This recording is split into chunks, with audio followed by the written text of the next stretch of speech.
Welcome to The Explainer. Today, we're diving into something that I think is going to resonate with a lot of you: the hidden, everyday tensions of modern family life in a highly developed society. We're going to unpack the incredible, groundbreaking work of sociologist Associate Professor Teo Yen.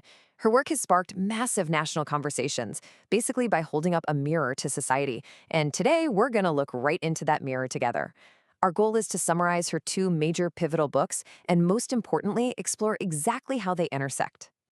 Here's our roadmap for today. We'll start with the parenting paradox. Look at book 1 on unseen poverty, then shift to book 2 on middle-class unease. After that, we'll see exactly how they intersect through structural inequality, and finally wrap up with reclaiming agency and solidarity. All right, part one, the Singaporean parenting paradox. Okay, to really grasp the contradiction at the heart of our explainer today, take a look at this striking number: 0.87. That is Singapore's historically low total fertility rate at the time of Teo's second book release. You have to ask yourself, how does a highly developed, affluent society grapple with such intense, hidden domestic tensions? It's a really jarring statistic for a nation that pushes a heavily pro-family narrative. When you see a number like this, it literally forces you to ask, what is actually going on behind closed doors? If the environment is supposedly built to support families, why are people having fewer children than ever before? Well, this number reveals a massive disconnect. On one side, you have the official state narrative, this utopic, pro-family, purely meritocratic society where continuous progress is basically a given. But on the flip side, you have the actual lived reality experienced by everyday citizens across all different classes. And that reality is a persistent, underlying hum of exhaustion, unease, and anxiety. This massive gap between the ideal and the reality, that's exactly what Teo Yen set out to investigate. Which brings us to part two, book one, Unseen Poverty. That investigation leads us right to Teo's first major work, which really sets the foundation for our understanding. She affectionately calls this her Sociology 1. Back in 2018, right around the time the world was dazzled by the cinematic wealth of Crazy Rich Asians, Teo released This Is What Inequality Looks Like, and it became an absolute phenomenon. We're talking a national bestseller that spent 80 weeks on the charts. It was a real game changer because it exposed the hidden flesh and blood lives of those living in low-income rental flats, people who had largely gone completely unnoticed in the story of a wealthy metropolis. The core thesis of this first book is just incredibly powerful. It exposes the intense precarity of life at the very bottom of the income ladder. But more than that, it completely challenges the myth of meritocracy. Teo argues that poverty isn't some individual failing or the result of bad personal choices. It's a structural issue. She validates the struggles of marginalized families by showing they are the logical outcome of a really tough, unyielding system, a system with severe consequences for anyone who ends up losing the economic race. There's this quote from the book's foreword that really hits the nail on the head. She writes, "Dignity is like clean air. You do not notice its absence unless it is short supply. You do not realize how much you need it, how important it is to you, until you don't have it." It perfectly captures how systemic inequality literally strips away basic human dignity from those at the bottom, treating their everyday struggles as personal flaws instead of the systemic failures they actually are. But, this brings us to a really fascinating question. If the poorest members of society are struggling this much under the weight of the system, surely the affluent winners, the middle and upper middle classes, must be happy, right? I mean, they did everything right, they climbed the ladder, they succeeded, they've got to be enjoying the fruits of this society. To figure that out, we look at part three, book two, Middle Class Unease. We turn to her highly anticipated 2026 follow-up, Unease, Life in Singapore Families. In this Sociology 2 deep dive, Teo shifted her focus upward to the affluent middle class. She spent 3 whole years interviewing 92 parents from all walks of life, and what she found was honestly a pretty painful trend. Parents almost never spoke spontaneously about what they actually enjoyed about their kids, their kindness, their curiosity, their sense of humor. Instead, children were overwhelmingly framed as this narrow set of educational problems that needed solving, usually managed through a relentless, nonstop schedule of tutoring. Childhood and parenting had morphed into this joyless treadmill of just trying to stay ahead. Now, what's really interesting here is how this forces us to totally rethink a common cultural trope, kiasuism, or the fear of losing out. We traditionally view this as a personal pathology, right? Just a quirky trait of overly competitive parents. But Teo completely reframes it. She argues that being kiasu is actually a highly logical, completely defensive response to systemic realities. When the institutions around you severely limit alternative paths to success, hypercompetition isn't crazy at all. It's a rational survival strategy. And if you want to understand why this defensive hypercompetition exists, just look at this demographic shift. Back in 1990, only 6% of men and 4% of women held university degrees. Having a degree meant you were part of an elite club. Fast forward to today, and a degree has transformed into a bare minimum requirement just to enter the labor market. The floor has been raised so impossibly high that parents are frantically paddling just to keep their kids from drowning in this competitive tide. So let's move to part 4, the intersection, structural inequality. We've looked at the hidden poverty at the bottom and the frantic anxiety in the middle. Now, when we map these two books side by side, we unlock the absolute key to Teo's unified theory. On the surface, the subjects seem totally different. Low-income families are dealing with precarity and a lack of dignity, while middle-class families are dealing with anxiety and hyper-competition. But look at the shared root. The struggles of the families in rental flats and the frantic tutoring schedules of affluent parents are symptoms of the exact same systemic engine: structural inequality and a glaring lack of collective welfare. The crucial takeaway here is that unequal societies harm absolutely everyone. The hidden, precarious floor and the anxious, hyper-competitive middle are quite literally two halves of the same unequal society. When a system doesn't have strong collective support, it breeds a culture of conformity and what Teo calls differentiated deservedness. That's the idea that your fundamental worth is entirely dependent on your individual ability to win a rigged race. And that race, it exhausts everyone running it. Which brings us to our final section, reclaiming agency and solidarity. So, if the system is the problem, how on earth do we fix this pervasive fatigue? Well, Teo argues we can't rely on temporary fixes. We have to take some major steps. First, we have to recognize that the problem is structural, not personal. Second, we've got to step away from this individualist fear, this toxic mindset that we are all completely on our own. Third, social policies have to aim at restoring true parental and community agency. And finally, we absolutely must build collective solidarity. We have to shift from a culture of pure self-interest to a culture of mutual care and shared responsibility. I want to wrap up with a really provocative thought that echoes through both of these remarkable books. What does our shared humanity actually look like? If a society is only measuring itself by GDP and educational rankings, we are totally missing the hidden emotional costs. By understanding how inequality binds both the poorest and the wealthiest in this shared web of unease, we can finally begin to imagine a society built on inclusive prosperity and inherent human worth. So, how will you choose to measure the success of the society you live in? Thank you so much for joining me on this explainer. I really hope this deep dive has sparked your curiosity to explore these concepts even further. Keep questioning, keep learning, and I'll catch you next time. 嗨，大家好，今天这份解析呢，我们要来聊聊一个有点沉重，但绝对超级震撼的话题。我们要跟着社会学家张幼元的脚步，去掀开这座闪耀的全球化城市新加坡的表面，看看那些隐藏在繁华底下的真实生活。这不仅仅是在讲贫穷了，它其实更像是一面镜子，照出我们习以为常的社会结构到底出了什么问题。说到这，张优远书里有一段话真的是一针见血。他说：“我的研究一开始是关于贫穷，关于低收入者，关于他们，但最后我发现，这其实是一个关于不平等，关于相对财富与贫穷，关于我们的故事。”哇，这句话是不是瞬间翻转了我们的视角？他直接点出了一个关键：结构性的不平等，其实把所谓的富人和穷人紧紧绑在一起了。好，我们进入第一部分，新加坡的进步论述与现实，来看看这个宏大故事背后的真相到底是什么。我们先把视角拉远一点哦。你知道，这座城市一直有一个很宏大的自我期许，就是那种从第三世界跃升到第一世界的国家剧本。这个剧本深深印在每一个人的脑海里，强调我们要不断进步，要跟全球接轨，要大家一起繁荣。听起来很棒，对吧？但盲点来了，这个论述把成功完全包装成个人的努力，这很容易让我们产生错觉，误以为如果有人没跟上，没赚大钱，那单纯就是因为他们自己不够拼啦。但事实真的是这样吗？为了打破这个理所当然的神话，我们得来看点冷酷的硬数据。注意看这个数字，23倍。没错，最高收入和最低收入者之间足足差了23倍。这可不是开玩笑的，这么夸张的差距，直接狠狠打脸了我们以为人人都有平等机会的这种想法。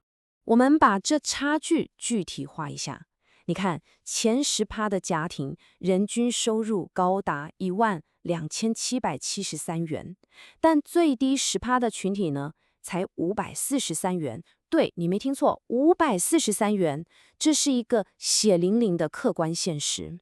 面对这种断崖式的落差，我们真的很难再说服自己，说什么大家的起跑线都是平等的。接着来到第二部分，日常生活与流动停滞，来看看那些困在城市边缘的真实体验。现在我们把镜头拉近，真的去看看那最低10%的人，他们每天到底过着什么样的生活。你看这张低收入居民的手绘地图，是不是很有意思？对于那些享受全球化的人来说，这座城市到处都是好玩的、好买的休闲场所。可是对这些居民来说，他们的全世界竟然就有短短几公里的半径，从家里到菜市场，去个学校，跑趟银行或邮局就没了。说真的，他们的移动是为了生存，而不是我们说的生活。为什么这种停滞感会让人觉得快窒息了呢？我们来对比一下真实的居住空间就知道了。一般的4房式政府租屋大概有90平方公尺，还算宽敞，但那些公共租赁租屋硬生生被压缩到只剩35到45平方公尺。你可以想象一下吗？一整家子人所有的吃喝拉撒睡全部挤在这个小小的方块里，真的是连转个身都难。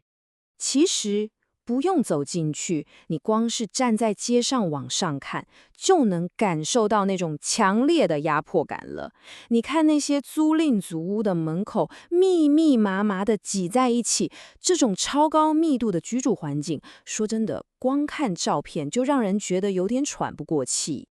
这种极端的拥挤带来的可不只是空间小而已，那是真实的感官上的折磨，像是因为共用垃圾槽而引来的一堆蟑螂、蚂蚁啦，在邻居之间传来传去根本杀不完的臭虫啦，空气里永远散不掉的霉味和垃圾味，还有因为隔音太差，随时怕被邻居说闲话的那种精神压力。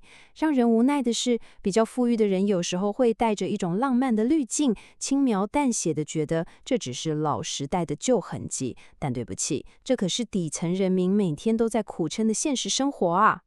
因为屋子里实在太挤了，连生活空间跟睡觉空间的界限都没了，所以你看，居民们只好把他们的低廊，也就是床垫，拿出来放在公共走廊上晾晒。这不只是没地方放的问题耶，这等于是你把你最私密的睡觉用具直接赤裸裸地摊在所有人面前，隐私权在这里根本是一种奢侈品啊。第三部分，精英体制的引擎，来看看是什么机制驱动着这个社会的鸿沟。到底是什么机制在背后运作呢？这里我们得借用一下社会学家皮耶卜迪厄提到的一个超关键概念，叫做误认。什么是误认呢？简单来说，就是我们大家集体被催眠了啦。我们都以为，这个社会是看个人努力，是公平竞争的。但说穿了，这个系统真正在奖励的，往往是你继承来的经济和文化资本。一旦我们产生了这种误认，所谓的精英体制就能完美的把人分门别类。它会把阶级翻转，简化成纯粹的个人成就，然后超级看重考试成绩跟某些特定的知识。它还预设人跟人之间本来就有聪明和笨的差别。结果就是，他理直气壮地把奖杯发给那些本来就有资源的赢家，然后默默惩罚那些没有先天优势的人。最可怕的是，他把这种系统性的不公平完美包装成了你个人的失败。我们可以清楚地在社会的标准里看到这种偏见。大家疯狂称赞并奖励那些中产阶级的规范，比如说孩子能乖乖坐好，能拼出超难的英文单字。但另一边，那些低收入家庭的孩子，他们展现出的超级韧性、独立性，还有帮忙做家事、互相照顾的那种社群凝聚力，社会却完全当作没看到。这些明明是很棒的品格，在我们的评估系统里，却好像一文不值。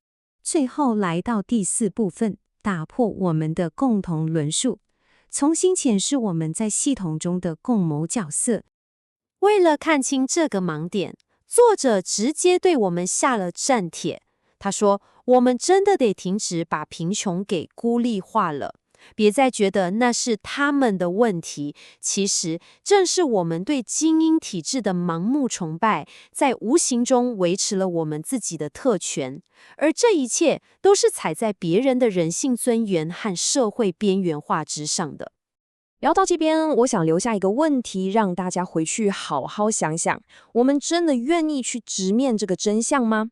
我们准备好要打破这个让我们觉得很舒服的幻象，去颠覆那些陈旧的国家论述，并且大声要求一个能真正尊重每一个人尊严的新系统了吗？这绝对是一个值得我们深思的问题。Imagine living in one of the richest, most hyper-efficient, gleaming global cities on Earth. Oh, absolutely. Like a place famous for infinity pools touching the skyline. Yeah, exactly. Manicured indoor rainforests, an economy that just moves at the speed of light. Right. But now I want you to imagine that in this exact same city, your child's primary environment is this dark, cramped corridor. Wow, yeah. Quite a contrast. And the walls outside their front door are just plastered with these ominous police warnings about illegal loan sharks. That is, I mean, it's jarring to even think about. It really is. Okay. Today, we are looking at the invisible walls that divide our cities. Okay, let's unpack this. Let's do it. We are jumping into a truly groundbreaking book today. It's called This Is What Inequality Looks Like. By the sociologist Teo Yu-yen. Right. It's this incredible collection of essays based on her extensive fieldwork in Singapore. And it is so detailed. It really is. Our entire mission for this deep dive is completely dedicated to summarizing the absolute most important ideas from this text. Because it's a lot to take in. Yeah, we want to provide you, the listener, with a shortcut to understanding the complex systemic nature of inequality. Because, you know, we always hear economists throw around terms like the Gini coefficient. Oh, right. The mathematical score of wealth distribution. Exactly. But a number on a spreadsheet it doesn't tell you what it actually feels like to live in the shadow of extreme wealth. No, it doesn't at all. So we are going to look at the lived experiences of low-income people navigating a wealthy global city. What's fascinating here is the lens the author uses. It's what makes this text so revolutionary. How so? Well, Teo Yu-yen explicitly designed this as an ethnography of inequality. And it's important to understand how that differs from a standard study on poverty. Right, because they are the same thing. Exactly. When sociologists or policymakers just study poverty, they tend to isolate it. Like putting it under a microscope. Yeah, they put a microscope over low-income neighborhoods, track their spending habits, and treat poverty like a disease that somehow spontaneously infected a specific group of people. Like, it has nothing to do with the rest of the normal functioning of society. Right. But an ethnography, which is a deeply immersive observation of people in their cultural setting, flips that microscope into a mirror. Oh, I love that. A mirror. Yeah. By studying inequality rather than just poverty, she holds that mirror up to the entire society. She forces us to examine how the wealth and comfort of some are directly, structurally dependent on the struggles and low wages of others. This is not an exploration of them. No, it's an uncomfortable exploration of us. She actually admits that in the text. Or she does, yeah. She started out researching the low-income communities, thinking she was writing a story about their specific challenges, and then slowly realized she was actually uncovering this massive, interconnected story about the collective society. It's a huge realization. So before we jump into the deep end, I want to ask you, the listener, to do something for me. This is important, yeah. Think about whatever preconceived notions you hold right now about how success works. Your ideas about merit, about hard work paying off, why people are poor. All those assumptions about how a fair society functions. Exactly. I want you to mentally take all of those assumptions and just put them in a box for the next hour. Just set them aside. Because what this source material does is forcefully and unapologetically disrupt those narratives from the ground up. And to disrupt those narratives, she starts with the most fundamental aspect of human existence. Which it? Our physical space. Oh, right. The geography of it. Exactly. Where we live, the air we breathe, the physical boundaries we encounter every day. These things fundamentally shape how we view the world. And what we believe is possible within it. Right. We have to start with the geography of inequality. And the geography of Singapore presents this incredibly surprising paradox. It really does. Because on a global scale, Singapore is famous for being tiny. It's a highly connected, hyper-efficient island nation. It's only about 700 square kilometers. Yeah. And for the middle and upper classes, the defining characteristic of living there is often a feeling of claustrophobia. Oh, for sure. Affluent people constantly talk about running out of new cafes to try. Or needing to book a flight to Bali or Tokyo just to feel a sense of open space. Right, they just have to get out. But the author found something entirely counterintuitive during her fieldwork. For the low-income people she interviewed, the island isn't tiny at all. No, not at all. It is massive. It's this unexplored, sprawling continent. It's a brilliant spatial paradox, and it reveals everything about class. How so? Well, mobility is the defining ethos of any global city, right? Yeah, being able to move. Exactly. The ability to move quickly across town for a meeting, across borders for a vacation, across tax brackets for a promotion, that is the ultimate marker of success. Right. But for the low-income residents living in public rental flats, their physical mobility is incredibly restricted. They exist within a shockingly tight, repetitive radius. Yeah, she maps it out. Their daily route might simply be walking from their flat to the specific public school their kids attend. And then to the local wet market to buy cheap groceries. Maybe to the post office to top up their prepaid utility cards so the lights stay on. And occasionally to the nearest bank. And that's it. That's it. That tight little loop is their entire map of this globally connected metropolis. It's so isolating. When I read about that restricted radius, I instantly thought of how a massive open-world video game works. Oh, I like this analogy. Yeah, like, for the wealthy, it's like having the entire game map completely unlocked. You have fast travel points everywhere. Right, you can just walk wherever you want. Exactly. You can jump from a luxury mall to an air-conditioned museum to a pristine nature reserve on a whim.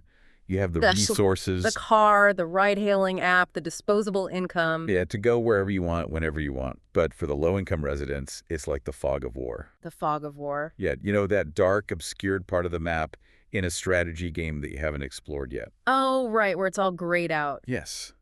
That fog is still covering like 90% of the island for them. And it's covered because moving through a city is fundamentally an economic act. Every single step costs something. Exactly. Every single trip on public transport, every bottle of water bought outside, every entry ticket, it drains a very finite pool of resources. And that financial friction creates a physical immobility. And what the text does so well is connect that physical immobility to a profound psychological immobility. I see. We really have to view this through the lens of Singapore's national narrative. Okay, let's talk about that. If you know anything about the country's history, you know the phrase third world to first. Yes, very famous phrase. It is a powerful, deeply ingrained story of miraculous progress. Within a single generation, a nation with literally no natural resources transformed itself into a gleaming financial hub. So motion, progress, and upward mobility aren't just goals. They are the survival skills of the nation. To remain amazing, the city feels this existential dread that it just must keep moving forward. Precisely. Now, consider how individuals internalize a national narrative like that. Yeah, how does that trickle down? Well, in the text, the author recounts giving public talks about her research. She would describe the severe material hardships she witnessed in her fieldwork. Like families dealing with relentless bedbug infestations. Yeah.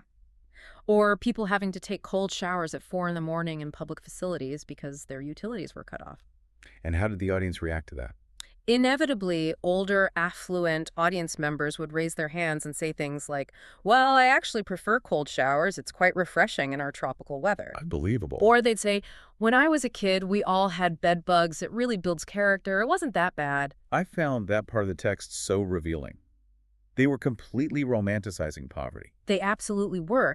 And her analysis of why they do that is crucial. By framing those severe hardships as quirky, character-building memories of the past, these affluent individuals are validating their own life story. Oh, I see. They are laying claim to a dignified triumph. Yes. The national narrative of third world to first perfectly mirrors their personal journey. Because they made it. Right. They can look back at the cold showers with fond nostalgia because they know the story ends well. They conquered it. They arrived. But for the people the author is currently interviewing, these aren't romantic memories of a bygone era. Not at all. The bed bugs are biting them tonight. The cold shower is tomorrow morning. It is a current, uncomfortable, biting reality. And if you are living with bedbugs today, in a gleaming city where everyone else seems to have already boarded the train to prosperity, You don't feel a sense of dignified triumph. You feel utterly left behind. and consider the psychological weight of standing still in a society whose entire identity is based on hypermobility and aggressive progress. It must be crushing. It is.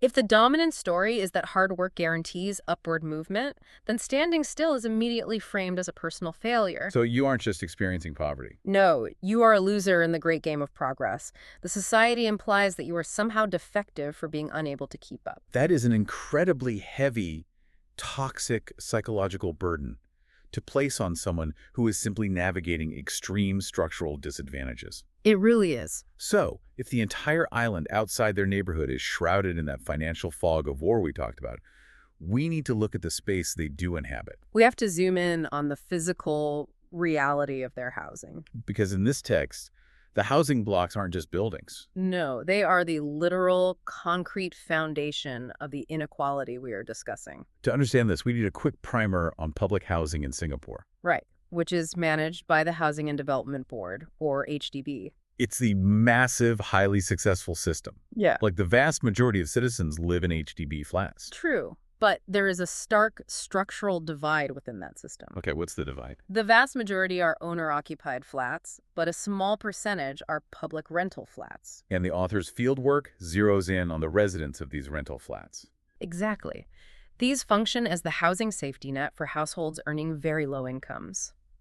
At the time the book was written, this meant a total household income of $1,500 or less per month. And the physical contrast between the owner-occupied blocks and the rental blocks is jarring. It's night and day. The text doesn't just give us square footage, it gives us deep sensory detail. Owner-occupied flats are typically spacious. A standard 4-room flat is around 90 square meters, gives families breathing room, Right, but the rental flats are 1-room or 2-room units. which means they often have no separate bedroom at all, or just a single small room. We are talking about 35 to 45 square meters for an entire family. And because the units are so incredibly small, the architectural layout dictates a very high density. Lots of people crammed together. You have long corridors with doors packed tightly together, practically on top of each other. The author describes walking into these specific rental blocks and immediately being hit by the sensory differences. Yes, the air is literally different. Because the flats are too small for proper ventilation or laundry racks, people are forced to air out their damp clothes and heavy textiles right in the common corridors. Creating a pervasive smell of dampness. Exactly. She also talks about the tilam. The foldable mattresses. Yeah, these thin, foldable mattresses. Families have to stack these tilam up and shove them into a corner every single morning. Just to carve out enough floor space to walk around, to get dressed, or to eat a meal. And then every night, they drag them back out and cover the living room floor so everyone can sleep. There's often no physical space for a proper dining table where a family can sit down and share a meal together. The physical constraints dictate the rhythms of family life entirely. What's fascinating here is how this physical environment actively shapes the identity of the people living inside it. Yes. The sociologist, Lewick Wakwant, coined a concept for this called territorial stigmatization. Territorial stigmatization. Okay, unpack that for us. The idea is that it isn't just about the limited square footage or the lack of a dining table. It is about the messaging embedded in the environment itself. And messaging. Yes. When a specific physical space is explicitly marked by the state as being reserved for the absolute lowest income demographic, the space begins to carry a heavy social stigma. Oh, I see. And that stigma is reflected right back at the residents in how the space is managed, maintained, and policed. That brings up the signage. This is one of the most eye-opening parts of the source material for me. It's so stark.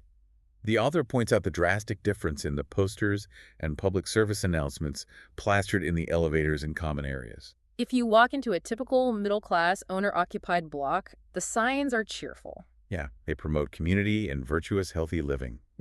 You see cute cartoon mascots telling you to climb the stairs to good health. Or reminding you to greet your neighbors. It's an environment of positive reinforcement. The state communicates to these residents that they are valued, responsible citizens capable of healthy choices. But then you cross the invisible line into the rental blocks. And the cheerful mascots just vanish. Completely. Instead, the walls and lift doors are plastered with aggressive, ominous police warnings. Huge posters warning about longs. The local term for illegal loan sharks. Right. The text describes this really dark, threatening imagery, like a shadowy hand controlling a puppet on strings with a massive hotline number screaming at you to report crime. 1-800-XAH long. The messaging flips entirely. It becomes punitive, suspicious, and negative. It's an environment entirely constructed of don'ts. Don't borrow from loan sharks. Don't do drugs. Warning. Shop theft is a crime. We have to stop and think about the psychological toll of that environment. It's immense. What does it actually do to the developing psyche of a person to live in a space that is constantly, relentlessly signaling danger, criminality, and personal deficit? Imagine you are a 7-year-old child. You wake up on your tulum on the floor, you step out of your cramped, damp apartment to head to school, and the very first message your environment gives you as you wait for the elevator is a dark, threatening warning about debt and crime. Day after day, year after year, your home is labeled a hazard zone. As the author asks, what are the implications for a child's sense of self-worth when the primary messages they receive from the state about who they are and where they belong revolve around problems and transgressions? It is a subtle but incredibly pervasive form of symbolic violence. Wait, I have to stop you there. Because whenever we talk about the severe poverty in these rental flats, there is a very specific, almost universal knee-jerk reaction that people have. Oh, I think I know what you're going to say. I've heard my own friends say this when driving past lower-income housing. They say, well, if they are so broke, if they are struggling to put food on the table, why does every single one of those flats have a massive flat-screen TV glowing in the window? Yes, the large TV critique. Yeah, they say it looks like a terrible financial choice. Why should I feel bad for someone who buys a giant TV instead of saving their money? It's an incredibly common critique, and it perfectly illustrates how we misread the artifacts of poverty through a middle-class lens. How so? The author takes this large TV myth and systematically dismantles it. To understand the TV, we first have to look at the macro environment. Which is consumer capitalism. Exactly. Singapore, like New York or London, is a society characterized by rapid technological turnover and immense electronic wastage. People are always upgrading. The wealthy and middle classes are constantly throwing out perfectly functional electronics simply because a newer, thinner model with slightly better resolution hit the market. So those giant flat screens aren't necessarily bought brand new at a retail store with a high-interest credit card. Not at all. Many of these televisions, along with the seemingly nice carved wooden chairs or slightly worn leather sofas you might spot in these cramped flats, are secondhand donations. Oh, wow. Yeah. They are the cast-offs of the wealthy, distributed by local charities, picked up from community recycling points, or bought for a few dollars on resale apps. That makes so much sense. So the presence of a large TV in a rental flat actually reflects the excessive waste of the broader affluent society, not the financial irresponsibility of the poor. But the text goes even deeper on the TV point. And this is what completely changed my perspective. The strategic use of it. Yes, the large TV is actually a highly rational, strategic asset for a low-income family. Let's go back to our video game analogy. The fog of war. Exactly. Leaving the rental block and going out into the city costs money. A simple trip to a free park still means paying for public transit. It means the kids are going to see a convenience store and beg for an ice cream or a snack that the parent cannot afford. A trip to an indoor playground or a museum requires entry fees. For a family balancing on a financial knife edge, the outside world is an expensive, stressful minefield. And beyond the sheer financial expense, low-income parents are acutely aware of the territorial stigmatization we just discussed. All right, the crime warnings. They worry about the physical safety of their children in a neighborhood plastered with those warnings. They worry about bad influences. So, what is the solution? A secondhand television becomes the absolute cheapest, most effective form of entertainment to keep children safely contained inside the home. It is a highly rational coping mechanism. It provides hours of distraction and safety for a family navigating an expensive city on a tiny, rigid budget. It totally flips the judgment on its head. When you walk past that flat and see the glow of a large TV, you shouldn't see bad financial choices. You should see a deeply stressed parent trying to keep their kids safe and entertained for virtually $0 because they simply cannot afford a Sunday trip to the zoo. It demands that we completely reevaluate the snap judgments we make about how the poor survive. And survival is exactly the right word. But, no parent just wants their kid to survive. They want them to escape. Which brings us to one of the most sacred cows of modern society. The education system and the concept of meritocracy. If housing creates this immense spatial and physical divide, education is universally held up as the great equalizer. It is supposed to be the bridge that allows a child born on a tilum in a rental flat to cross over into prosperity and a four-room flat of their own. The ultimate leveler. And the author notes that this desire is a universal baseline across humanity. Every single parent, regardless of their class, holds the same core hope. I want my children's lives to be better than mine. Exactly. Low-income parents aren't apathetic about education. They care deeply. They know it's the only viable ticket out of the rental blocks. But the source material pulls back the curtain on this deeply held belief to reveal something devastating. The school system, rather than acting as a neutral playing field that levels these class divides, actually functions as a machine that solidifies and exacerbates them. We have to look at the data presented in the text to understand the scale of this divide. The author highlights the massive disparity in how different economic classes are able to resource their children's education outside of normal school hours. So, like tutoring. Yeah. Looking at household expenditure on private tuition and supplementary educational courses. What are the numbers? Well, the top 10% of households spend roughly 7 times more on tuition, about $181.40. Compared to what for the bottom 10%? The bottom 10% can only scrape together around $25.10. And that $181 isn't just buying a few extra worksheets. It's buying a totally different educational experience.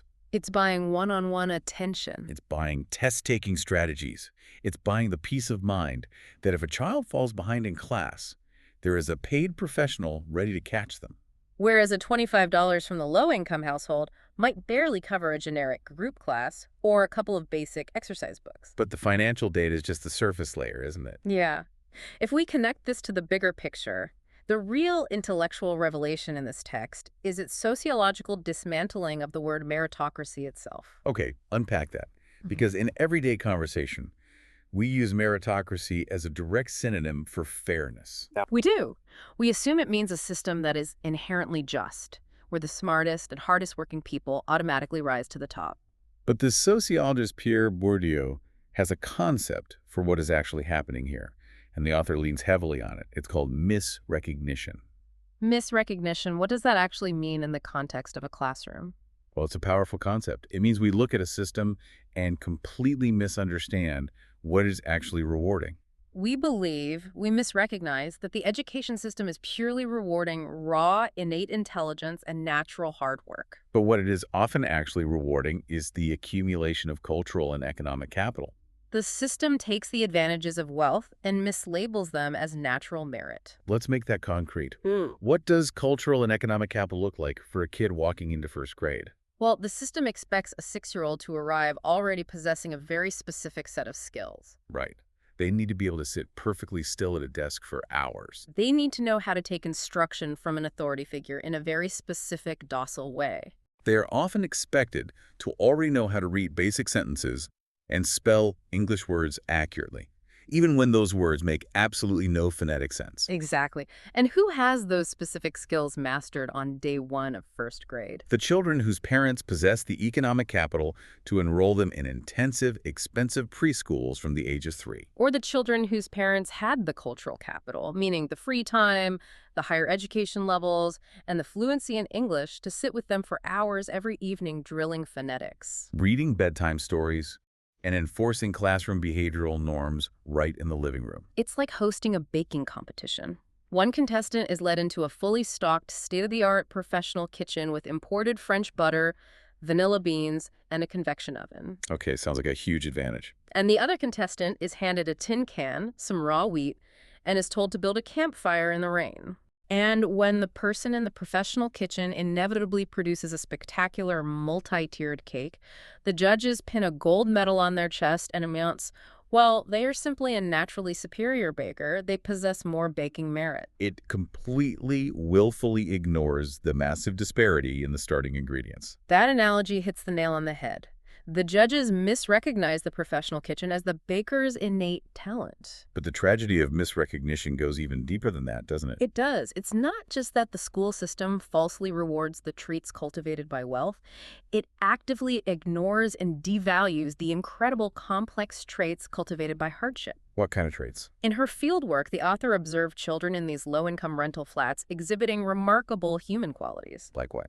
She saw children as young as 6 or 7 taking on immense responsibilities, expertly caring for younger toddlers while their parents worked late shifts. Oh, wow. At 6 years old. Yeah.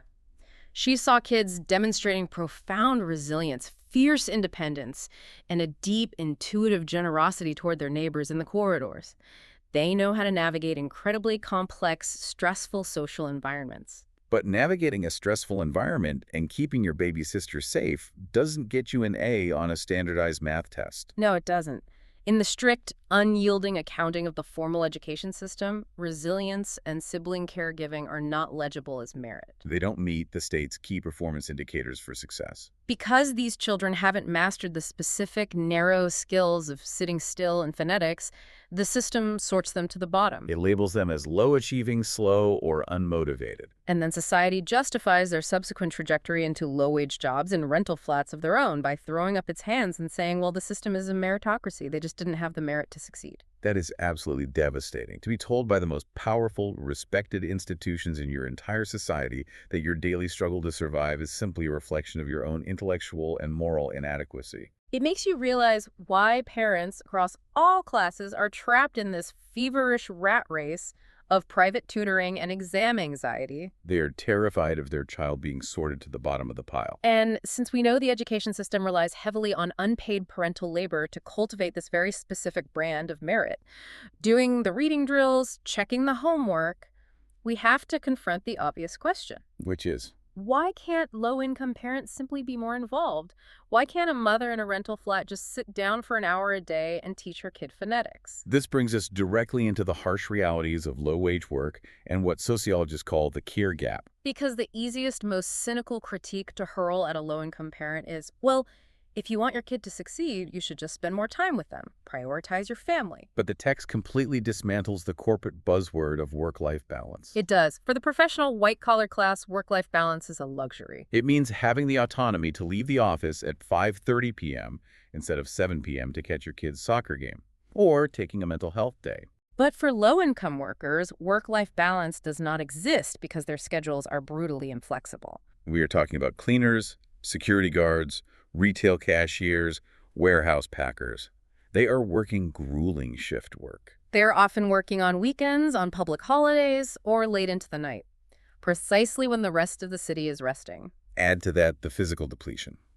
When a lawyer comes home at 7 p.m., they might be mentally tired, but they aren't physically broken. When a cleaner comes home after a 10-hour shift on their feet, the sheer physical exhaustion makes it nearly impossible to summon the energy for an hour of intensive phonetic drills with a hyperactive 6-year-old. And here is where the class divide regarding childcare becomes glaring.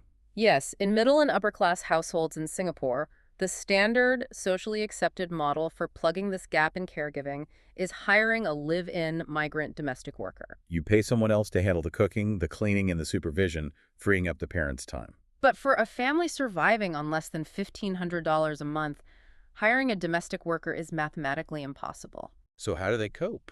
They rely on a highly fragile patchwork of informal care.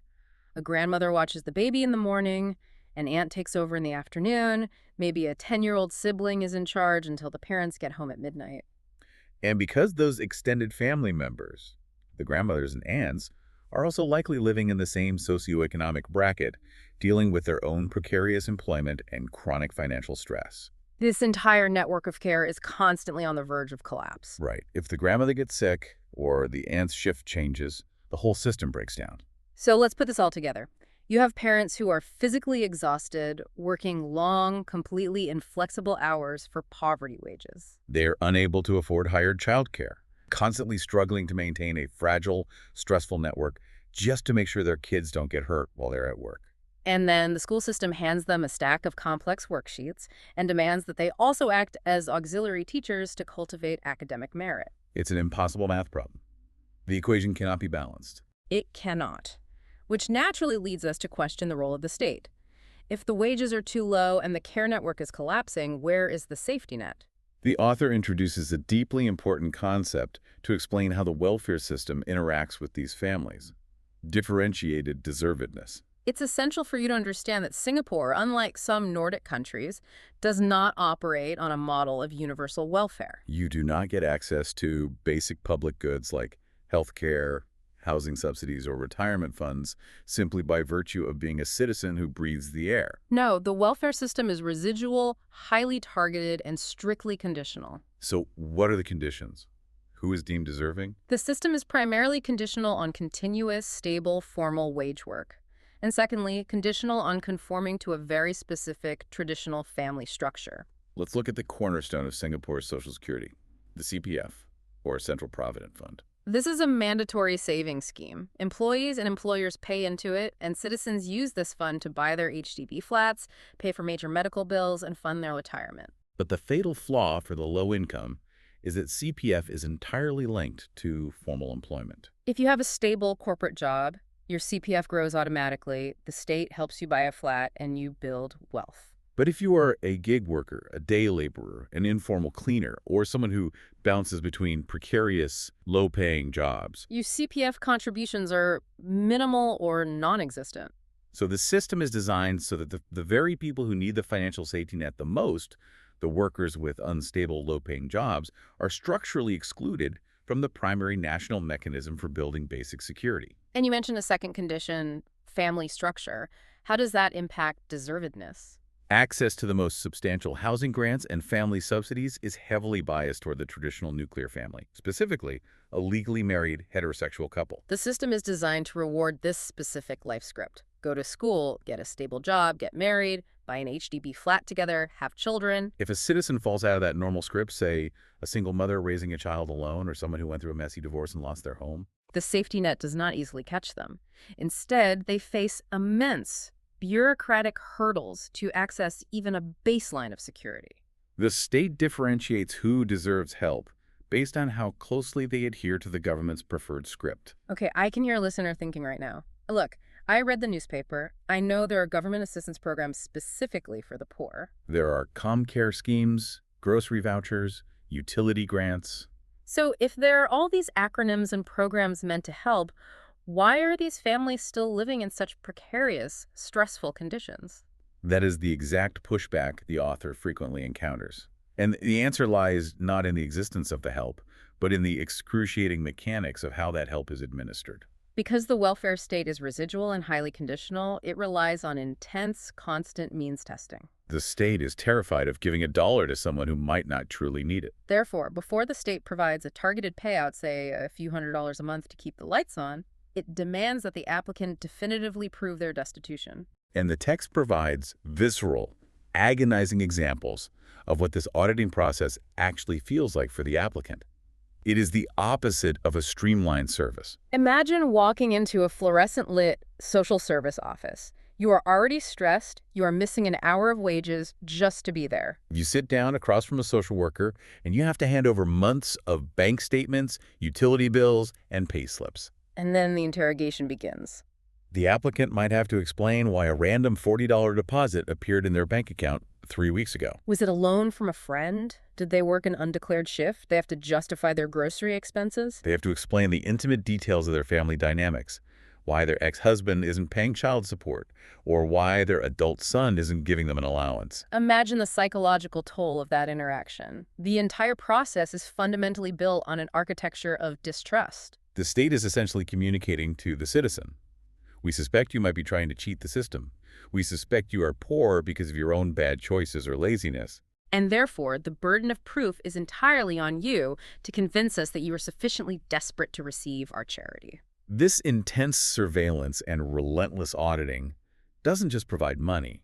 It systematically strips away human dignity. It leaves the applicant feeling untrusted, unworthy, and deeply inferior. That brings us perfectly to the emotional and psychological core of this entire book. Taeyu Yen writes a sentence that absolutely stopped me in my tracks. Which one? I had to put the book down and just stare at the wall. She writes, "Dignity is like clean air. You do not notice its absence unless it is in short supply." Wow. It's one of the most brilliant metaphors I've encountered in sociology. It really hits home. For those of us with financial security and class privilege, dignity is just the ambient atmosphere of our lives. We walk into a bank, or government office, or restaurant, and we simply expect to be spoken to with basic human respect. We expect our choices to be honored. We expect institutions to treat us as capable, rational adults. We never even think to ask for dignity because we are constantly breathing it in. But for the low-income people in this ethnography, dignity is a rare commodity that is constantly being rationed, policed, or outright withheld. They hold their breath as they navigate the welfare office. They hold their breath as they walk past the crime posters in their lobby. And the text points out that as a society, when we look at this lack of dignity and this systemic poverty, we often misdiagnose the root cause by focusing on the wrong things entirely. Specifically, society gets deeply distracted by the concept of race. This is a highly sensitive, deeply ingrained issue, but it is vital to the analysis. In many societies, and Singapore is certainly not immune to this, there is a pervasive, quiet folk belief that racial or cultural differences are the primary drivers of poverty. People will look at demographic data showing that certain racial minority groups are statistically overrepresented in the lower income brackets. And rather than looking at systemic factors, they will conclude that it must be something inherent to that culture. They whisper that certain groups just have the wrong values, that they are naturally less hardworking, or that their culture simply doesn't value academic achievement the way others do. But the author's fieldwork takes a sledgehammer to that folk belief. When she actually spent time in the rental flats, she found that the lived reality tells a completely different story. She observed that a low-income Chinese person and a low-income Malay person living doors down from each other in a rental block have vastly, overwhelmingly more in common with each other than they do with the wealthy, educated elites of their own respective racial categories. This raises an important question for society.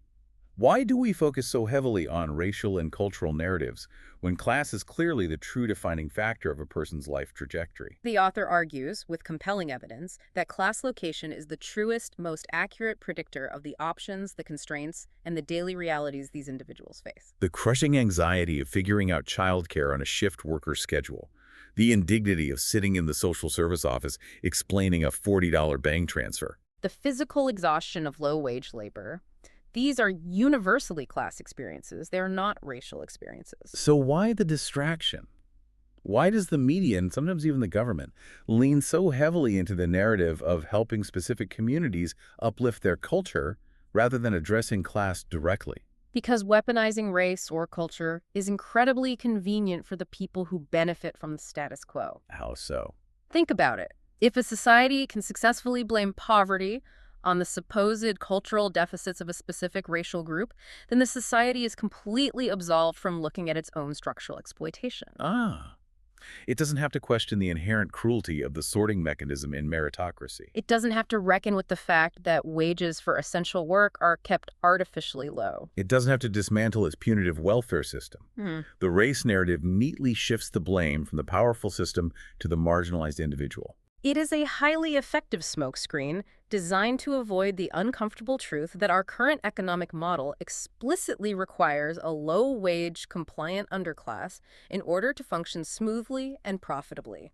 And think about the sheer, grinding emotional labor required to exist in that underclass. To wake up every day and navigate a world that aggressively demands politeness, deference, and service from you, while simultaneously withholding basic human respect from you. Let's put the listener in their shoes. You are the cashier at the luxury grocery store. You are the cleaner maintaining the pristine marble floors of the corporate lobby. You are the security guard standing in the heat outside the private condo. You are required by your employer to serve the wealthy with a smile, to be deferential, to manage your tone and your body language, to ensure the affluent customers are always perfectly comfortable. Yet those same affluent customers often treat you as if you were completely invisible. They don't make eye contact when they hand you their credit card. They don't say thank you when you mop up their spill. You are not treated as a human being. You are treated as part of the machinery of their convenience. It is a daily, relentless depletion of the self. It is the constant ambient messaging that your time, Your physical labor and your very personhood are valued fundamentally less than the person standing on the other side of the cash register. Okay. We have covered immense ground today. We really have. We have deconstructed the geography of the fog of war. We've looked at the physical housing and the territorial stigmatization of the environment of no. We've shattered the illusion of the education system and meritocracy. We've examined the impossible math of the care gap, the indignity of welfare audits, and how class is masked by race. We've looked at the whole interconnected machine. So the natural, inevitable final question that any listener is going to ask is, now what? How do we actually fix a machine this massive? The author is very clear about the path forward. And perhaps the most crucial takeaway regarding solutions is what the solution is not. Right. The solution to systemic inequality is not more private charity. It is not about affluent middle-class people feeling a pang of guilt and deciding to donate their old flat-screen televisions to a rental flat, or volunteering to paint a wall at a community center for one weekend a year. While individual acts of kindness are certainly good for the soul, they do not alter the concrete architecture of inequality. They are putting a tiny bandage on a gaping systemic wound. Because if the inequality is structural, built into the very laws and policies of the nation, then the solutions must be structural. She explicitly points to the heavy levers of state power. We need to look at the taxation structure to redistribute wealth more equitably.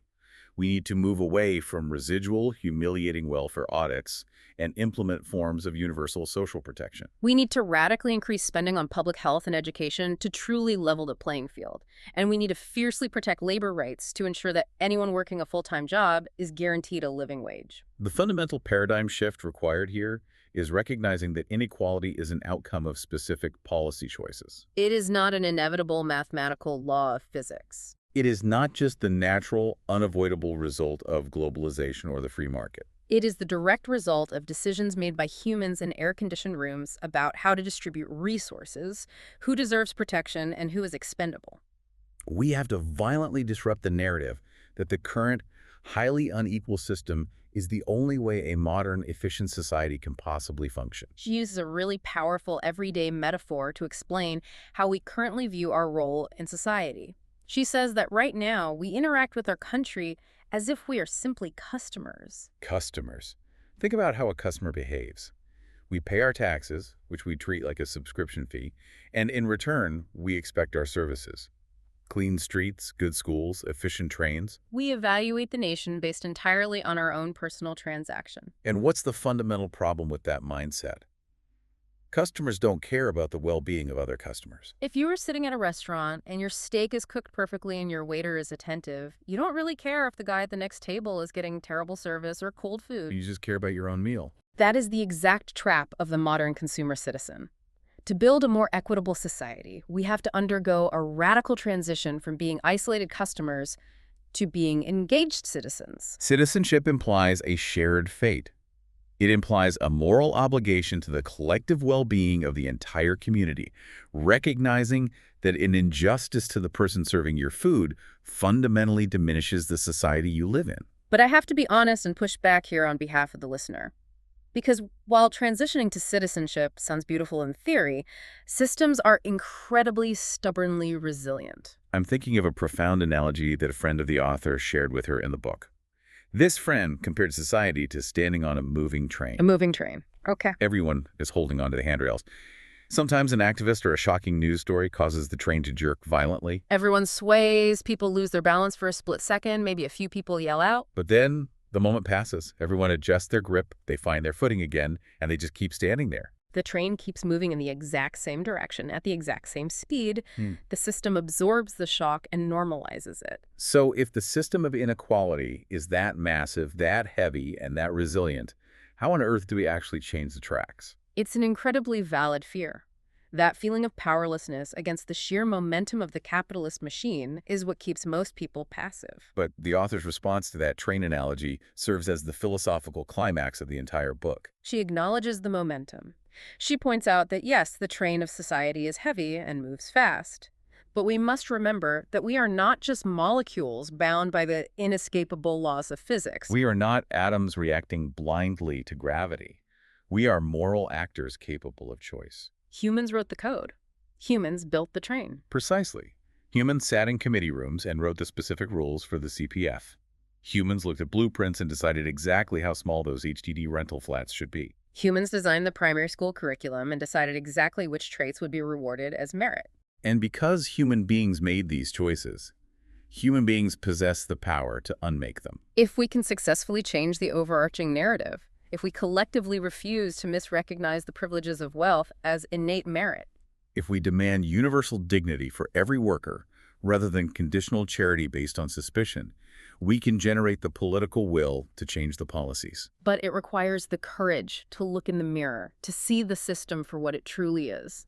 And it requires the willingness of those who currently benefit from the system to demand a change that might cost them their comfort. Okay, wow. Let's take a deep breath and recap the incredible journey we've just been on. We started by completely peeling back the illusion of the level playing field. We explored the hidden geography of the city, realizing that while the wealthy have the whole map unlocked, the low income are restricted to a tiny, stressful radius by the fog of war. We felt the harsh physical and psychological realities of the environment, of no inside the cramped rental flats, surrounded by police warnings instead of encouragement. We unpacked the tragedy of misrecognition within meritocracy, seeing how the school system often just validates and rewards the cultural and economic capital of the already privileged. While entirely ignoring the profound resilience and caregiving skills of the marginalized. We examined the impossible math of the care gaps caused by inflexible, low-wage shift work. And the absolute stripping of dignity that occurs in a welfare system built on suspicion and differentiated deservedness. And most importantly, we learned that this knowledge, this ability to see exactly how the scaffolding of inequality is bolted together behind the walls of our shiny cities, is not just an academic exercise. It is a democratic right, and it is a civic responsibility. Because once you see the structural reality of inequality, once you see that the suffering of the poor is a deliberate policy choice and not a law of nature, you can never unsee it. It demands a response. It shifts the heavy burden of action away from the marginalized, who are already physically and emotionally exhausted just trying to survive the day, and places it squarely on the shoulders of the collective society. So we want to leave you, the listener, with a final challenge, a thought to mull over long after you take your headphones off. Tomorrow, or later today, you are inevitably going to walk into a shiny, pristine space. It might be a luxury mall, a towering corporate office, or a beautiful air-conditioned cafe. And you will see someone there, someone quietly cleaning the marble floor or ringing up your overpriced coffee or standing guard at the glass doors. I want you to look at them and remember that they are not just background characters in your personal video game. Ask yourself, what are the invisible forces, the specific historical narratives, and the deliberate government policies that allowed me to be the one standing here being served and required them to be the one standing there serving? And more importantly, what will you do now that you know those forces are a choice and not a law of nature? Until next time, keep looking deeper.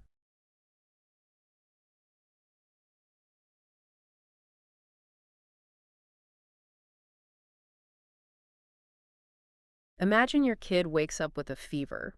For, a lot of you listening, that probably means sending a quick working from home email to your team, pouring a cup of coffee, and just setting up your laptop near the couch while your kid watches cartoons. Right. It's a disruption, sure, but it's manageable. Exactly. It's totally manageable. But I want you to imagine a completely different reality. Your kid wakes up sick, and your immediate reaction is it's pure panic. Because you can't work from home. Right, you can't. If you miss your shift, you literally don't get paid.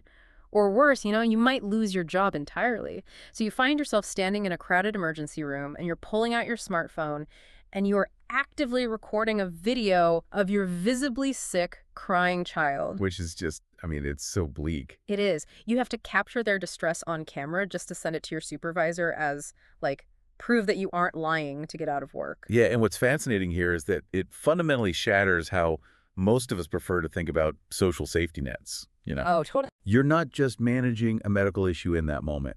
You are managing an extreme deficit of trust. The system operates on this baseline assumption that you are trying to cheat it. And look, that exact scenario, filming a sick child for an employer, it isn't some dystopian sci-fi hypothetical. It is a documented reality from our source material today. Yeah, it's very real. So welcome to the deep dive. Today, our mission is to unpack the really, frankly, paradigm-shifting work of Singaporean sociologist Teo Yu Yen. It's going to be a heavy one, but so important. Definitely. We are looking at a massive stack of material. We've got book excerpts, academic reviews, newspaper interviews, and even these incredibly raw Reddit threads where everyday readers are just processing her findings in real time. I love looking at the Reddit threads for this because it shows how much her work resonated like on the ground. Right, it struck a major nerve. So we're going to trace the arc between her two major works. We are starting with a detailed summary of her 2018 bestseller, This Is What Inequality Looks Like. Which essentially mapped out the invisible bottom of society. Exactly. We're doing like Sociology 101 with the first book, and then we're moving to Sociology 201. We're going to see how the mechanisms she exposed in 2018 form the absolute foundation for her 2026 sequel, Unease, Life in Singapore Families. And the progression between those two books is just, it's vital. I Yeah. mean, she starts by looking at what happens when people fall through the cracks, right? Yeah. And then 8 years later, she points her lens at the middle class to show what happens when an entire society is utterly terrified of those exact same cracks. Terrified is the right word. So why should you care? If you're a parent listening to this and you're feeling crushed by the educational arms race, or, if you're a professional trying to figure out why work-life balance just always feels like this total mirage. Like it's always just out of reach. Always. This deep dive is going to look at the hidden architecture underneath that everyday stress. It is not a personal failing on your part. It is structural. So let's set the scene. Let's go back to 2018. The global image of Singapore at that specific moment is arguably peaking in terms of just pure, unadulterated wealth. Oh, it was the Crazy Rich Asians era. Exactly. That movie is in theaters worldwide. The whole narrative is economic miracles, skyline penthouses, unparalleled upward mobility. And it's a very specific, highly curated national narrative, right? The famous third world to first trajectory. Yeah, you hear that phrase everywhere. Everywhere. Yeah. And that narrative relies incredibly heavily on the concept of strict meritocracy. It's the idea that the playing field is completely level, all the exams are standardized, and therefore if you succeed, it is entirely due to your own hard work. Which, okay, that carries a really dark corollary, doesn't it? Oh, absolutely. Because if success is purely due to your own merit, then the flip side is that poverty must be your own fault. And that right there is the exact ideological shadow that Teo Yu Yen walked into. Yeah. I mean, instead of looking at the penthouses, she spent 3 years doing this intense ethnographic work in low-income rental flats. Just literally sitting in living rooms. Sitting in living rooms, following parents on their daily commutes, mapping out the logistics of people who were essentially invisible in that dominant Crazy Rich Asians narrative. Right. And her core argument completely upends that dark corollary we just talked about. She argued that poverty in this context is not an individual flaw. It's not a moral failure. Or even an accident, right? No, not an accident at all. It is the direct flip side of the exact same systems that are explicitly designed to ensure the comfort of the middle and upper classes. Okay, wait. I need to push back on the mechanics of that a little bit. Go for it. I understand saying the system is unfair. Like, imagine we're playing Monopoly and the rules say everyone has an equal shot. But some players start the game with hotels on Boardwalk, while others don't even have a token to play with. Right, the slanted track analogy. Exactly. I get the track is slanted. But to say that my middle-class comfort is directly generating someone else's poverty, that feels a bit, I don't know, deterministic. It implies a zero-sum game. How does she actually prove that structural link in the sources? So she proves it by analyzing how the state defines what she calls deservedness. Let's look at the mechanism of welfare. Okay. In many Scandinavian countries, for example, welfare is just a universal right. You get health care or child subsidies simply because you are a breeding citizen of the state. It's a baseline. Right. It's just expected. But Teo points out that in Singapore, the system operates on what she calls differentiated deservedness. Welfare is residual. It's highly targeted, and it is strictly conditional. Meaning you have to jump through hoops. Major hoops. Yeah. You don't get help just because you need it. You get help because you have proven you are the right kind of needy. And what defines the right kind of needy in this system? Typically, it means being tied to wage work and conforming to a very traditional state-approved family structure. The state views dependence as a massive moral failure. Ah, okay. So consequently, social policies are designed to treat citizens more like individual customers in a marketplace. And if you think about a hyper-competitive marketplace, customers cannot afford to subsidize other customers. Because everyone is just looking out for their own cart. Exactly. The middle class is actually given massive incentives.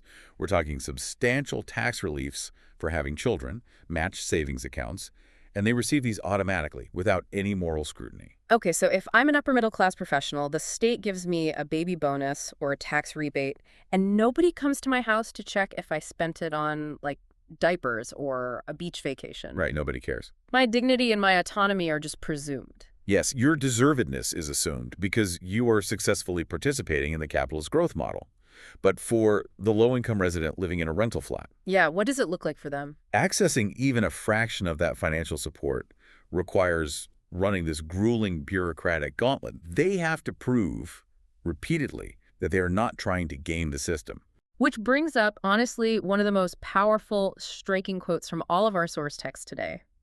Tio writes, "Dignity is like clean air. You do not notice its absence unless it is in short supply." It's such a perfect metaphor. It really is. Like, when you're breathing clean air, you don't walk around actively being grateful for oxygen. You just live your life. But the moment you are in a room that is running out of oxygen, it is the only thing you can think about. And the administrative processes for the poor are effectively rationing that oxygen. Tio details these interactions at social service offices that illustrate this perfectly. An applicant isn't just handing over a form, They are subjecting themselves to intense surveillance. Right. There's that specific example in the book. The bank deposit. Yes, the bank deposit. Explain that one because it blew my mind. So she observes a low-income applicant who was literally interrogated over a random $40 deposit in their bank account. The social worker needed to know exactly where those $40 came from before approving essential assistance. $40. We aren't talking about, like, hidden offshore accounts in the Caymans. We are talking about the cost of a few meals. The psychological toll of having to explain that must just be exhausting. Completely degrading. Yeah, it's not just that you are poor, it's that the state is actively demanding you perform your poverty in a way that just strips you of your basic standing as an adult. And that's the point. It acts as a micro instance of systemic disrespect. Right. And over time, that erosion of dignity compounds. When you have to constantly explain $40 deposits or film your sick child to prove you need a day off, you internalize this idea that society views you with deep, deep suspicion. And she argues this isn't an accident, right? Like, this isn't just an inefficient bureaucracy. No, not at all. Tio argues that the difficulty of accessing welfare is a deliberate feature of the system. It is designed to be highly unpleasant so that people will do absolutely anything, including taking grueling, underpaid, precarious jobs just to avoid having to rely on the state. And so, okay, if you have a massive pool of people terrified of the welfare office, they take those precarious jobs. And who benefits from an abundance of cheap, precarious labor? The middle and upper classes. Wow. Okay, now the structural link clicks. We get cheaper services, cheaper goods, a constantly growing economy, all because the floor underneath these workers is deliberately kept so uncomfortable that they can never, ever start moving. That is exactly the structural link. The punitive nature of the bottom is what subsidizes the ease of the top. Which completely reframes the whole concept of work-life balance. I would completely Because usually, when that phrase gets thrown around in, like, corporate seminars or lifestyle magazines, it's framed as a boundary issue, right? Yeah, it's always like, learn to say no to your boss. Right. Do yoga. Make sure you log off Slack by 6 p.m. It's a lifestyle choice. But Tio's analysis shows how heavily classed that entire conversation really is. For a salaried professional, work-life balance is a lifestyle objective. For a low-wage shift worker, work-life balance is a daily, frantic survival mechanism. Because the parameters are totally different. Exactly. The low-wage worker is operating in a society that provides almost zero unconditional public support for care.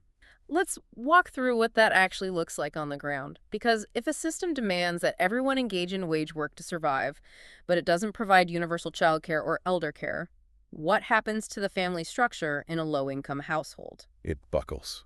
It just completely buckles. The system effectively demands that they work as if they don't have children and parent as if they don't have demanding, inflexible jobs. Which is impossible. Right.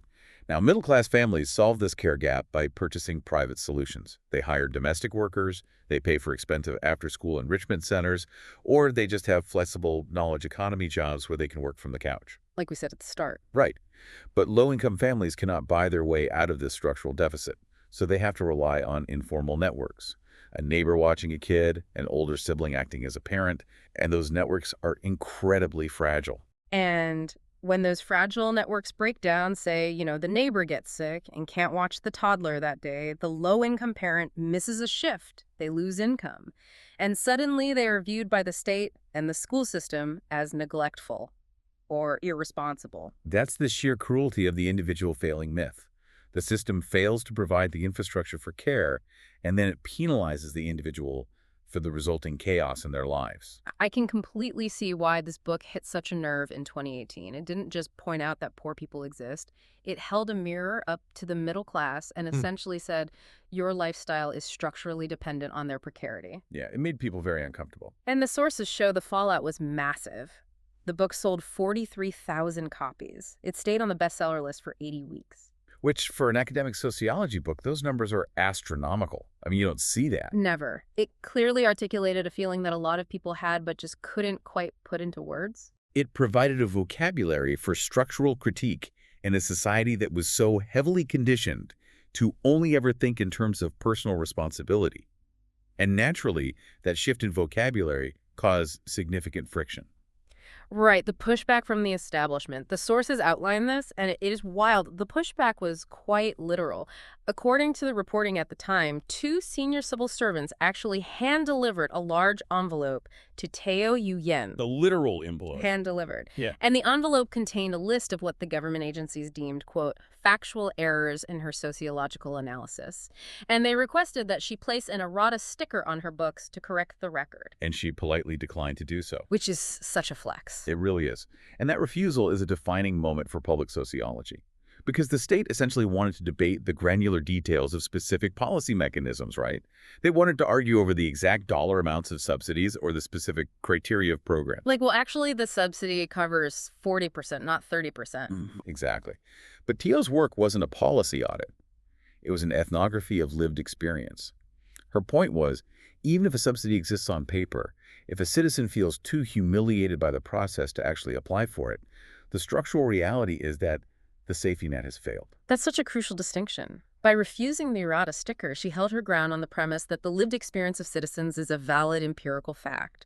The government has its press releases, but the sociologist has the living rooms of the rental flats. And by holding that ground, she permanently shifted the public discourse. Yeah. Once you see the structural nature of inequality, you just can't unsee it, which sets up the profound psychological shift we see when she publishes her follow-up book, Unease, 8 years later. This transition is so fascinating to me because if book 1 is about the people who have fallen to the absolute bottom of this highly punitive system, book 2 is about the people who are terrified of joining them, the middle class. Yes. The title Unease is it's incredibly precise because it's not about outright panic or, total economic devastation. It's about a chronic low-grade dread. It's the feeling of running on a treadmill that is slowly, imperceptibly speeding up, and you can never get off. The sources outline the demographic backdrop for this unease, and it is stark. We're talking about Singapore, which is nominally a highly pro-family society, right? There is constant government messaging encouraging marriage and children. Subsidies, ad campaigns, all of it. And yet, the total fertility rate has collapsed to a historic low of 0.87. Less than 1 child per woman. It's crazy. That is a society that is quietly going on strike against reproduction. So Teo wanted to know why. And over 3 years, she conducted 92 in-depth interviews with parents from all walks of life. What did she actually find when she got inside these middle-class homes? She found an environment where the fundamental nature of childhood has just been radically transformed.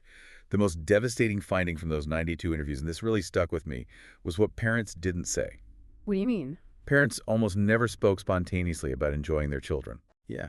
They didn't talk about their kids' quirks or their sense of humor or, their innate curiosity. That just didn't come up. That is heartbreaking. I mean, if you ask a parent about their kid and their first instinct isn't to tell you, like, a funny story about what they did at breakfast, what are they talking about instead? They are talking about them as projects.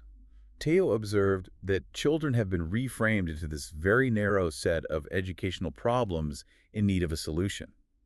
The entire vocabulary of parenting has been colonized by the language of human resources and project management. So the living room really has become a boardroom. Childhood is no longer a developmental stage, it's an academic workplace. And parents are just the middle managers trying to hit key performance indicators.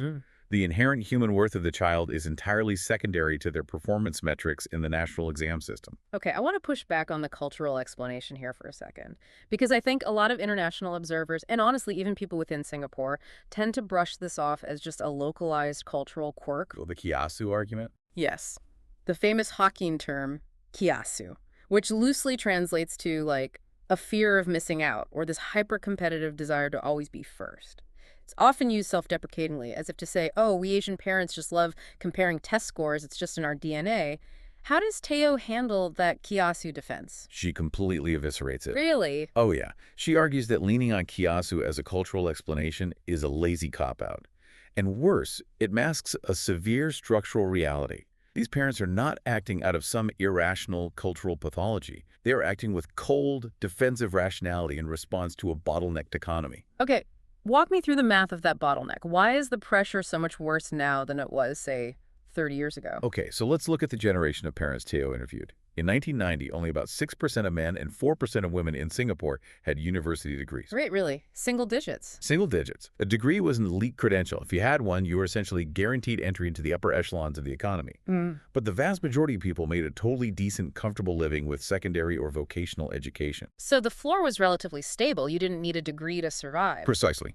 But over the last 3 decades, as the economy shifted to a hyper-globalized, knowledge-based model, that floor was raised dramatically. Today, a university degree is no longer an elite credential. It is the bare minimum baseline required just to get a foot in the door of the modern labor market.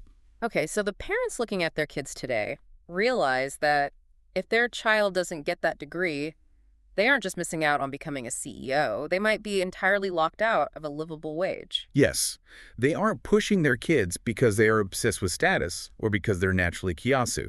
They are pushing their kids because they are terrified of economic exile.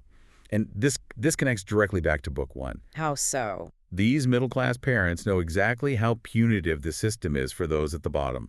They know there is no universal safety net. They know there's no clean air of dignity for the low-wage worker. That is the terror. They've read this is what inequality looks like, either literally or just by, observing the society around them. Where they see it every day. They know that falling down the socioeconomic ladder in the system means a life of grueling stress. It means interrogations over $40 bank deposits. It means relying on fragile, informal networks just to survive. So they will do absolutely anything to prevent their child from falling into that precarity. The hyper-competitive parenting isn't about winning the race. It's about not drowning. God, that's heavy. And that structural terror doesn't just stay in the school system, right? The sources highlight how it bleeds directly into the domestic sphere, into marriages. It alters everything. Because if a child's educational outcome is literally a matter of economic life and death, managing that education becomes a massive unpaid job. So who is taking on that job? Disproportionately, it falls on mothers. Even in households where both parents are working full-time professionals, the emotional and administrative burden of the educational rat race is heavily gendered. So the moms become the project managers. Exactly. Mothers become the project managers of the family's human capital. They're the ones tracking the homework, researching the enrichment centers, monitoring the exam scores, and carrying that persistent, heavy psychological guilt of wondering if they're doing enough. There is an incredibly revealing anecdote from the source material about secret tuition. Oh, the secret tuition is wild. It sounds almost like an illicit black market, but it's happening inside middle-class marriages. What is the mechanism driving wives to literally hide educational expenses from their own husbands? It comes down to a divergence in how that structural terror is felt and managed within the home. Often, husbands view the exorbitant costs of extra tutoring or enrichment classes as just unnecessary. They might think, oh, the kid is doing fine, or the system will sort itself out. They aren't feeling the panic as acutely. Right. But the mother, who is usually the one interfacing with the hyper-competitive parent WhatsApp groups and directly managing the child's daily academic struggles, she feels the acute risk of the child falling behind. So instead of having a massive fight about the budget every single month, the mother just quietly shoulders the financial burden out of her own income or her own savings. Yeah. She absorbs the financial cost to avoid marital conflict, while simultaneously absorbing the emotional cost of managing the child's stress. And the Reddit thread in our sources brought up a fascinating concept to describe the husband's role in this specific dynamic. Weaponized incompetence. Weaponized incompetence. That is such a heavy term. Break down how weaponized incompetence functions in this sociological context. So it occurs when a state structure demands highly intensive, individualized care for a child to succeed, like we've established, but doesn't provide the social infrastructure to support it. If a child needs 3 hours of homework supervision a night just to keep up with the shifting baseline of the labor market, someone has to do it. Right. If a father steps back claiming he, quote, doesn't understand the new math curriculum or that his work hours are simply too inflexible, he is essentially weaponizing his own inability to participate. Yeah. And because the stakes are so astronomically high, because failure means the child drops into that punitive lower class we talked about, the mother has no choice but to step in and fill the gap. It's an illusion of choice. Exactly. State policies that require intensive parenting inadvertently cement traditional, highly unequal gender roles in the kitchen and the living room. The mother sacrifices her own leisure time, her own career advancement, and honestly her own mental health to serve as the uncompensated shock absorber for the state's educational demands. That perfectly encapsulates the word unease. It's a prosperity that is entirely devoid of pleasure. You have these families living in nice apartments, holding good jobs, but the interior life of the home is just consumed by administrative burden, marital friction, and this quiet, pervasive dread about the future. Which brings us to the grand intersection of Teo Yu Yen's work. If we connect this to the bigger picture, when you put the 2018 book about poverty next to the 2026 book about middle-class anxiety, a unified sociological theory emerges. Which is what? That highly unequal societies inevitably harm everybody living within them. Even the people who appear to be winning the game are miserable. Because the game itself is structurally abusive. The middle class in unease is trapped in a toxic cycle precisely because education has ceased to be a great equalizer. Instead, it has become tied to intergenerational wealth and birth advantage. Right. The illusion of meritocracy that Teo exposed in Book 1 is the exact engine driving the frantic, joyless paddling we see in Book 2. Okay, I have to play devil's advocate here for a second because we need to address a major critique of Teo's work. This came up in the 4-star Straits Times review, and it was all over the online Reddit debates in our sources. The critique is that she relies too heavily on structural determinism. Okay, let's unpack that critique. What are the reviewers actually arguing there? They're arguing that these upper-middle-class parents are adults with agency, right? Nobody's holding a gun to their heads, forcing them to swipe their credit cards for secret math tuition, or forcing them to yell at their kids over B-plus grades. So by pointing the finger entirely at the state and the structures, isn't Teo just giving these parents a massive philosophical out? Is she absolving them of the psychological damage they are actively choosing to inflict on their own kids? That is a highly valid, critical pushback. It asks where the boundary lies between a coercive environment and personal responsibility.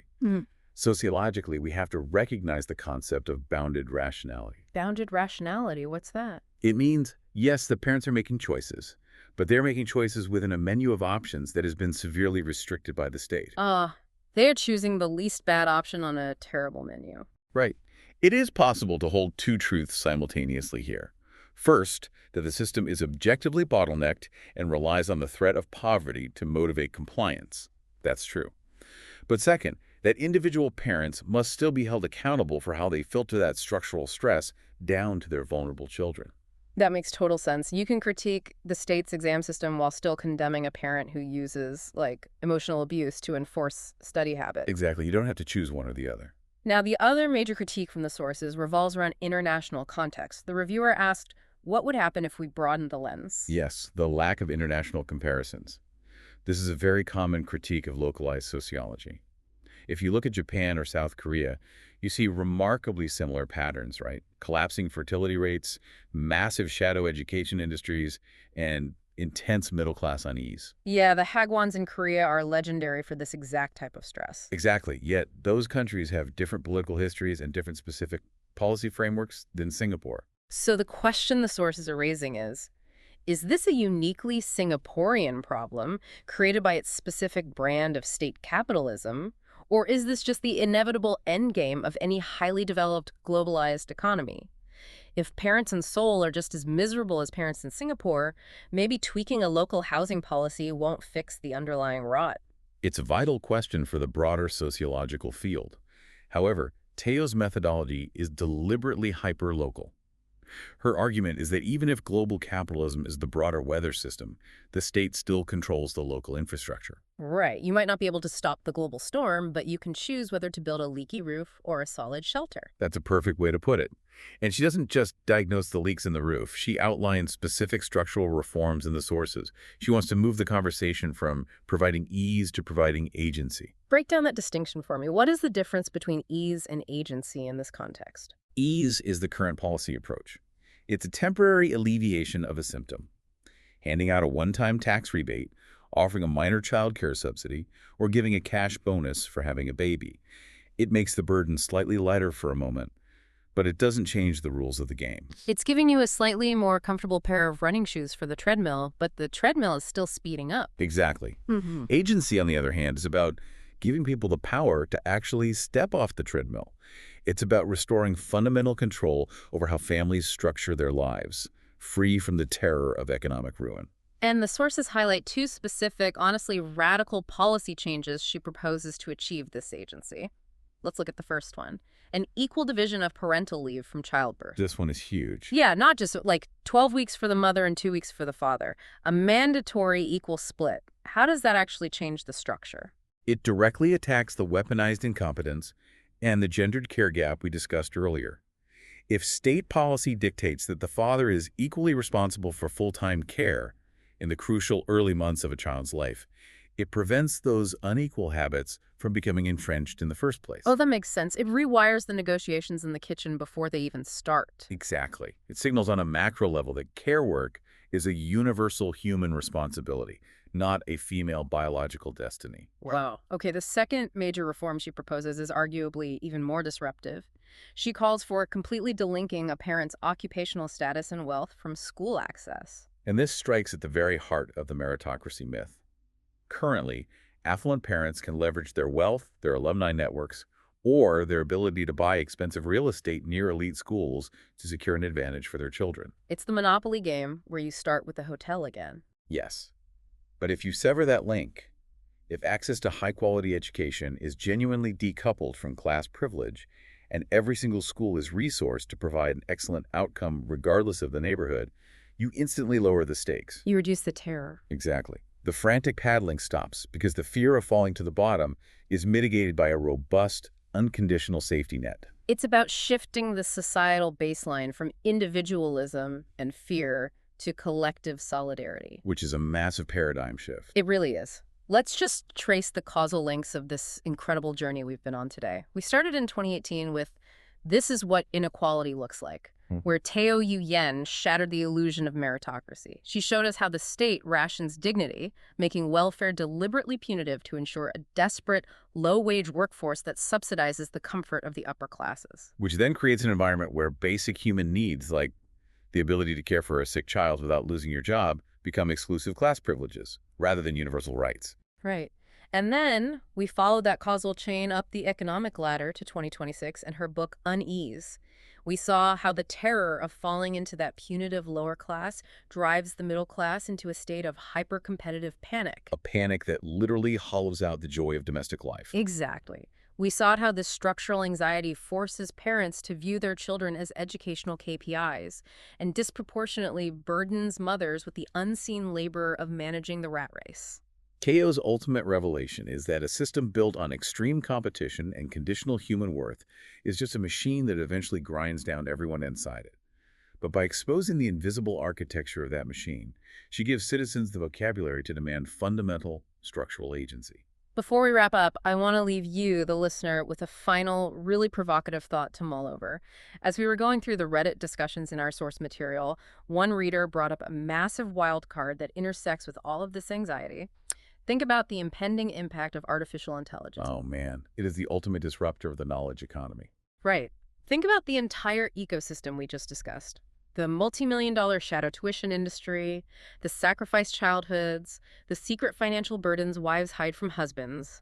All of it is built on training children to master a very specific, rigid set of cognitive metrics to pass standardized exams. Yeah, rote memorization, processing speed, specific data synthesis. Exactly. So, what happens to this entire frantic parenting arms race when AI models can instantly and perfectly execute the exact skills the labor market currently considers to be merit or intelligence? It's a terrifying question for these parents. If the skills you are torturing your child to acquire are suddenly abundant and free via an algorithm, the floor of the economy shifts again, but in a completely unpredictable direction. Will technology finally be the exogenous shock that breaks this toxic cycle of educational inequality? Yep. Like, will it render the exam treadmill obsolete? Wow. Or will the people at the top simply use AI to build an entirely new, even more exclusionary set of metrics to protect their status, creating a new kind of inequality we can't even fathom yet? It forces us to ask what we actually value in human beings when raw cognitive processing is no longer scarce. It's a huge philosophical question. Something for all of us to chew on as we look toward the future. Thank you for joining us on this deep dive into the work of Teo Yuyan. The next time you feel that unexplainable creeping dread about your career, your kids' grades, or your future, remember that the forces shaping your life might be invisible, but they are very real. It's not just in your head, it's in the structure. Keep questioning the rules of the game. We'll see you next time.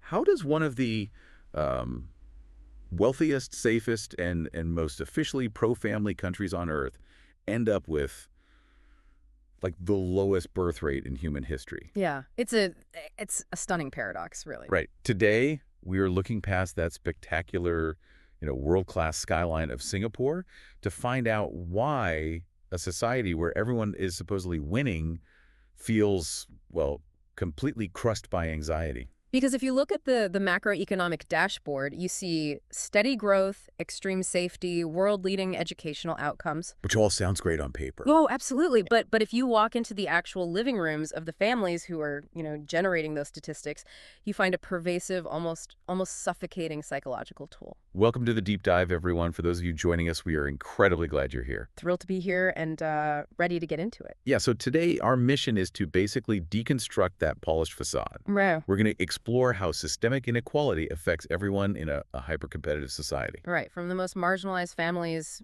struggling in rental flats, all the way to the most affluent parents who are like trapped in this golden cage of their own success. And to do this, we are drawing on a really profound stack of sociological research today. We really are. We are heavily centering the groundbreaking work of Associate Professor Teo Yuyan. Yes, the Provost's Chair in Sociology at Nanyang Technological University in Singapore.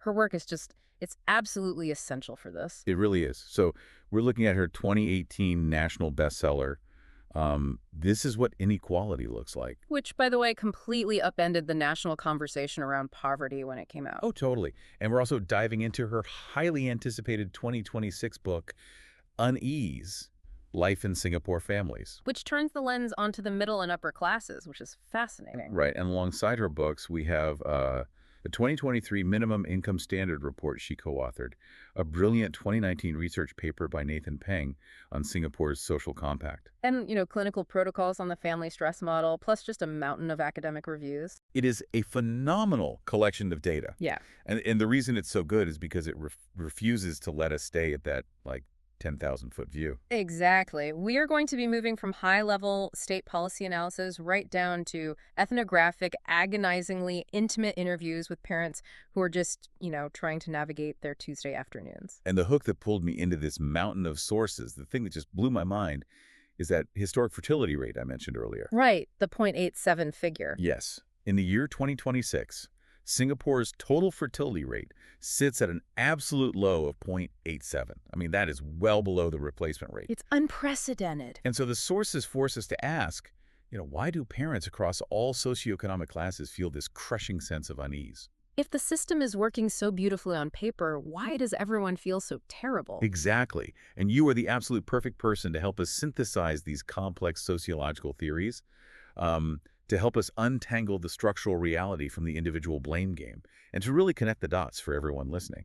Well, I am thrilled to dive into this with you. There is So much to unpack here. There really is. And I think for anyone listening, whether you live in Singapore or New York, London, Tokyo, this is going to deeply challenge your assumptions about wealth, merit, and what it actually means to build a good society. So let's start with the math, because the math is where the official story usually begins and ends, right? Right. It's the safest place to start. Yeah.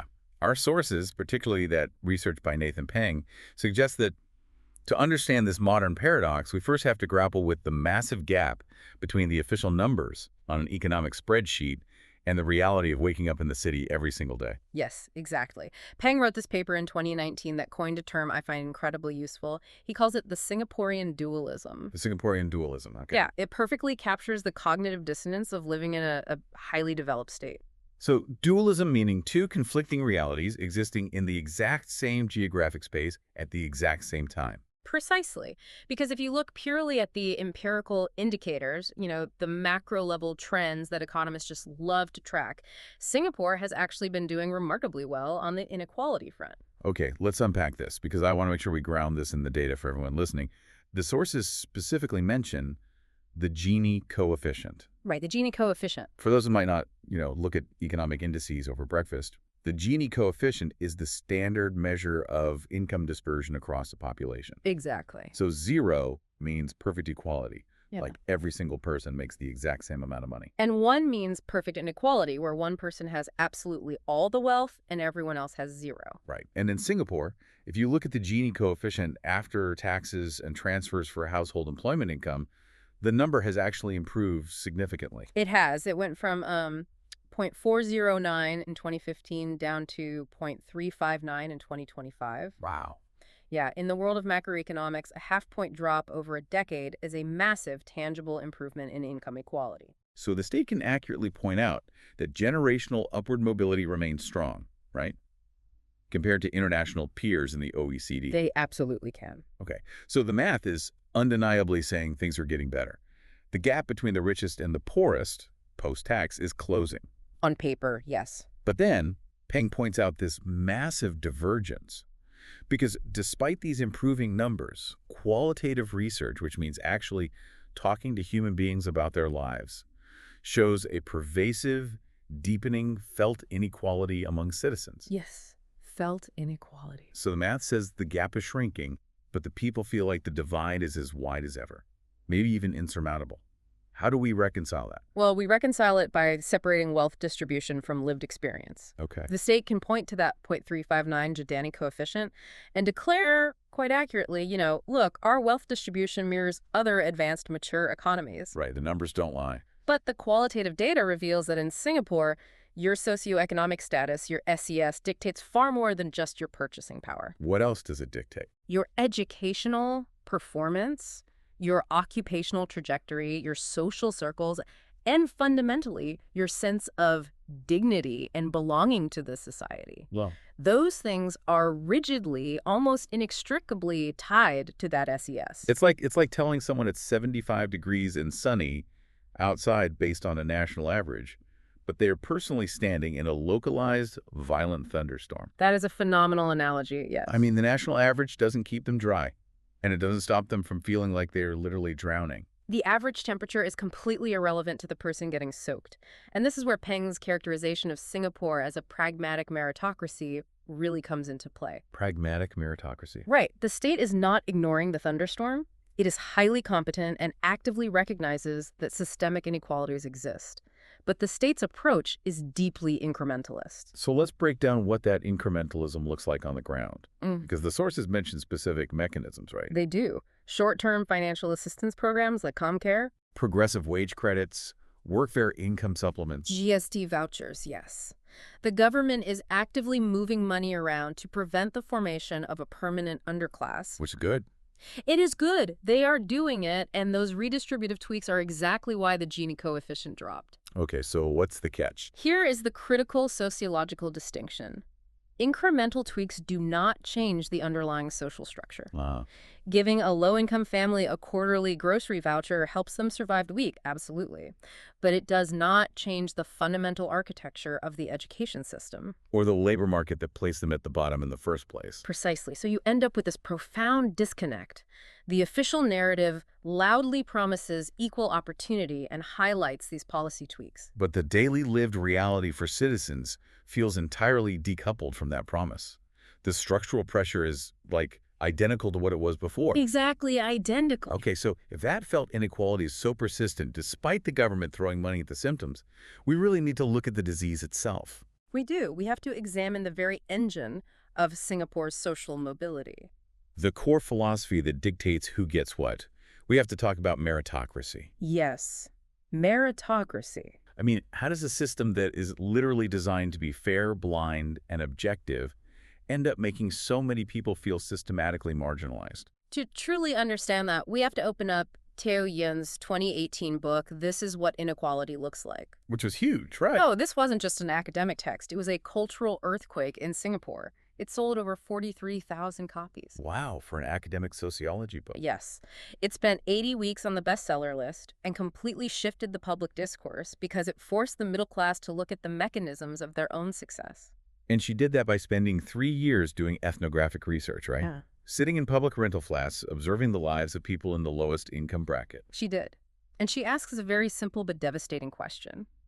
How do these individuals deviate from the Singaporean norm? And to answer that, she first has to outline this incredibly rigid, singular, normal route that exists in the national psyche. Right, the script of a successful Singaporean life. Yes, the script. And it goes like this, right? You go to school and perform exceptionally well in high-stakes exams. Then you secure a good, professional, continuous job. You meet a heterosexual partner. You register your marriage. You apply for a build-to-order HDB flat, which is the public housing where, like, the vast majority of citizens live. And then you have 2 to 3 children. It is a highly prescribed, linear life path. Extremely linear. And in many ways, state policies are tightly interwoven with this exact sequence. It's locked in.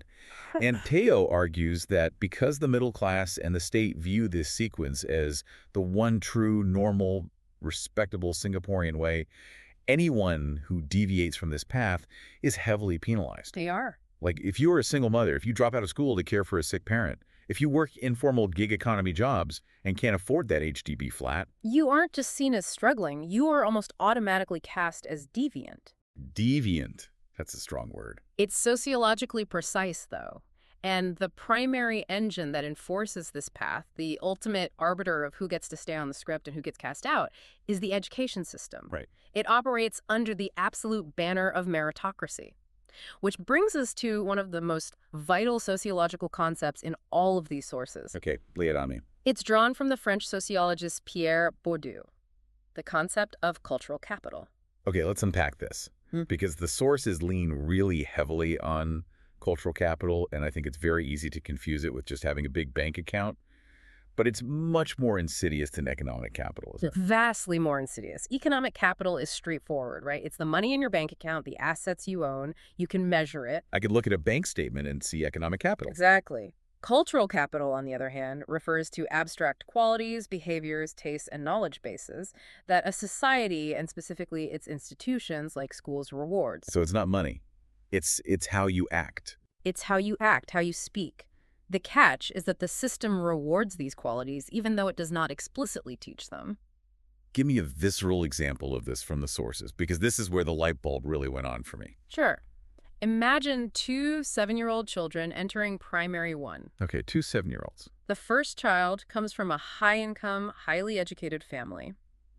At the dinner table, the parents engage the child in debates, encourage them to read advanced English storybooks. Teach them how to confidently negotiate with authoritative adults, right? Exactly. That child enters the classroom already possessing a massive reservoir of linguistic and social skills. They know how to sit still, how to raise their hand, how to speak to the teacher with a specific tone of, like, respectful confidence. And the school system looks at that child and says, wow, you are so bright. You are a natural leader. You are engaged. Precisely. Now imagine the second child. They come from a low-income family living in a rental flat. The parents work grueling, irregular shift hours. So they aren't having debates at the dinner table. No. The cultural capital prioritized in that home is strict obedience, self-sufficiency, and making yourself invisible so you don't add stress to an exhausted household. Which makes perfect sense for their survival. Absolutely. But that child enters the same classroom, stays quiet, doesn't make eye contact with the teacher, and struggles with the advanced English phonics they've never been exposed to. Right. The system looks at that child and says, you are unengaged, you are falling behind, you lack merit. But the school didn't teach the first child how to negotiate.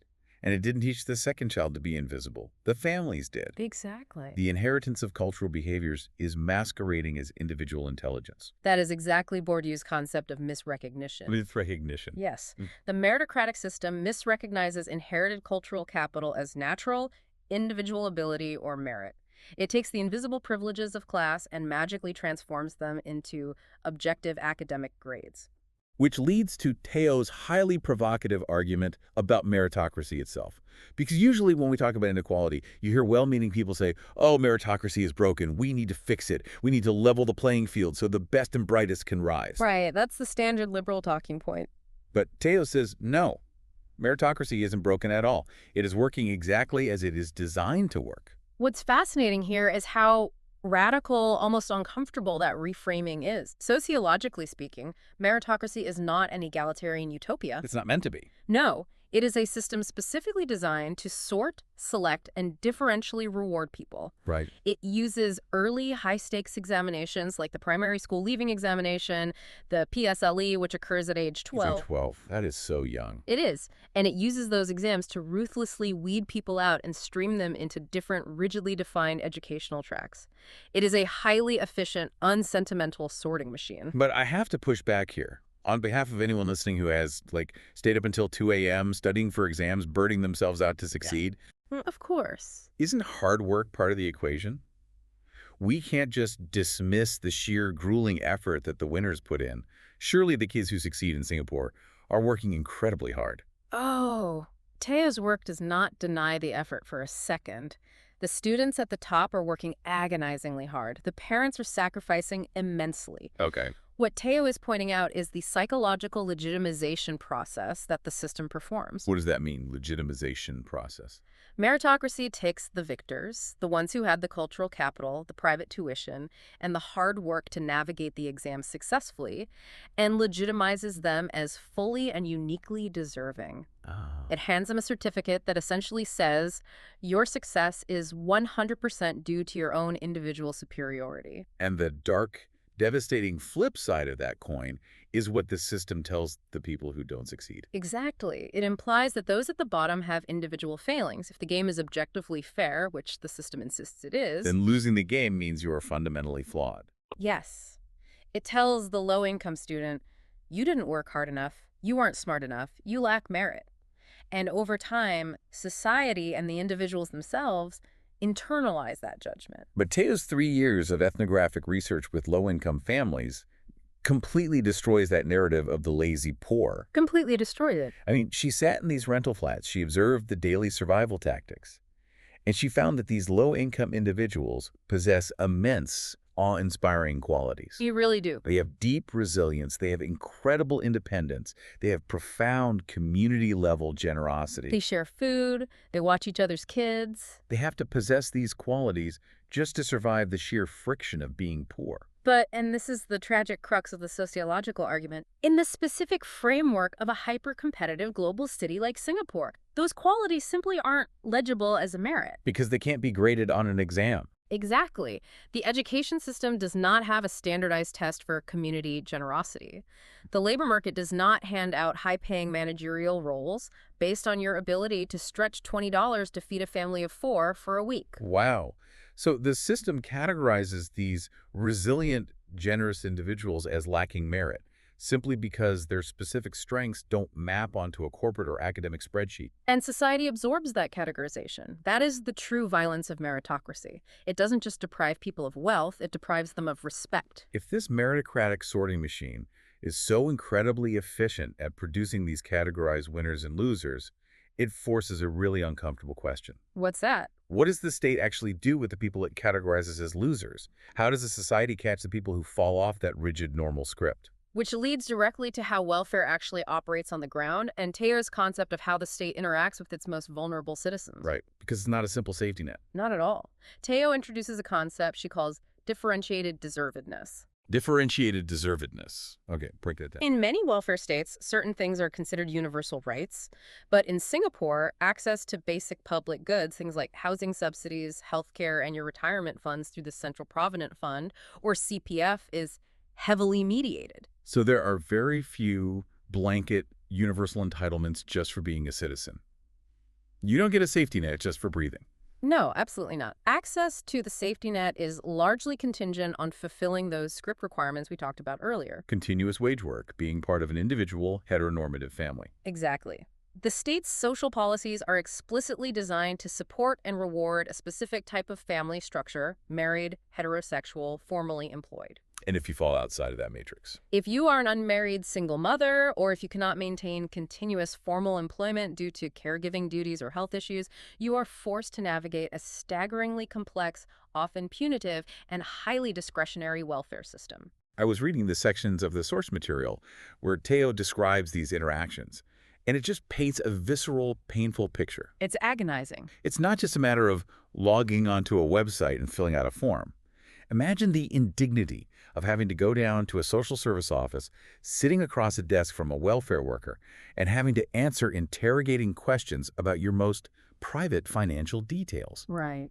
The sources give an example of a low-income person being grilled about a $40 deposit in their bank account. $40. Where did this $40 come from? Who gave it to you? Why aren't you working more hours? Why don't you just upgrade your skills and get a better paying job? It is an exhausting, continuous requirement to perform your poverty. Perform your poverty. Yes.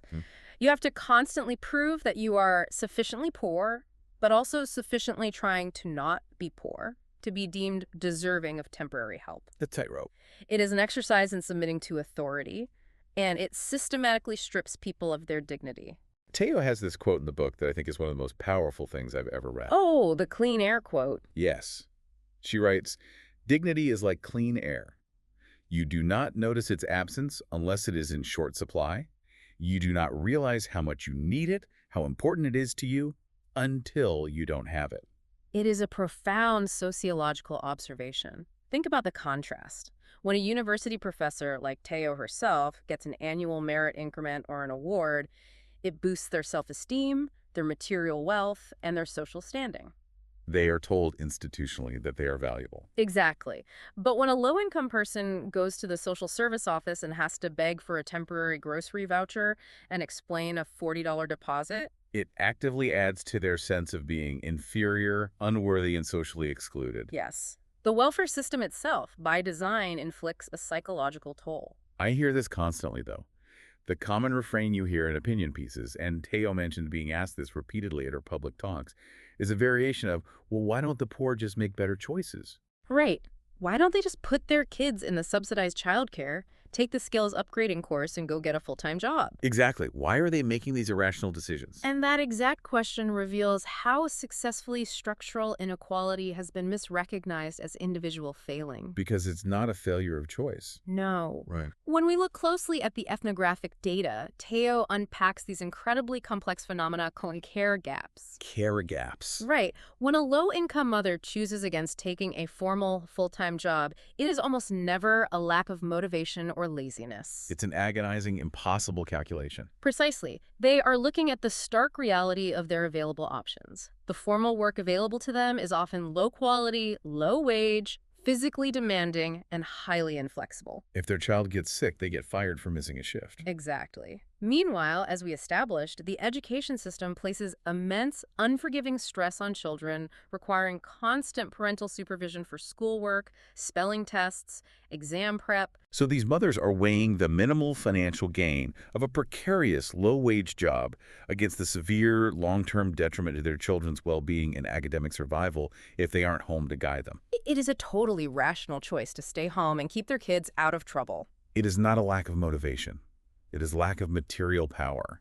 And I really appreciate how Teo redefines power in these sources. Yes, her definition of power is crucial. Because we're constantly swimming in this corporate self-help culture that says, empower yourself, change your mindset, manifest your success. Right, power is a feeling.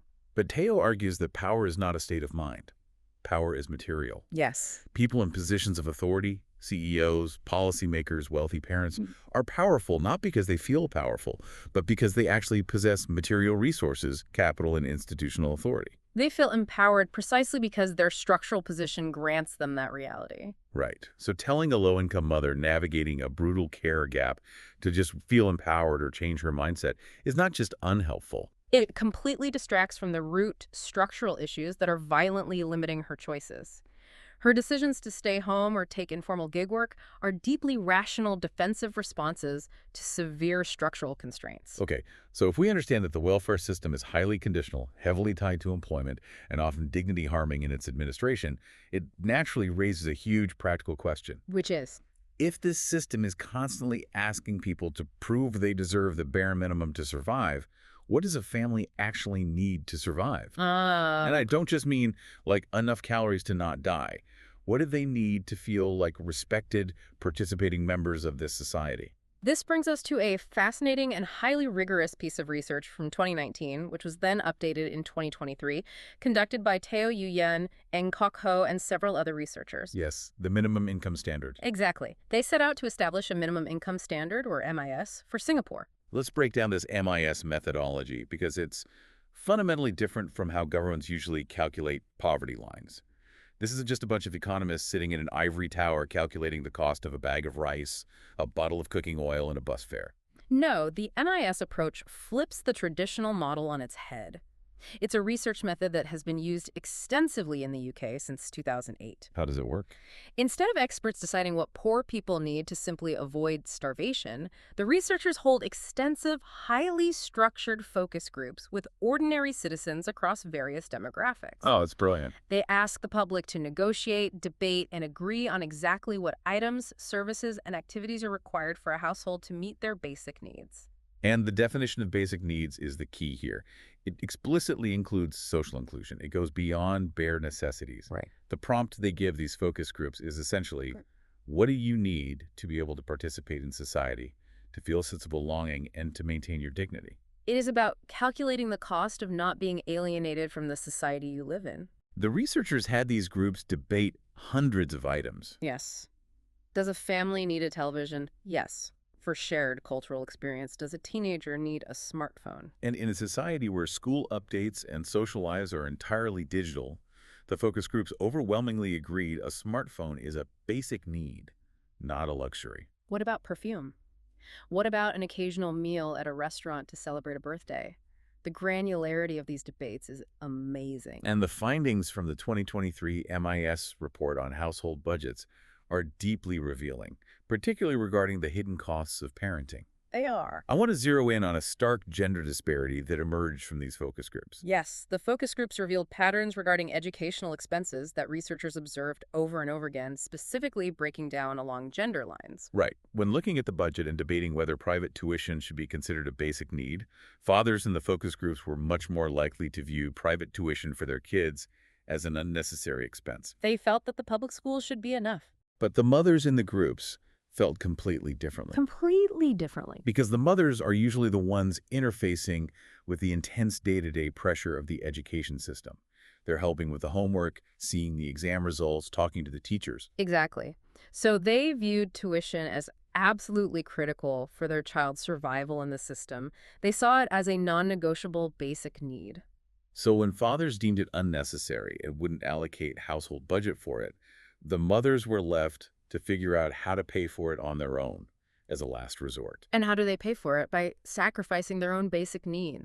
They skip meals, they don't buy themselves clothes, they isolate themselves socially, all to siphon money into the private tuition industry to keep their kids afloat. And that burden, that inequality, is amplified exponentially for single parents, the vast majority of whom are women. The research showed that single mothers are in an even tighter bind. They view childcare not as an enrichment activity or a luxury, but as a strict, non-negotiable precondition just to be able to participate in basic social activities. Or to hold down the continuous wage work that the state demands of them. Right. And to afford that childcare without a dual income, they are managing to live with far, far less than the MIS focus groups determined they actually need for themselves. So we have to look at these findings and ask a structural question. Are these budget allocations? A mother choosing to starve herself to pay for math tuition, a single mother living below the dignity line to pay for childcare. Are these just individual, quirky parenting choices? Are these moms just choosing to be overly anxious helicopter parents? Right. So what does this all mean? This is where Tio's sociological lens acts like a scalpel. She states emphatically in the sources, it's important to recognize that what appear to be personal choices are social phenomena. That is the core of it. Individual decisions are never made in a social vacuum. If one mother skips lunch to pay for tuition, that's a personal choice. But when thousands upon thousands of mothers across an entire nation are independently making the exact same personal choice to sacrifice their own well-being to pay for private tuition, it is no longer an individual quirk. It is a social phenomenon dictated by the structural demands of the society. The education system's high-stakes sorting mechanism practically mandates tuition for survival. The choice is an illusion forced by structure. That is a staggering realization. It is. We spent a lot of time looking at how this structural inequality, this rigid meritocracy, harms the low income. We see how it strips dignity, forces impossible choices, and creates massive care gaps. Right. But let's pivot. Let's look up the ladder. What happens when we look at the families who played by the rules and won? The ones who did everything right. The families who got the elite degrees, secured the high-paying corporate jobs, bought the beautiful private condos or the 5-room HDB flats. Have they brought their way to peace of mind? That is the exact premise of Tio's 2026 book, Unease, Life in Singapore Families. And the answer, resoundingly, tragically, is no. Yeah. No peace of mind. This book is described by reviewers as Sociology 2 to her previous book, Sociology 1. Yeah, if the first book forced the nation to look at the marginalized, this book turns the mirror directly onto the mainstream, the middle class, the people who consider themselves the norm. Over 3 years, Tio conducted in-depth ethnographic interviews with 92 parents across various classes, but with a heavy, deliberate focus on the middle and upper middle class. She wanted to understand the interior, emotional texture of their family lives. And she didn't just ask them to fill out a survey. No, she sat with them for hours, asking them to describe their typical day, their worries, their routines. And what she found was a profound, pervasive, inescapable sense of what she terms unease. Unease. Not panic, just unease. Right. It is not outright screaming panic. It is a subtle, persistent, low-grade tension that hums in the background of every interaction. Wow. She notes that life for these affluent families feels stable on paper, but it never actually feels secure. Even with the money. Even with the money. Family is touted as the most important thing in their lives, but the actual lived experience of family life feels constantly off-kilter and exhausting. Here's where it gets really interesting. I was reading through the methodology and the findings of these 92 interviews, and there was one detail that is honestly just heartbreaking. What's that? Kao says that what pained her the most after 3 years of listening to these parents wasn't necessarily what they complained about. It was what they didn't say. The silences in the transcripts were deafening. Yes. She noted that across 92 extensive interviews, parents rarely, if ever, spoke spontaneously about what they actually enjoyed about their kids. It's incredibly sad. They didn't talk about admiring their children's weird little quirks or finding joy in their developing personalities or just, loving spending a lazy Sunday with them. Instead, children were almost universally framed in the conversations as a narrow set of educational problems in need of a solution. It is a devastating paradox. Right. Singapore is a loudly, officially pro-family society. The government constantly promotes marriage and childbearing through massive tax rebates and baby bonuses. Yet, when you enter the actual homes of these successful families, childhood completely lacks playfulness, and parenting feels less like a relationship and more like exhausting, high-stakes administrative work. And the economic data backs this up in a terrifying way. You would logically think that upper-middle-class families, having achieved significant financial success, would use their surplus wealth to buy leisure time. To relax, to go to the park, to enjoy the fruits of their labor. But they absolutely do not. Teo noted that unless she specifically prodded them and forced the topic, parents didn't talk about their own leisure activities or hobbies at all. Instead of using their wealth to buy free time and peace of mind, They are pouring their vast resources into shuttling their kids around a massive, hyper-competitive $1.8 billion private tuition industry. $1.8 billion. On after-school tutoring, that is an arms race. It is. Kids are finishing a full day of rigorous public school and then being driven to specialized math tutors, science enrichment centers, and Chinese language academies. It robs both the parent and the child of any semblance of a relaxed, joyful family life. Teo says this beautiful, profoundly sad thing in one of the interviews about the book. She says, "I hope when people read it, they feel an ache. Parenting shouldn't feel that way, and childhood shouldn't feel that way. That is one of the big costs of having society be structured the way it is." And that ache is the realization that inequality harms absolutely everyone. Everyone. It's not just the people struggling at the bottom who suffer the psychological toll. The people at the top, the supposed winners, are trapped in a golden cage of their own anxiety. Terrified that if they stop paddling, if they drop just one tuition class, their children will slide down the socioeconomic ladder into that localized thunderstorm we talked about earlier. Which brings us to perhaps the most famous or infamous cultural concept in Singapore, kiasu. Ah, yes, kiasu. Kiasu. It is impossible to talk about Singaporean sociology without addressing it. For our global listeners who might not be familiar with the term, kiasu is a Hokkien word that literally translates to fear of losing out. In Singaporean culture, it's used to describe someone who is overly competitive, grasping, and always trying to get ahead. It can manifest in trivial ways, like queuing for 4 hours for a free Hello Kitty toy at McDonald's. Or in highly serious ways, like pushing your kids to the absolute psychological brink academically to secure a spot in an elite school. And usually when you read opinion pieces or hear people talk about the immense stress in Singapore, they place the blame squarely on kiasu. They say it's a toxic cultural mindset.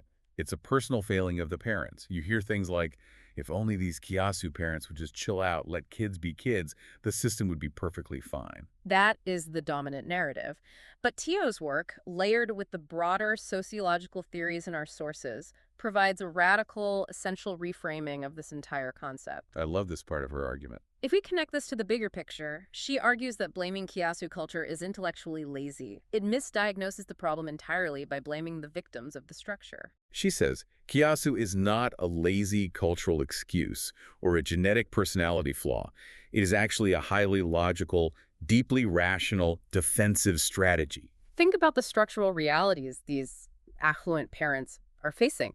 They aren't crazy, they are observant. Right. The labor market is hyper-competitive, increasingly globalized, and precarious.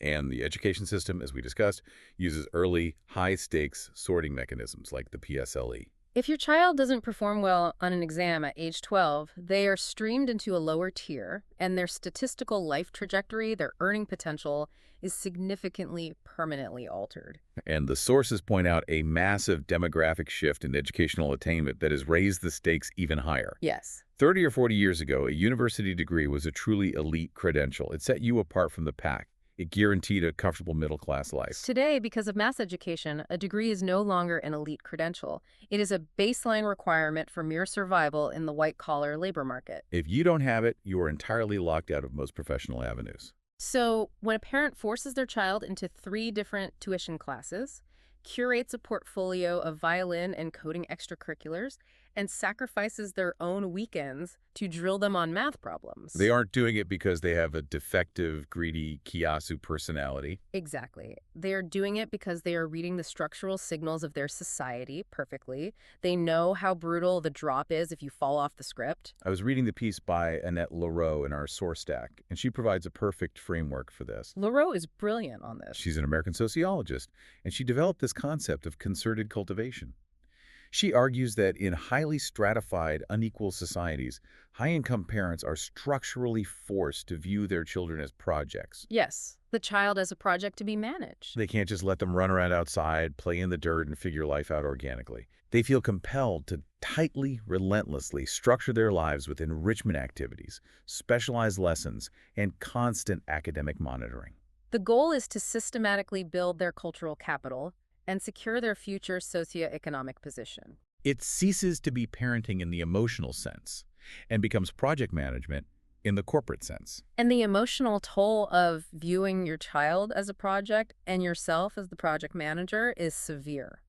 The sources highlight empirical research testing something called the family stress model. And this has been studied extensively in Southeast Asia, including Singapore, right? It has. How does that model explain what's happening in these living rooms? The family stress model was originally developed to study families in deep poverty, but sociologists are now applying it to the middle class. Okay. It posits that systemic or economic hardship, and in the middle class context, this translates to the intense, unyielding systemic pressure to maintain status and prevent downward mobility causes severe parental distress. You're constantly worried, constantly scheduling, constantly paying for tuition. This distress inevitably disrupts positive parenting practices. When you are operating out of fear, exhaustion, and unease, you are less warm, less patient, less playful, and far more authoritarian. And the most tragic part is that the children absorb all of that. The clinical data in the sources points to assessments showing that kids act as emotional sponges, They absolutely do.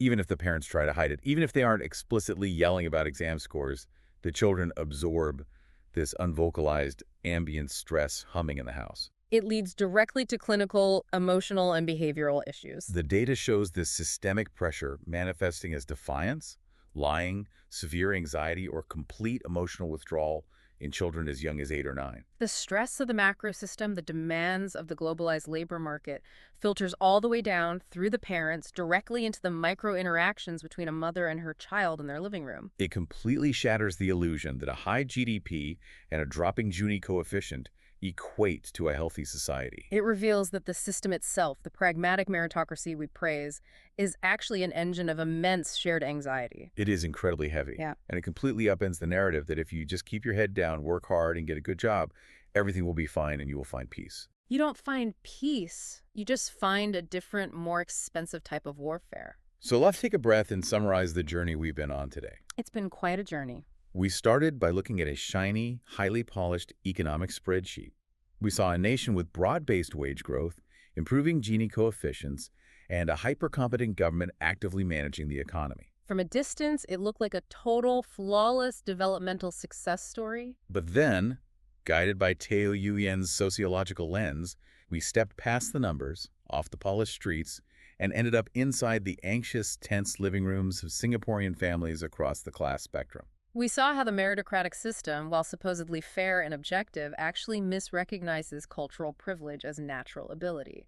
It legitimizes inequality and deeply penalizes those whose vital survival skills like resilience and community generosity don't translate into academic capital. We saw how the welfare system, rather than providing a universal safety net, demands dignity as payment for basic needs and forces low-income mothers into impossible care gaps. And we saw that even for the winners, the affluent, highly educated middle and upper classes, the prize for navigating this brutal system is just a lifetime of unease. Right. Whether you are a single mother struggling to afford basic childcare just so you can work, or you are an affluent parent caught in a $1.8 billion tuition trap, terrified your child will fall behind, you are both responding to a structure that demands constant, exhausting competition. We've learned that inequality harms everyone in the society, not just those at the bottom. It robs parenting of its joy, it robs childhood of its play, and it replaces community solidarity with an isolating, desperate fear of losing out. This raises an important question, one that Teo's profound body of work points toward, but leaves us, as a society, to grapple with. What's the question? If our current definition of merit and success is structurally designed to create this pervasive inequality, to force us into a relentless rat race, and to rob family life of its actual joy, what specific alternative qualities should a society actually reward?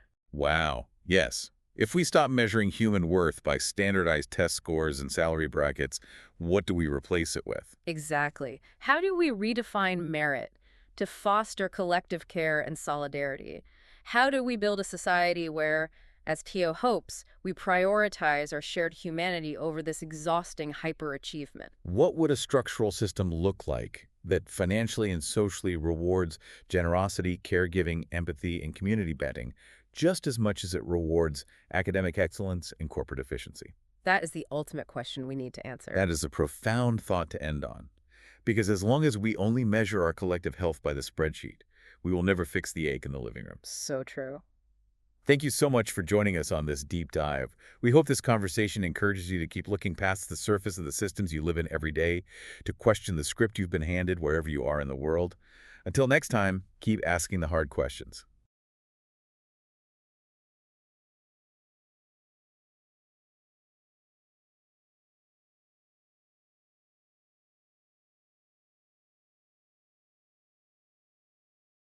This critique examines a sociological manuscript detailing how social class shapes child-rearing practices, specifically the middle-class strategy of concerted cultivation versus the working class and poor strategy of the accomplishment of natural growth, and how these distinct practices impact a child's institutional advantages. The material establishes class as the dominant force shaping childhoods, but the interaction between race and class occasionally feels secondary within the family case studies. Oh, interesting. Let's just dive right into that demographic foundation then. Secondary in what way? Well, the weakness is that while the introduction carefully notes racial differences, like residential segregation. Right, it sets that up early on. Yeah, exactly. But then the individual case studies heavily sideline race in favor of class. Ah, I see. By treating class as this blanket experience, the narrative just misses the opportunity to explore how racial dynamics specifically compound or alter the class experience. Leaving the analysis feeling slightly incomplete, right? Exactly. It flavors the class experience in ways the text sort of glosses over. Because, the material makes a strong case for class as the unifying variable by highlighting diverse subjects. Right. Like they actively pair the families up. Yeah, you have Garrett Tallinger, who is a white middle-class boy, and Alexander Williams, a black middle-class boy. And then Tyrek Taylor, a black working-class boy. Right, so the author is explicitly saying that economic reality, rather than race, dictates the rhythm of daily life. The hovering over homework, the piano lessons. Those are just middle-class traits. Exactly. But does downplaying race in favor of class create a blind spot? Like, is the black middle-class experience of Alexander Williams truly identical to the white middle-class experience of Garrett Tallinger when navigating society? That is the exact friction point right there. Yeah? Yeah. The suggestion here is to explicitly integrate an intersectional analysis within those micro-level family narratives. So not replacing class, but adding to it. Precisely. You want to demonstrate how race acts as a modifier to the primary engine of social class. Right, because if you just look at the schedule, they do seem identical on paper. Sure, they both have soccer and piano. But the why behind it might be completely different. Let's look at some concrete examples. What about Tyrek Taylor? Okay, so in Tyrek's chapter, there's a moment discussing his father's reluctance to let him play football. Due to safety issues, I think the text says. Right, safety issues. Currently, that's framed just as a generic working-class constraint. Like a fear of medical bills or injuries? Exactly. But to fix this, the author needs to explore whether these safety concerns are uniquely racialized in a working-class black neighborhood compared to a white working-class neighborhood. Oh, wow. Right? Is the father's fear rooted strictly in the physical danger of the sport, or is it entangled with the broader vulnerabilities of young black boys in public spaces? That is a massive distinction. And what about the middle-class families? Like the Williams family? Well, address whether middle-class black parents use concerted cultivation not just for institutional advantage, but as a deliberate protective shield against racial bias. Oh, like keeping them scheduled keeps them safe? Right. White families like the Tallingers do not have to consider that. They are just building resumes. It's playing offense versus playing defense. I love that framing. Yes. Moving from who is being analyzed to the psychological outcomes, the text sets up this core dichotomy. Concerted cultivation yields an emerging sense of entitlement. And natural growth yields an emerging sense of constraint. Right. Now, the author explicitly fears readers might project deficit theories onto poor families. Which happens all the time in sociology. Constantly. It's as if institutional life is a board game where only the middle class was handed the rulebook. Right. So, does the text's kind tone inadvertently reinforce the exact deficit model the author is trying to avoid by painting working-class families as powerless? The dichotomy between an emerging sense of entitlement and an emerging sense of constraint is powerfully drawn, yet this binary framework risks underplaying the active resistance and resilience found in working-class and poor families.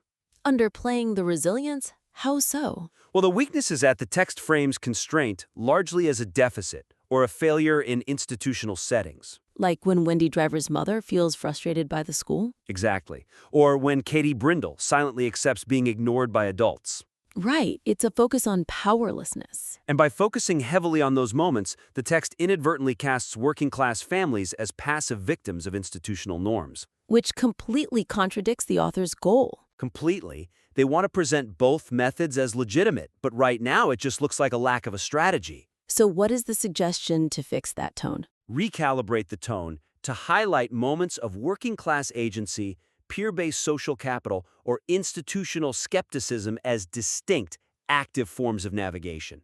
Rather than just passive constraint. Yes. Let's get into the concrete examples for this. Tyrek Taylor has that huge argument over a volleyball game, right? Yes, the kids argue over boundaries, and his older peer Reggie adjudicates it. Right now, that's just framed as informal play. Right, just kids messing around in the street. But reframe that, not merely as informal play, but as a highly sophisticated, autonomous, judicial system. Oh, that's a great way to put it. He is building a valuable form of social capital that is completely absent in adult-supervised middle-class play. Right, because middle-class kids just look to a referee or a parent to solve the dispute. Exactly. Tyrek is learning how to govern his peers. What about the parents? How do you reframe their struggles? Like Tyrek's mom not letting him quit football. Address that directly. When Miss Taylor refuses to let Tyrek quit despite her own exhaustion, frame this explicitly as an active, strategic exercise of parental authority and resilience. Right, not just a struggle with burnout. Exactly. She is actively teaching him grit in a world without safety nets. That's a huge tonal shift. So let's zoom out to the macro level now. Structure and flow. Okay.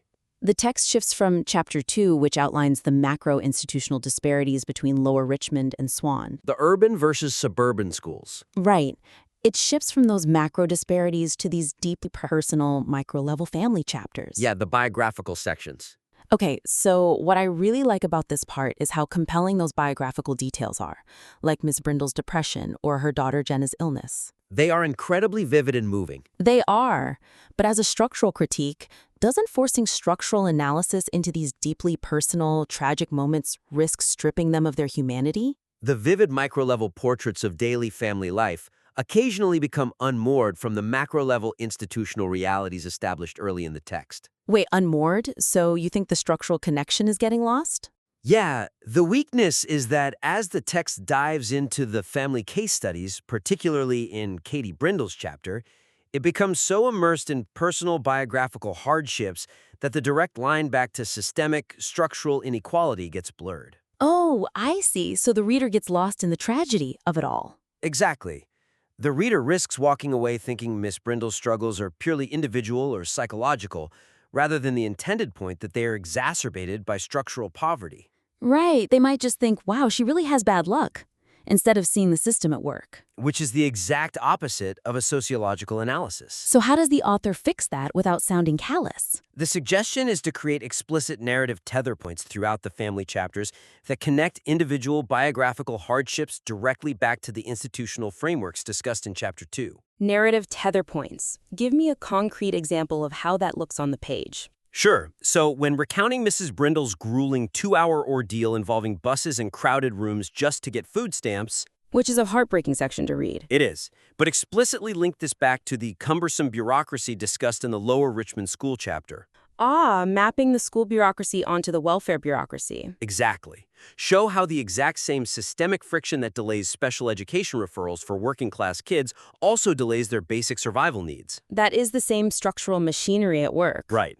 Or take when Katie's family faces eviction and a bureaucratic nightmare in municipal court. How do you tether that? Tie this directly to the broader argument about how institutions demand a type of negotiation that poor families are systematically denied. Oh, like the vocabulary and the leverage the middle-class parents use at the Swan School. Yes! The middle class can negotiate with teachers so they can negotiate with landlords. Ms. Brindle is denied that leverage across all institutions. That makes the macro argument so much stronger. It really does. It shows the causality front and center. Well, this has been an incredibly insightful look at refining this manuscript. Let me briefly recap the 3 main actionable takeaways for the author. Sounds good. First, Integrate intersectional analysis to show how race modifies the class experience. Right, don't leave that on the table. Second, reframe the concept of constraint to highlight working class agency and peer-based social capital. Get rid of the passive victim framing. Exactly. And third, explicitly tether micro-level family biographical hardships back to macro-level institutional inequalities. Build those narrative tethers. We invite the listener to implement these structural and thematic changes and submit their revised work back to the critique for further review. Picture this, all right? It's like 9 o'clock on a Wednesday night, and we are looking at two very different childhoods playing out, just maybe 20 minutes apart from each other. Right, in the exact same city. Exactly.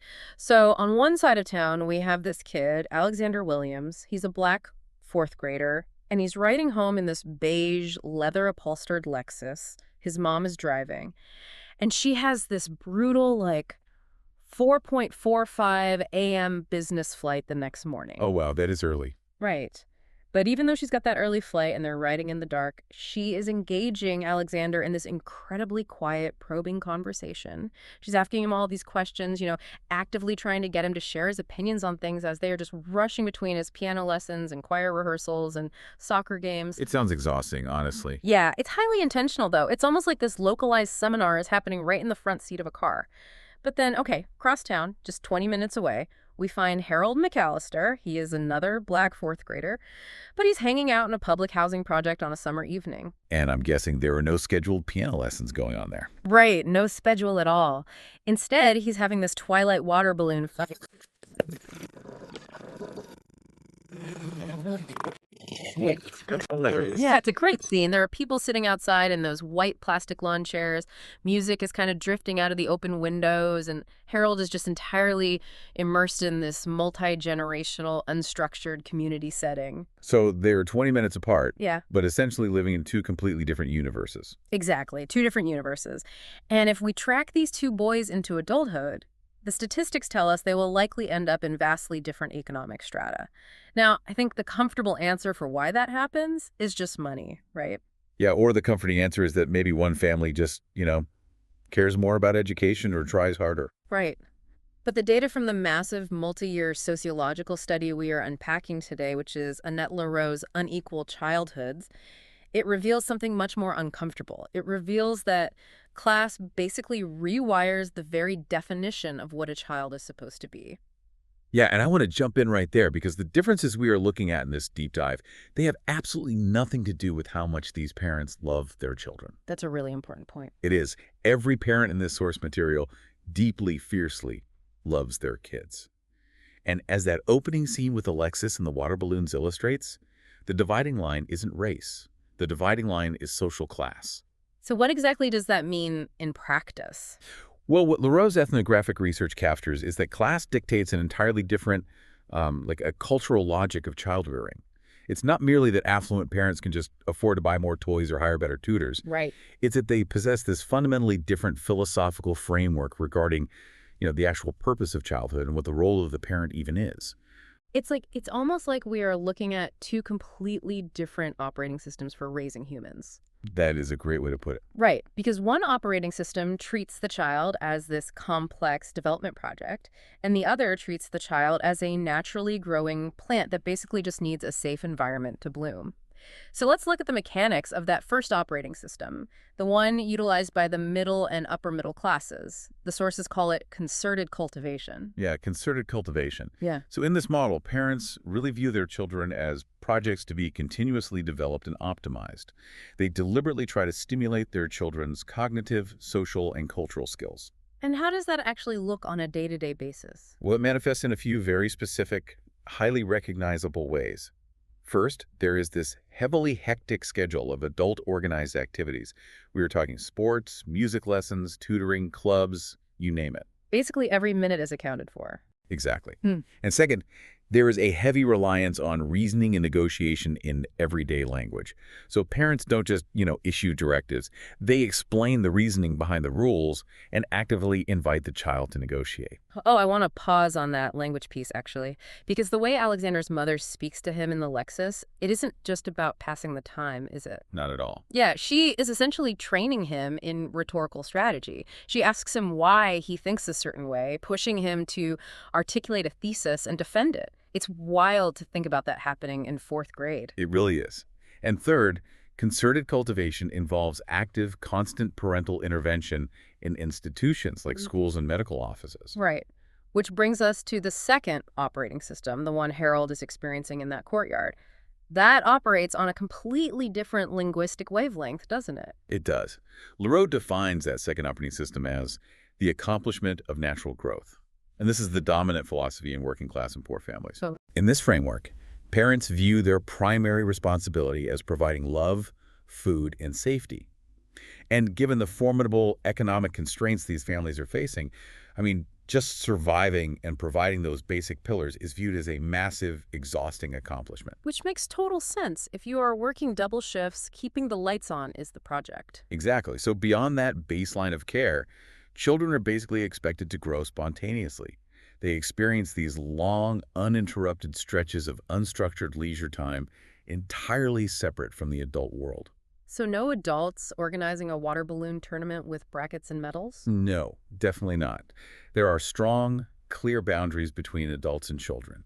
Directives are given without any expectation of negotiation. Like when a working-class parent says, "Go to bed," it is a command. It is not the opening bid in a debate about bedtime policies. Right, because there's no energy left for a debate. And there's also this general deference to institutional authority, right? You don't question the doctor, you don't challenge the teacher. Now, on the surface, this natural growth model sounds incredibly liberating for the child. Harold is surrounded by family, he's playing outside, his time is his own.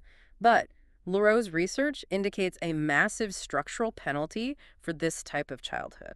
Yeah, and to understand that penalty, we have to introduce a concept from the French sociologist Pierre Bourdieu. This really forms the theoretical backbone of these sources. The concept is cultural capital. Okay, let's break that down for everyone listening because it sounds like money, but it's not, right? Right, cultural capital isn't money in the bank. It is the accumulation of knowledge, behaviors, and skills that a person can tap into to demonstrate cultural competence and thus social status. It is basically knowing the rules of the game. The unwritten rules. Yes, our society's dominant institutions, so our schools, our hospitals, our legal systems, our corporate workplaces, they universally operate on the logic of concerted cultivation. The professionals who run these institutions expect children to be cultivated. They expect parents to intervene. So they're essentially waiting for the kids to act a certain way. Exactly. They reward the specific vocabulary and assertive behaviors that middle-class children are taught at the dinner table. And because the middle-class kids are acquiring this cultural capital, they develop what the text calls an emerging sense of entitlement. Now, I have to say, usually we use the word entitled as an insult. Right, we picture a spoiled brat demanding a shiny new toy. Yeah, exactly. But Leroux is using it as an academic term here to describe what is literally a superpower. It is a superpower. It's a superpower of institutional navigation. It is this robust sense of entitlement to customize your environment. Middle-class children act as though they have a fundamental right to pursue their individual preferences and actively manage interactions. They learn to look adults in the eye, shake hands, and treat authority figures as relative equals. Yeah, they learn that rules are somewhat malleable if you know how to formulate the right argument. But working class and poor kids, whose home logic is completely out of sync with these institutions, they develop what's called an emerging sense of constraint. Constraint. Because they are playing by a different set of rules. Right. They learn to accept the actions of authority figures without trying to customize the interaction. They constrain themselves, which often leads to feelings of alienation or profound frustration when they hit those institutional walls. So for everyone listening, just think about your own childhood for a second. Were you the kid in 5 different sports leagues, doing homework in the backseat of a minivan while your mom negotiated a different deadline with your history teacher? Or were you wandering the neighborhood with your cousins, making up games until the streetlights came on, knowing that if you got in trouble at school, you'd get in double trouble at home? It's a really revealing question to ask yourself. It is, because the transition from those distinct childhoods to the adult professional world is where we see the mechanisms of inequality really grind into gear. And the translation of those childhood experiences into adult cultural capital is seamless for the middle class. But to truly understand how that entitlement superpower is forged, we have to examine the extreme, honestly, almost punishing labor it takes to build it. Yeah, concerted cultivation requires an astonishing amount of invisible work and sacrifice from the parents. It does, and we see the mechanics of that invisible work perfectly in our first case study from the sources. We're looking at the Tallinger family. Oh, the Tallingers, yeah. To see concerted cultivation in full swing, you have to look at the deeply scheduled life of Garrett Tallinger. Garrett is a white, middle-class fourth grader. His parents, Don and Louise, are both professionals. They're financially secure, yet their daily lives are an absolute frantic blur of logistics. Frantic is the word. The rhythm of the Tallinger household is entirely dictated by Garrett's extracurricular commitments. The center of the home is no longer the hearth, right? It is the master calendar. It's practically a command center. Exactly. Let me just list Garrett's schedule. He is enrolled in Forest Soccer, which is a private club. He is simultaneously in Intercounty Soccer, which is an elite all-star team. He plays baseball. He's on a swim team. He takes piano lessons. He takes saxophone lessons. Wow, that's a lot for a 10-year-old. It gets crazier.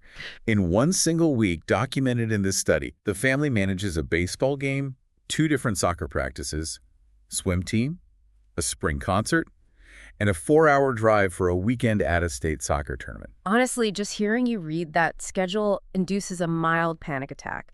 And Garrett is only one child. Right. He has a younger brother, Spencer, who is also enrolled in baseball, soccer, and Cub Scouts.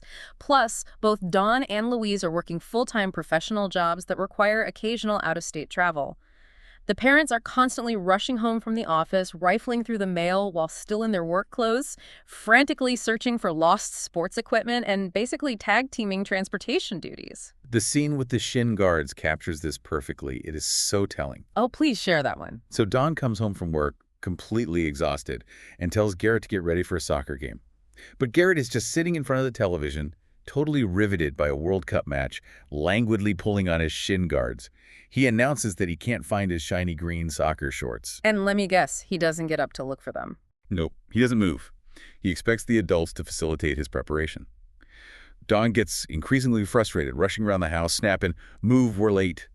But ultimately, it's the father who has to locate the shorts and physically drop them onto his son's lap. Wow. Yeah, the invisible labor of managing this child's schedule is staggering, and it falls heavily on the parents. And Don even points out the absurdity of it, right? He notes how, quote, arrogant, unquote, organized soccer is, assuming that parents have the time, the flexible work hours, and the resources to just leave the office at 4:30 p.m. and lug kids to games across the county. He literally wonders aloud how hourly wage workers could ever possibly manage it. Because the reality is they can't. They absolutely can't. And yet the Tallingers keep doing it. They push themselves to the brink of exhaustion because they view this intense cultivation as an absolute necessity for Garrett's development. But this relentless optimization of the primary child creates massive collateral damage within the family unit. It really does. And the most visible collateral damage is inflicted on the youngest brother, Sam. He is a 4-year-old preschooler, and his entire existence is held hostage to his older brother's activities. It's so sad. It is. He comes home from daycare, gets a quick snack, and is immediately strapped into the back of a car to go watch Garrett play soccer or baseball. He spends hours of his week just waiting for his brother's activities to end. And Sam frequently falls apart. He kicks, he screams, he whines, because he is deeply exhausted and fundamentally bored. There's that moment during Garrett's spring concert, right? Yes. Sam is kicking the seat of the woman in front of him, and his mother is grabbing his arm, intensely whispering at him to sit still and behave. His developmental needs for unstructured play and rest are entirely subordinated to the logistical demands of Garrett's resume building. It's basically a full-time job for a toddler. Yeah.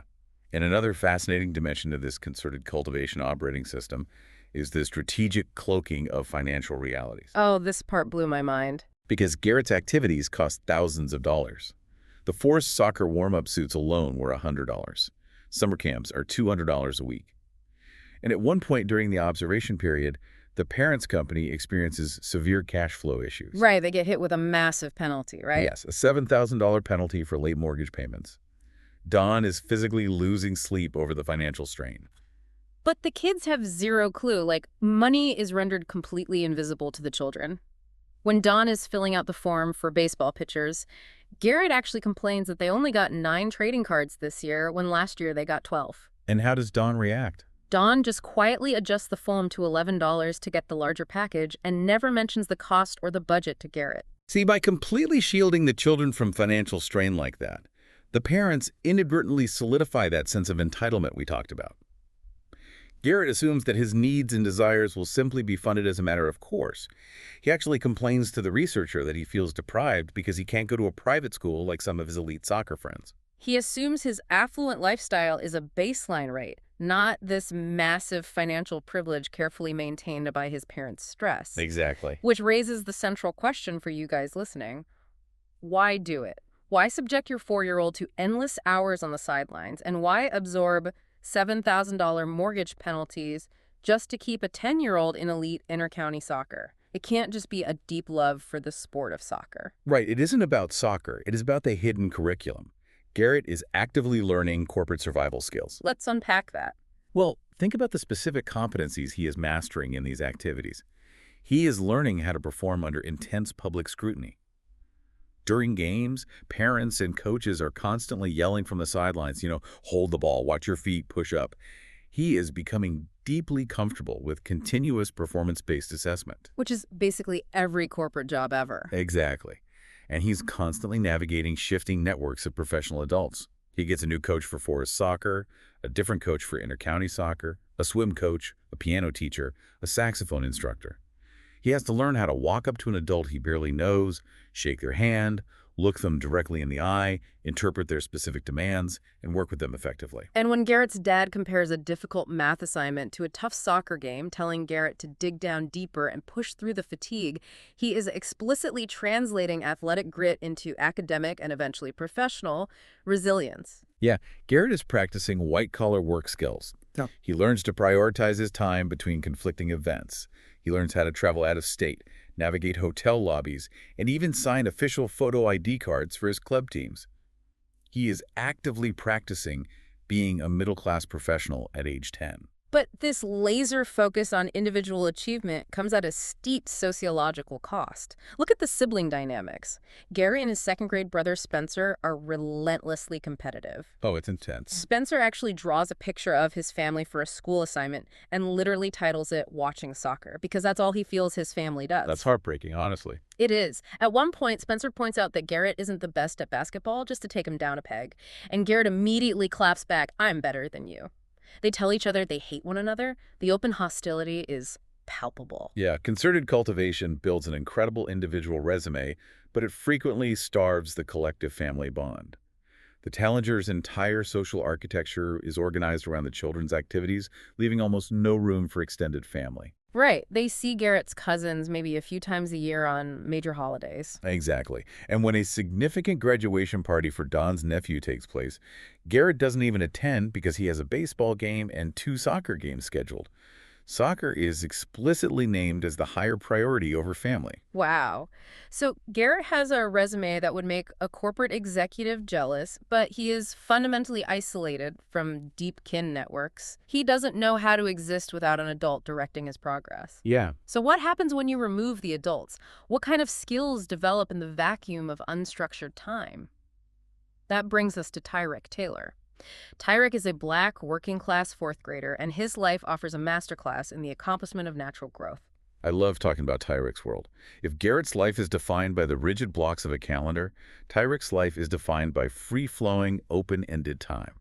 Tyrek lives in a rented 4-bedroom house with his mother, Celeste, his teenage sister, Anisha, and his stepbrother. And unlike Garrett, Tyrek's time is his own to manage. Entirely. He isn't being shuttled from piano to swim team. He hangs out with a fluid, mixed-age group of boys in his neighborhood, and they just play. But they don't just execute drills designed by adults, right? They create their own intricate worlds. They play a complex game they invented themselves called Scramball. They sit on parked cars for hours, completely unsupervised, talking about the most random, imaginative Oh, things. that conversation on the car is my favorite. Yes. Ah. There is a moment in the sources where the boys are sitting on a car and they transition from talking about weird finger tricks, like this girl at school who can lock her pinky behind her middle finger, to a deeply philosophical discussion about whether feeding a baby healthy food makes it turn out healthy. Right, and one boy seriously says he'll feed his future baby fruit. And Tyrek jokes, "I'll feed mine pizza." Wait, he actually said he'd feed a baby pizza. Yeah, he was just joking around, but it is this intimate, highly creative peer group setting. It's totally kid-driven. And the familial bonds are fundamentally different, too. Tyrek has intense daily interactions with his extended kin network. His great-grandmother, his aunts, and his cousins live right around the corner. He frequently runs errands and helps his great-grandmother with chores. And his relationship with his teenage sister, Anisha, is complex but deeply bonded. It is. I mean, they squabble, certainly. She calls him names when he won't put a cereal bowl away. Yeah. But they also sit together on the living room floor, sharing snacks and laughing out loud at television shows. They protect each other. Yeah, that deep, casual hatred and intense competition we observed between the Tallinger brothers is completely absent here. Totally absent. Celeste Taylor's rules for Tyrek are centered entirely on boundaries and basic safety. Respect adults, don't curse, stay within a certain geographical distance from the house, and do your homework before you go outside to play. And once those baseline boundaries are met, Tyrek operates with total autonomy. But there was a moment where the two operating systems collided, wasn't there? Tyrek actually did try an organized activity. He did. He begged his mother to let him play organized football. He pleaded with her, saying he dreamed about running across the field with the ball. So Celeste finally relented. Okay, so she let him play. How did it go? Well, the registration fee was $50, which she calculated she could manage. But the time commitment proved to be an overwhelming structural burden. Because Celeste worked full-time as a secretary, right? Yes, her car frequently broke down, forcing her to rely on public transit. She would get home at 6 p.m., deeply fatigued. And suddenly, because of football, Tyrek had practice 4 nights a week. Oh man, 4 nights a week, so she had to completely upend her household routines. Exactly. She had to rearrange meal times, rush home, try to get dinner on the table, and hurry Tyrek out the door. She was also roped into institutional fundraising. She ended up selling more than 20 cheesecakes to her coworkers and neighbors just to support the team. Cheesecakes, that is a lot of extra work. It really is. And Saturday morning games meant setting her alarm for 7 a.m. on her only days off. While she was genuinely proud of him and stood on the sidelines cheering, she was completely, utterly exhausted. So when the season finally ended, she didn't force him to sign up again. In fact, she practically prayed she wouldn't have to go through it a second time. Right. For Celeste, being a good mother meant providing a loving, stable home. It did not mean martyring her own sanity and physical health to cultivate a specific athletic talent. Which makes total sense. And this brings us to the profound developmental differences between the two boys. On paper, it looks like Tyrek is just playing in the street while Garrett is building a resume. But Tyrek is actually building immense social competencies. They are simply different competencies. Yeah, Tyrek is mastering street-level peer mediation. Tell them about the volleyball game, because this perfectly illustrates the difference. Okay, so there's this brilliant scene where Tyrek and his friends are playing a highly contested, complex volleyball game they invented. An argument breaks out over whether a player jumped before hitting the ball. Now, in Garrett's world, what would happen? In Garrett's world, a referee or an adult coach would immediately blow a whistle, consult a rule book, and impose a settlement. The boys would simply wait for the verdict. Right. But Tyrek and his friends do not have a referee, and they don't go crying to an adult inside the house. No, they pause the game, walk down the block together, and call out for an older neighborhood boy named Reggie. They present their competing cases to Reggie, one side at a time. Reggie listens, processes the arguments, and makes a ruling. And the boy who is ruled out just accepts the decision without further protest, and they go right back to playing. Tyrek is learning how to manage his own time, how to strategize, how to defend his own interests, and crucially, how to execute conflict resolution without relying on formal institutional authority. Which is incredible. But here's the catch. Yeah, if society is a locked door, concerted cultivation is a master key factory. Kids like Garrett are being handed the officially sanctioned keys. Tyrek, on the other hand, is learning how to be an incredibly skilled locksmith.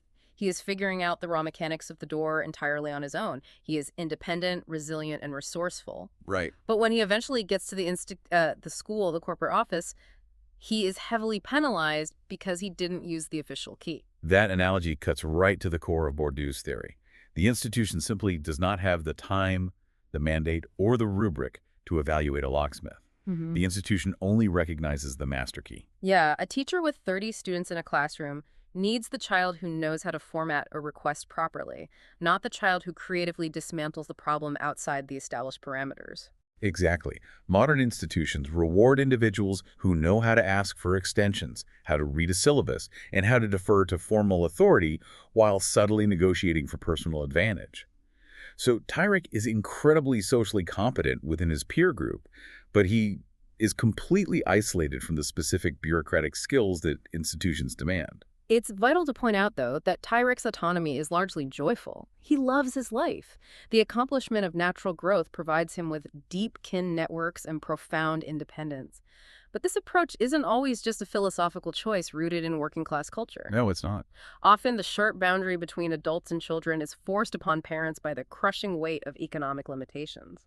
When survival takes every ounce of adult energy, there is nothing left for cultivation.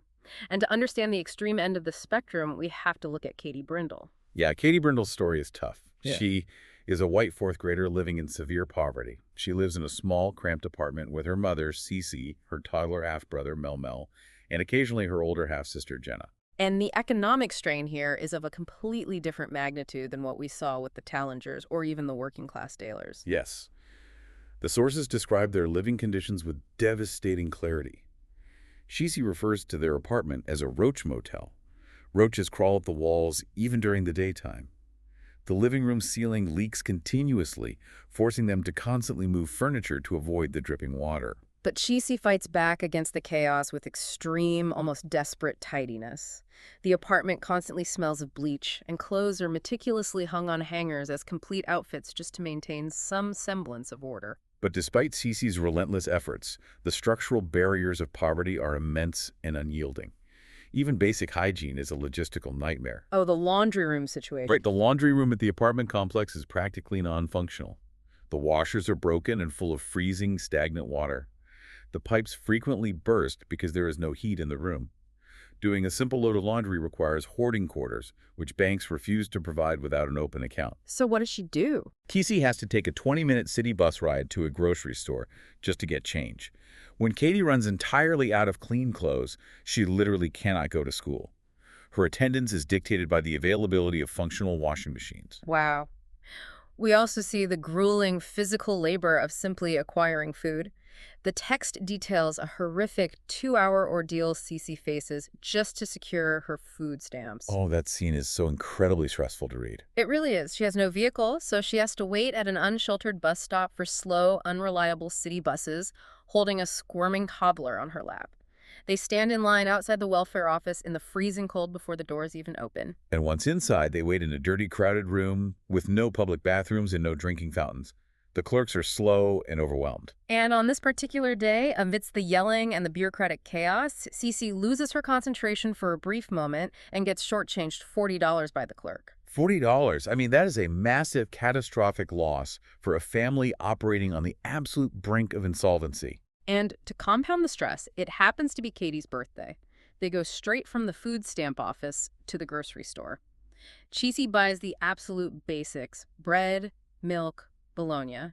She also grabs a box of cake mix for Katie. But then she realizes the cake mix requires vegetable oil. Right, which is an added expense she didn't budget for. Cece just stands in the aisle, staring at the plastic bottles of oil, completely depleted, and sighs, "I wish food was free." It's like Cece is playing a video game on the hardest possible difficulty setting, and her stamina bar is permanently drained.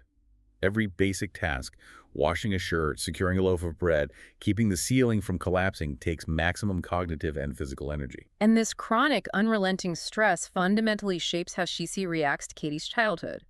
In the accomplishment of natural growth, adults handle the heavy, brutal lifting of survival, and play is exclusively the domain of children. There is a sharp, impenetrable boundary. Adults do not cross into the world of play because they simply do not have the energy reserves to do so. And there is a scene that illustrates this boundary with painful clarity. Katie has a real flair for the dramatic. She and her cousin Amy spend hours making up these incredible, elaborate, highly structured skits. Yeah. In one instance, Amy plays Santa Claus, and Katie plays an orphan whose parents have passed away. They announce, this is the first part, and perform right in the middle of the living room. And observe how the adults in the room react to this performance. They completely ignore them. The grandmother sits on the couch, staring blankly at the television, not even turning her head. And the uncle, Ryan, walks into the room with an upright vacuum cleaner, unplugs it, and literally starts vacuuming up the Christmas tinsel right around the girls' feet while they are mid-performance. Wait, he just vacuums right through the skit. He doesn't look up at them. He doesn't pause. Yeah. The girls simply step out of his way, finish the skit to an empty, noisy room, and announce, that is the end of part one. You know, looking at Katie, my first instinct is that she is learning independence, just like Tyrig. She's learning to entertain herself, to build her own interior imaginative world because the adults are too drained to do it for her. It seems like a form of resilience. She is developing a certain type of resilience, yes, but she isn't learning independence in a way that translates to agency. She is learning invisibility. She is learning constraint. Right. If Katie were in the Tallinger household, a skit like that would be met with applause, video cameras, and probably an immediate enrollment in a summer theater camp. The middle-class parent views the skit as a latent talent to be aggressively cultivated. But Cece and the grandmother view the skit as cute, but fundamentally inconsequential. It is just kids passing the time. Exactly. When Katie asks her mother for help building a dollhouse out of cardboard boxes, Cece just dismissively says, nah. And Katie accepts it silently. She doesn't throw a tantrum. She doesn't formulate a three-point argument about why doll houses enhance spatial reasoning. She just drops it. So contrast that deeply ingrained constraint with Garrett Tallinger or Alexander Williams, who are explicitly taught that adults exist to answer their questions, facilitate their desires, and cultivate their interests. Katie is internalizing the lesson that her voice does not command adult attention.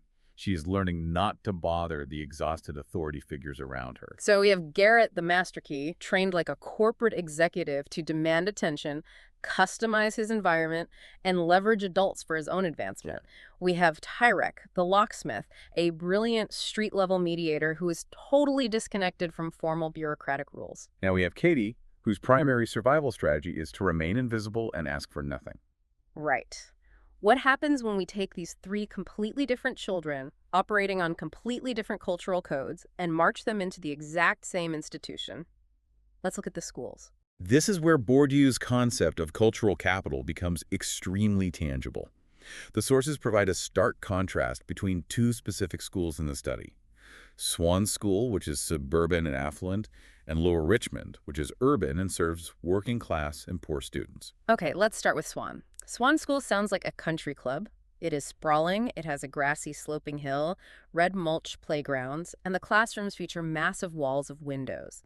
The PTA is so incredibly well funded that they spend $3,000 just on supplemental assemblies. And they have the resources to send the school choir to the Midwest for competitions. But despite the massive affluence and resources, the teachers at Swan are constantly on the defensive. Because the parents practice concerted cultivation so aggressively that they act as though the school owes them personalized service. They treat the teachers less like absolute authorities and more like hired consultants. Yeah, one teacher explicitly notes that parents come in with an attitude of, you owe me something, now what can you do for me? The story of Chloe's mom perfectly encapsulates this entitlement. Oh, yes. So the teacher is handing back assignments and reads Chloe's grade aloud in 86. Yeah. The mother comes storming into the school completely outraged, not because Chloe failed, but because she felt her daughter was publicly humiliated, insisting that Chloe does not get 86s. I mean, an 86 is a B. That's a good grade. I know. The teacher literally has to pull out a math pretest where Chloe scored a 58 just to prove to the mother that her daughter isn't some bored genius who is beyond the curriculum. The parents at Swan also aggressively force the school to place their kids in gifted programs, regardless of the objective metrics. Right, like Garrett Tallinger. He didn't make the 125 IQ cutoff for the gifted program. He scored a 119. But the sources note that if his parents had wanted to push the issue, they possessed the cultural capital to test him privately, petition the principal, and basically argue until he was admitted. Now contrast that environment with Lower Richmond. It is an older three-story brick building surrounded by a high gray chain-link fence.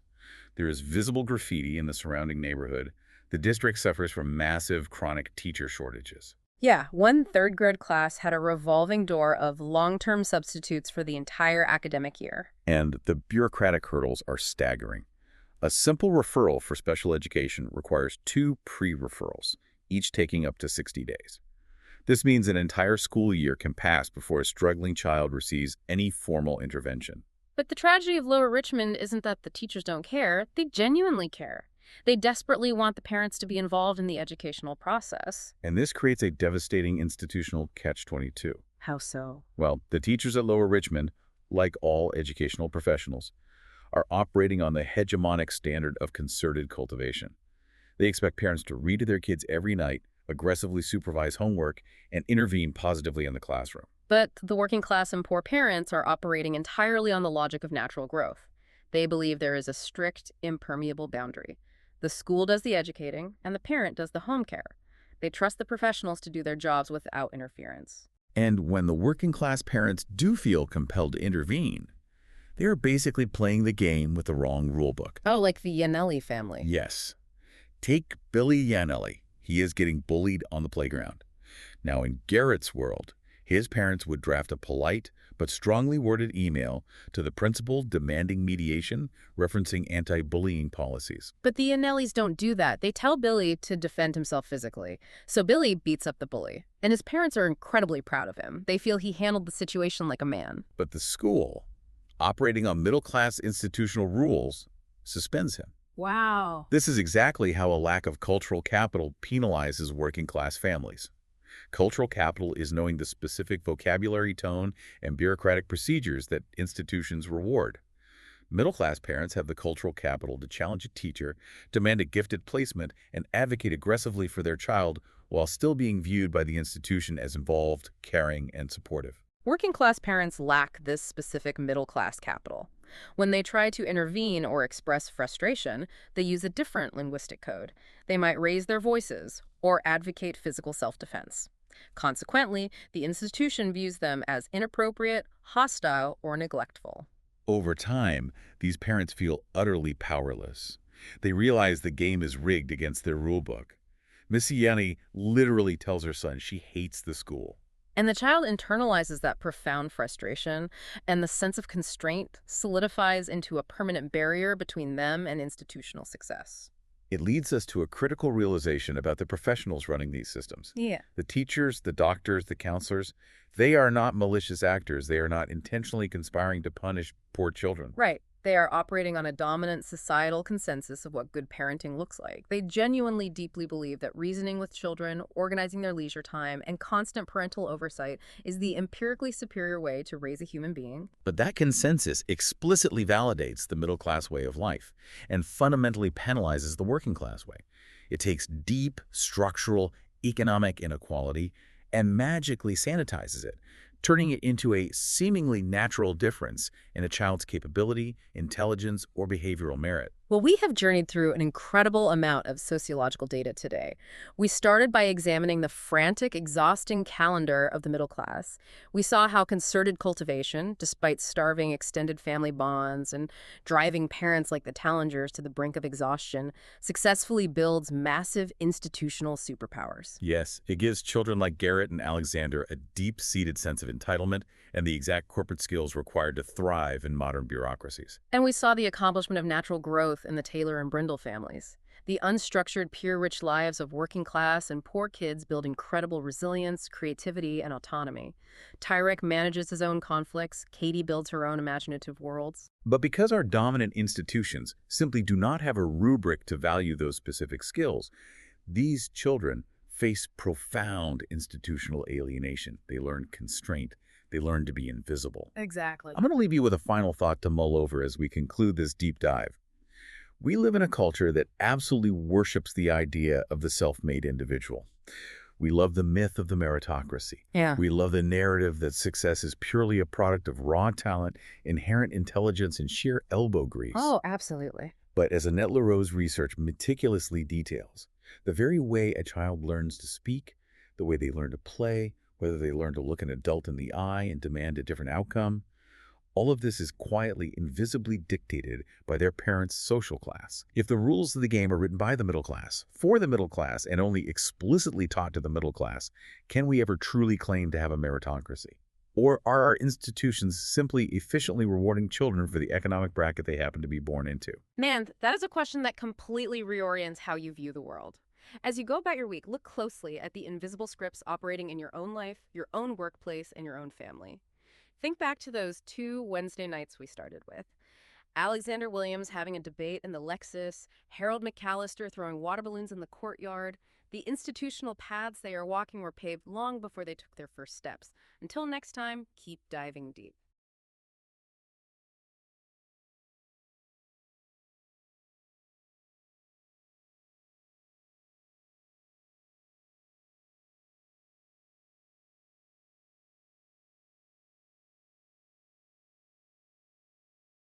Imagine stepping into a $4.5 million penthouse. Oh, wow. Yeah, right on the Upper West Side of Manhattan. Okay, premium real estate. Exactly.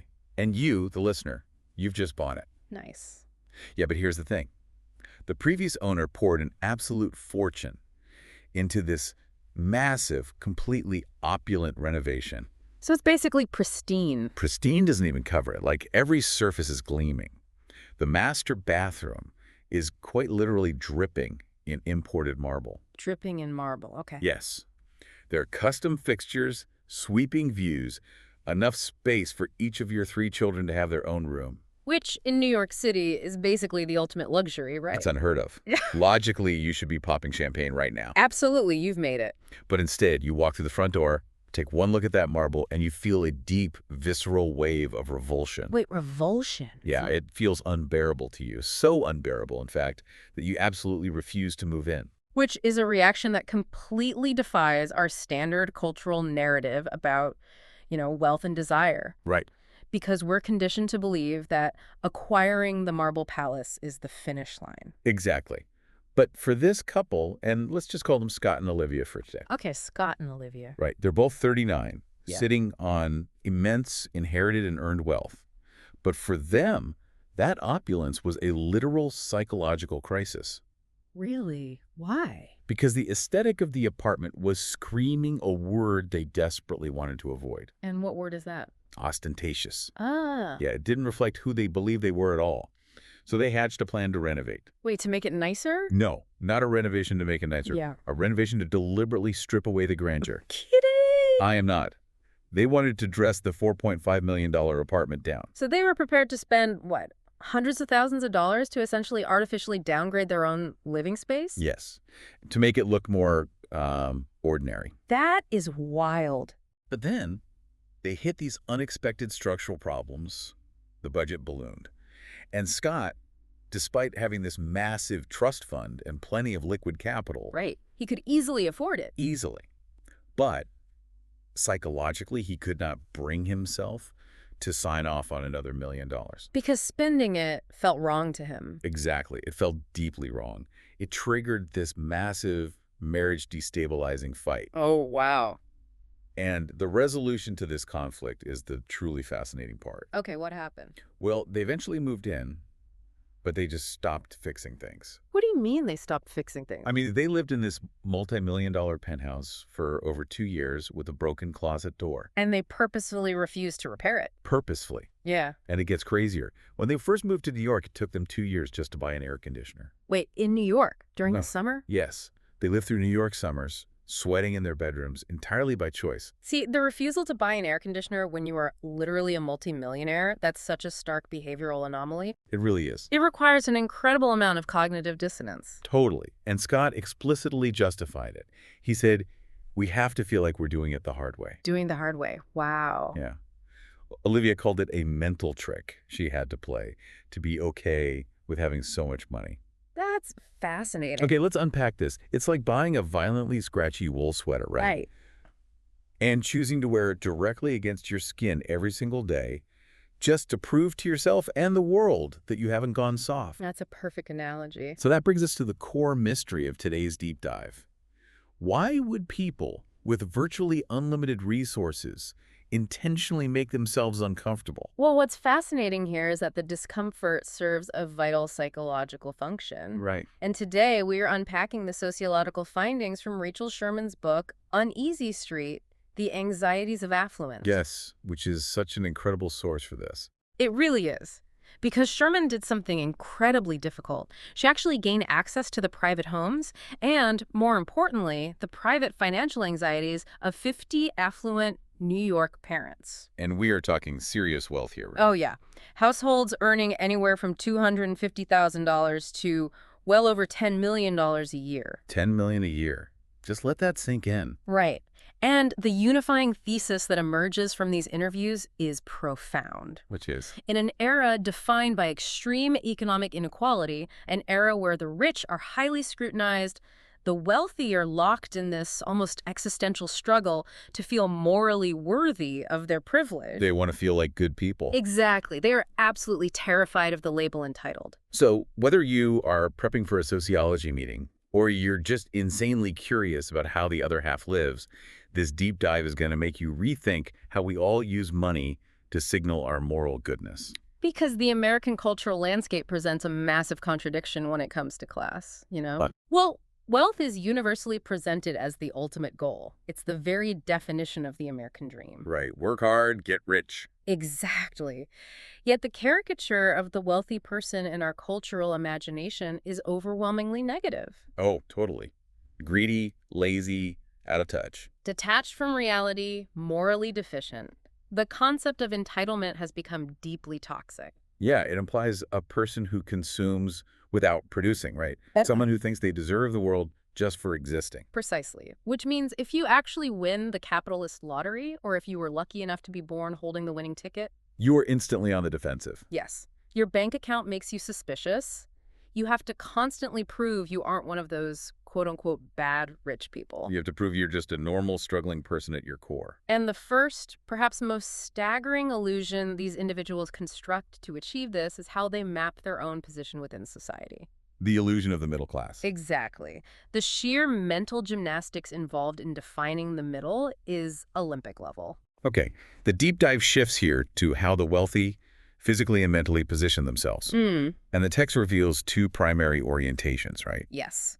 Sherman categorizes them as upward-oriented and downward-oriented. And it basically depends on where they look when they evaluate their own standing. Exactly. So let's break down the upward-oriented group first, because, I mean, this blew my mind. It's wildly counterintuitive. So the text introduces us to Ursula. Right, Ursula. She's a highly educated stay-at-home mom. Her husband is a tech executive pulling in over $2 million a year. $2 million a year, okay. They live in a $4 million Manhattan apartment. They weekend in a $1.5 million house in the Hamptons. Standard elite lifestyle. Right. And they employ a nanny housekeeper cook for 40 hours a week. By literally every objective statistical measure of wealth in the United States, Ursula is entrenched deep inside the top 1%. Undoubtedly. But when asked to define her social class, she unironically calls herself middle class. And the justification she uses is deeply telling. What did she say? She told the interviewer, "In New York City, I feel like no matter what you have, somebody has about 100 times that." Wow. So she is entirely erasing the bottom 99% of the population from her mental map. Completely. When Ursula looks out the window of her $4 million apartment, she isn't looking at the median income of a New York City resident. Which is what, hovering somewhere around $52,000? Exactly. She isn't looking at them at all. She's looking exclusively upward. She's looking at the actual billionaires. Yes. She's looking at the people who never fly commercial, who have full-time driving staff, who buy $50 million penthouses on Billionaires Row. So by doing that, she mentally shrinks her own extreme privilege until it feels average. That's exactly it. And Yeah. the vocabulary changes too. The upward-oriented actively reject words like rich or wealthy. Because those words carry the stigma of excess. Right. Instead, they deploy neutralizing adjectives. They describe themselves as fortunate or comfortable. Or just doing okay. Yeah. It's a brilliant linguistic shield. You know, it instantly reminded me of that massive gaffe Hillary Clinton made back in 2014. Oh, right. When she was leaving the White House. Yeah, well, it was an interview about leaving the White House at the end of Bill Clinton's presidency. And she claimed they were, quote-unquote, dead broke. Dead broke. Yeah, dead broke and struggling to piece together resources for mortgages and Chelsea's education. Which is absurd, given their massive earning potential through book deals and speaking fees the second they left office. Right, and the media rightfully tore her apart for it. But from a purely sociological standpoint, her freezing is a masterclass in this exact upward-oriented mindset. Oh, absolutely. She was deliberately contrasting herself with the demographic she referred to as the truly well-off. People who she characterized as not paying ordinary income taxes and sitting on passive inherited fortunes. Exactly. She would rather face the public ridicule of calling herself dead broke than be lumped into the category of the idle rich. Because in that cultural framework, being truly well off without laboring for it is a moral failure. Right. If you are hustling, working, paying a mortgage, paying income taxes, you are claiming the moral high ground of the middle. So the concept of the middle class in the American psyche basically has very little to do with actual economics anymore. Almost nothing. It is almost entirely a symbol of moral purity. To be middle class means you are hardworking, deserving, and prudent. And by aggressively positioning themselves in this imaginary middle, multimillionaires are grafting that moral worth onto their own identities. And they sustain this illusion through geographic and social isolation. Right, they live in homogenous neighborhoods. Their kids attend the same elite private schools. When everyone in your immediate social circle is dropping $50,000 a year on kindergarten tuition. That expense ceases to feel like a luxury. It just becomes the baseline cost of existence. Exactly. But the text also highlights a completely different reaction to wealth. The downward-oriented group. Yes. These are individuals who refuse, or maybe they're psychologically unable to put on those blinders. Like Keith and Karen. Right. They pull in about $300,000 a year. Which, to be clear, is fantastic money, but it's a fraction of Ursula's $2 million. True. They live in a $1.2 million house in Brooklyn. Their kids go to public schools, yet they are the ones who are hyper-aware of their elite status. Yeah, Keith explicitly refers to the down payment loan they received from his parents as the ultimate white person advantage. Because the downward-oriented individuals inhabit a much more porous social reality. Their networks are economically diverse. So they might work in academia or the arts or the nonprofit sector. Or they might be first-generation wealthy, meaning they still have close family members who are actively struggling to pay rent. So because their gaze is directed downward toward the very real precarity of the working class, their own privilege is illuminated in stark relief. Exactly. Gary is another fascinating example from the text. Oh, Gary, the inheritor. Right. He inherited over $10 million, but he doesn't pretend he's just scraping by. No, he openly admits to the interviewer that walking into a high-end grocery store, filling a cart for the weekend and spending $300 without ever having to look at the price tags or consider generic brands, he calls that a huge luxury. He possesses a structural awareness that Ursula completely lacks. But I mean, come on, let's be real for a second. I have to push back on the upward-oriented group's quote-unquote blindness. Okay, but push back. Ursula and these other hyper-wealthy families live in New York City. This is arguably the epicenter of visible economic inequality in the country. True. You step out of the lobby of your $4 million building, Yeah. and you are immediately confronting poverty. You are interacting daily with the working class people who deliver your groceries, drive your cabs, clean your offices. Yeah. Logically, it seems impossible that the upward-oriented group simply doesn't see the poverty around them. How can they not? Are we supposed to believe they are just pathologically callous? Well, if we connect this to the bigger picture, it's not literal blindness. It's less about callousness and more about a coping mechanism. Like cognitive dissonance. Exactly. It is psychologically agonizing to walk past extreme poverty when you have millions in the bank, especially if you consider yourself a fair, empathetic person. Right.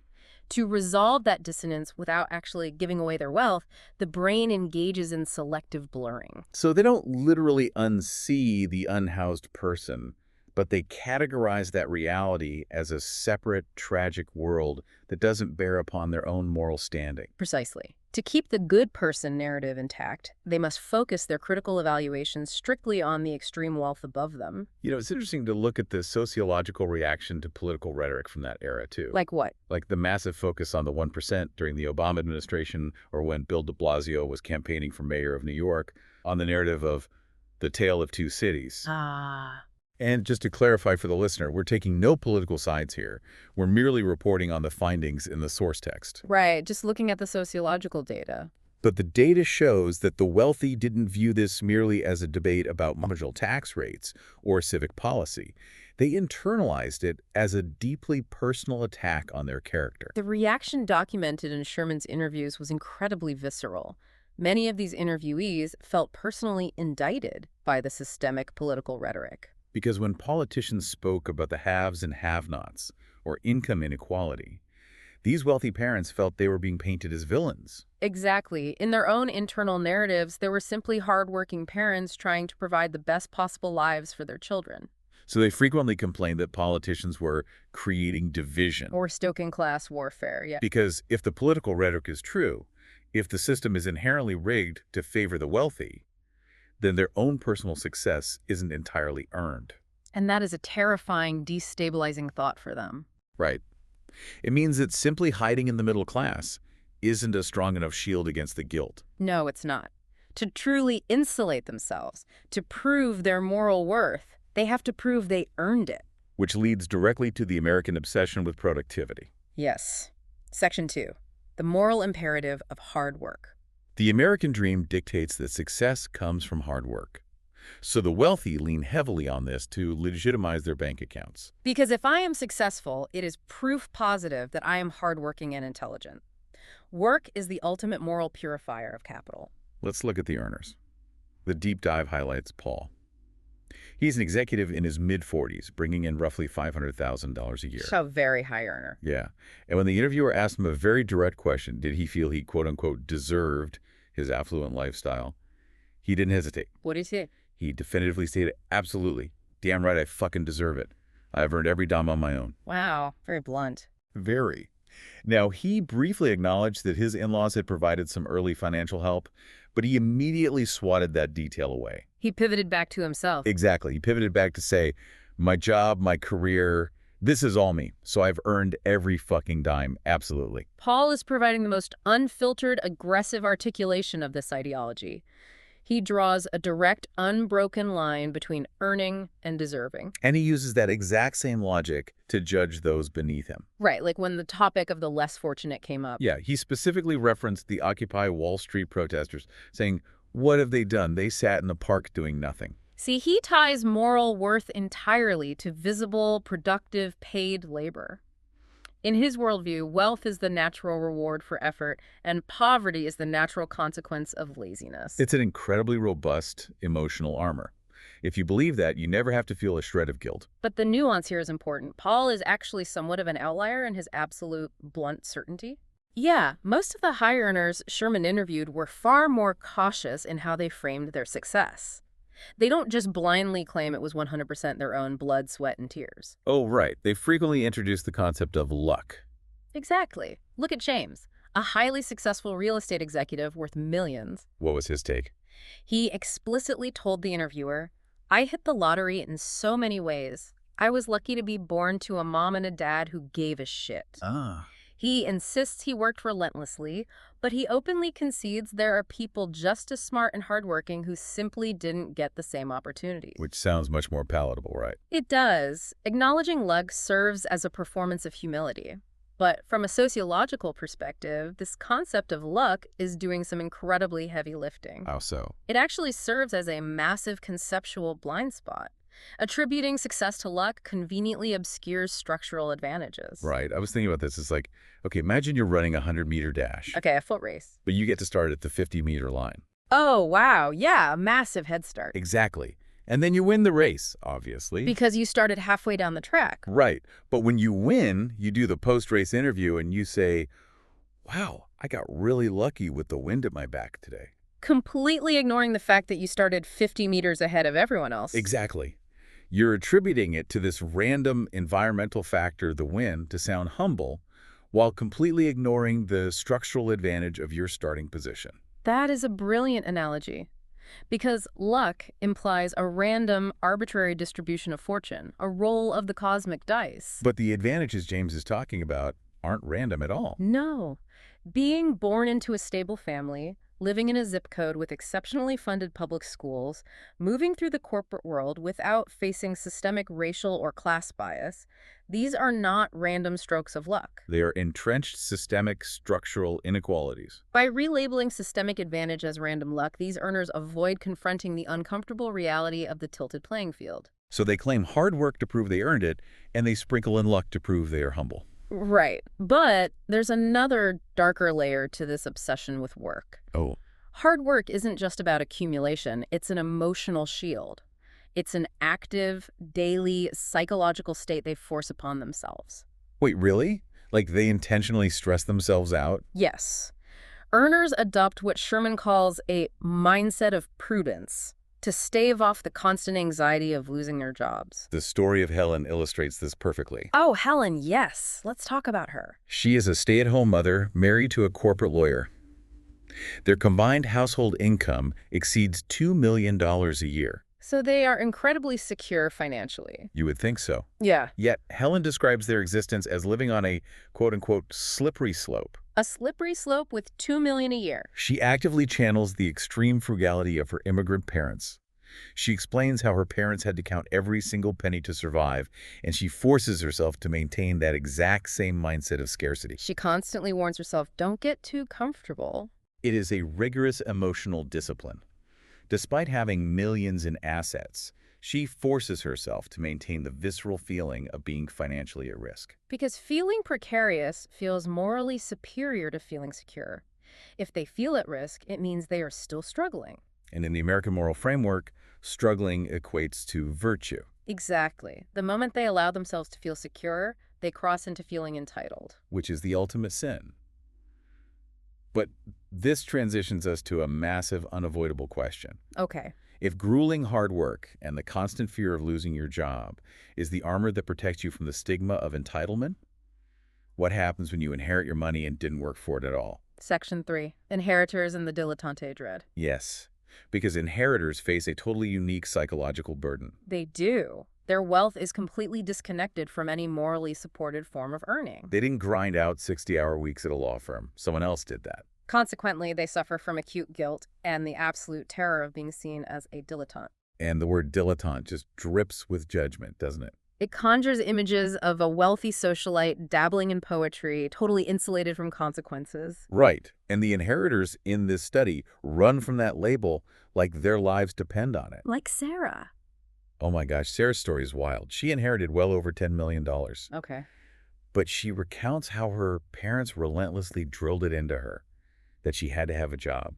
The trust fund was just a fallback. A safety net. Yeah.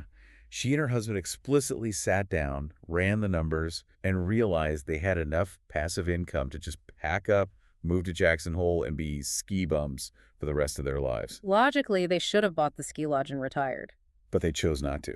Why? Because, in Sarah's words, they would feel crappy about themselves. The guilt of consuming without producing kept them tethered to their jobs. They needed to participate in the labor market just to feel like morally valid members of society. This leads to what the expert in the text calls mental accounting, which is just fascinating. Mental accounting is wild. Inheritors are extremely frugal with their inherited money. Almost painfully tight-fisted. They feel immense guilt if they spend it on vanity items. Like, there was an inheritor who desperately wanted to build a private tennis court. Oh, Olivia, from the intro. Actually, another interviewee, but a similar dilemma.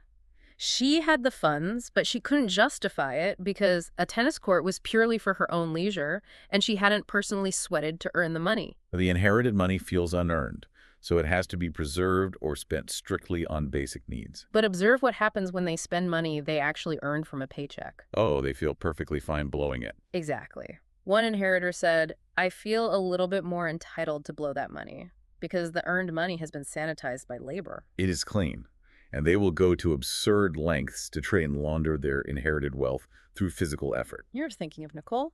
I am absolutely thinking of Nicole. This is the pinnacle of the deep dive for me. Tell the story. So Nicole inherited millions.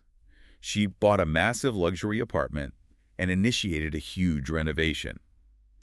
But she's haunted by the fear of being a lazy rich kid. Yeah. So what does she do? She decides to physically paint the walls of this multi-million-dollar apartment herself. And we have to ask, Why painting? Right. Because it is manual labor. It leaves you physically exhausted, is the most visible form of hard work. And the kicker, she admitted she did a terrible job. It looked awful. Oh, no. She eventually had to hire professional painters to come in and fix her mistakes.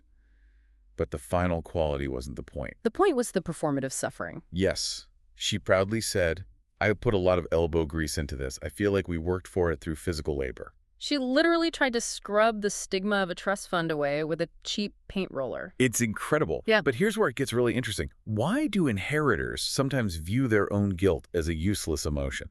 Well, the study reveals an interesting evolution. Over time, often through therapy, inheritors reframe their guilt. Because walking around feeling constantly ashamed is exhausting. Exactly. Therapists help them realize that wallowing in shame doesn't actually redistribute the wealth. So they relabel the guilt as unproductive. Caroline is the poster child for this. Right. She gets annoyed at friends who wallow in shame. Yeah, she specifically called out a friend she referred to as Daddy's Princess. A woman who spent all her time in therapy consumed by self-hatred over her wealth. Caroline argues that this shame prevents them from utilizing their wealth for good. The moral imperative isn't to feel bad, it's to put that money to work. Which permanently solves the dilettante dread without requiring them to forfeit their elite lifestyle. Exactly. Now, while inheritors find paying jobs to escape the label, another group faces an entirely different struggle to prove their productivity. Which brings us to Section 4, Stay-at-home mothers and the labor of lifestyle. To understand this, we have to look at the historical shift in upper-class expectations. Right, because the cultural script used to be entirely different. Think about upper-class women of the past. The 1950s socialite wasn't expected to have a professional career. Leisure was an accepted marker of class. But these affluent stay-at-home mothers, SAMs, were raised and educated to work. They hold MBAs, law degrees. They were trained to define their worth by professional output. But eventually, they leave the workforce. And without a paycheck, they must actively construct their daily lives as, quote-unquote, real work. Because unpaid domestic labor is culturally devalued. And these women are terrified of being stereotyped as the ladies who lunch. Oh, that derogatory caricature of the idle housewife getting blowouts and shopping all day. Exactly. To combat that, they take on the labor of lifestyle. What does that entail exactly? Managing multiple home renovations, coordinating intense child schedules, supervising domestic staff. They view themselves as the CEO of the household. The intense boundary drawing they do against the ladies who lunch stereotype is fierce. Look at Ursula again. Oh yes, Ursula. The interviewer asked her to describe what she did the previous day. And she became incredibly uncomfortable. Because her kids were at summer camp, so she had actually gotten a facial, had a leisurely lunch, and watched the Olympics on TV. It's a perfectly normal, relaxing day. But for Ursula, admitting to that day provoked immense shame. She desperately pivoted to describing her routine when the kids are home, emphasizing how she volunteers endlessly and wades through logistical paperwork. She needed the sociologist to document her as exhausted. If she isn't exhausted, she isn't earning her keep. Another mother, Stephanie, takes this to an artisanal extreme. Oh, with the Halloween costumes. Right. She refuses to buy a store-bought costume because what kind of mom am I if I buy you a costume? So she hand makes them. By insisting on doing things the time-consuming way, she proves her irreplaceable worth as a mother. But I have to ask, what happens when you hire a nanny or a chef? Doesn't that directly undercut this idea that you're doing all the hard work? This raises an important question, and it's the Achilles heel of the stay-at-home mother's identity. The deep conflict over domestic help. Yes. Women like Maya, for example, hide their personal chefs from their working mother friends. Because they're embarrassed to complain about being tired when they have a chef at home. Exactly. When they do discuss nannies, the rhetoric is carefully managed. They justify it by saying it merely allows them to accomplish other necessary errands. It's not for leisure. It's to be doubly productive. Right. But there is a deeply gendered stigma here. Which is exposed beautifully by Richard. Richard, the affluent stay-at-home father. He is the perfect control group. He views his nanny simply as buying him freedom. No guilt, no shame, no convoluted moral justifications. He didn't try to prove he was still exhausted. The cultural mandate is that mothers must sacrifice themselves entirely. If a mother uses wealth to buy convenience, she's judged. If a father does it, it's just a practical use of capital. That's incredibly telling. It really is. So we've seen how these individuals justify how they get their money and spend their time. But the final piece of the moral puzzle is how they actually spend the cash. Section 5. A very expensive ordinary life. The morality of spending. To be a good rich person, one must be a prudent consumer. The deep dive breaks down how the wealthy frame their astronomical spending as entirely normal and based strictly on basic needs. This goes back to Gary's concept of the expensive ordinary life, right? Yes. And They don't want a luxury kitchen. They just want a nice kitchen with a regular stove that gets hot. it gets hot. It still heats up the pots. He was terrified of having a kitchen that looked like a rich person's kitchen. He's rejecting the aesthetic symbols of wealth while fully utilizing the capital of wealth. And this desperation to appear practical leads to hilarious definitions of extravagance. Like the woman whose wildest extravagance was having 2 sets of washer dryers. A second place to wash socks. Mm-hmm. It roots her excess firmly in the realm of the domestic and practical. Exactly. Or Olivia wrestling over a $10,000 built-in vacuum for her minivan. And she ultimately denied herself the purchase just to prove she had limits. We're going to live without the vacuum. It highlights an aversion to ostentation. They don't want flashy McMansions or Lamborghinis. They prefer interesting or personal items. Which leads to a bizarre subculture of hiding their wealth. Like Beatrice tearing the price tags off her $6 bread so her nanny won't see it. Or Miranda whispering about the elevator she had installed in her brownstone. Right. But the irony is, hiding the tag doesn't hide the wealth from the worker. The nanny is standing in a multi-million-dollar apartment. Exactly. It hides the employer's own discomfort with the inequality. So what does this all mean? It's like, okay, think of luxury creep as a hot tub. A hot tub, okay. You get in, and the water is shockingly hot. But over time, you sit there and you get used to it. You acclimatize. Exactly. Suddenly, spending $1,000 for a stroller feels like a bargain. Or dropping $5,000 at Barney's feels standard because your personal shopper normalized it. Your internal baseline for normal shifts upward. Right. So this isn't just about Veblen's concept of conspicuous consumption, like keeping up with the Joneses to show off. No, it's common consumption.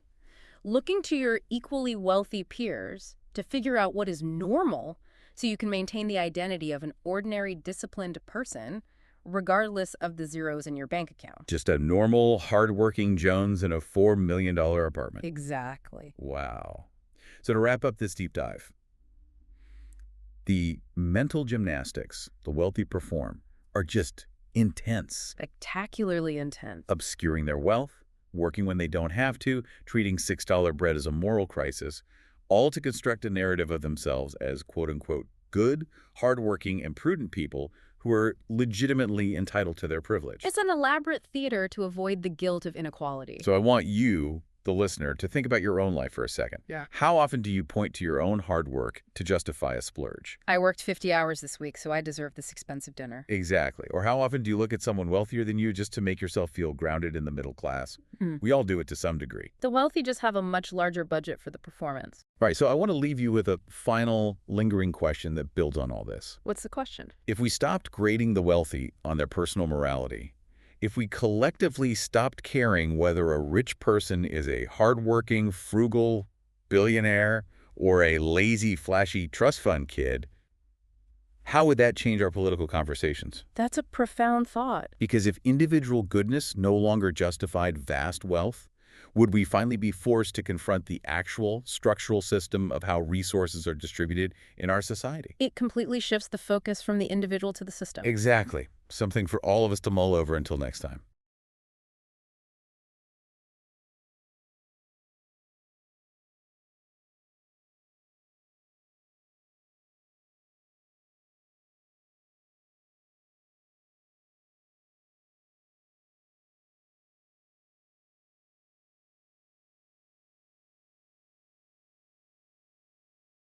Today's critique examines a submitted sociological manuscript exploring how affluent New York parents navigate the moral anxieties of their privilege by striving to appear as hardworking, prudent consumers. Right. It's a fascinating premise. It really is, so let's jump right into the feedback. The manuscript's analysis of moral legitimacy heavily prioritizes class dynamics, leaving the intertwined effects of race and gender underexplored as secondary variables rather than central pillars of how entitlement is culturally constructed. Yeah, the weakness in the manuscript right now is definitely how it treats these intersectional elements. I mean, the text certainly acknowledges the gendered nature of unpaid domestic labor. And it does, briefly mention race specifically when the African American respondents resist the term affluent. But it tends to treat these elements as just interesting variations. Rather than fundamental drivers. Exactly. They aren't seen as fundamental drivers of the legitimacy narrative itself. The author actually explicitly states at one point that the sample size was too small to reveal patterned racial differences, Wow. which is a huge missed opportunity. It really is. Because by doing that, the material effectively pushes race to the margins.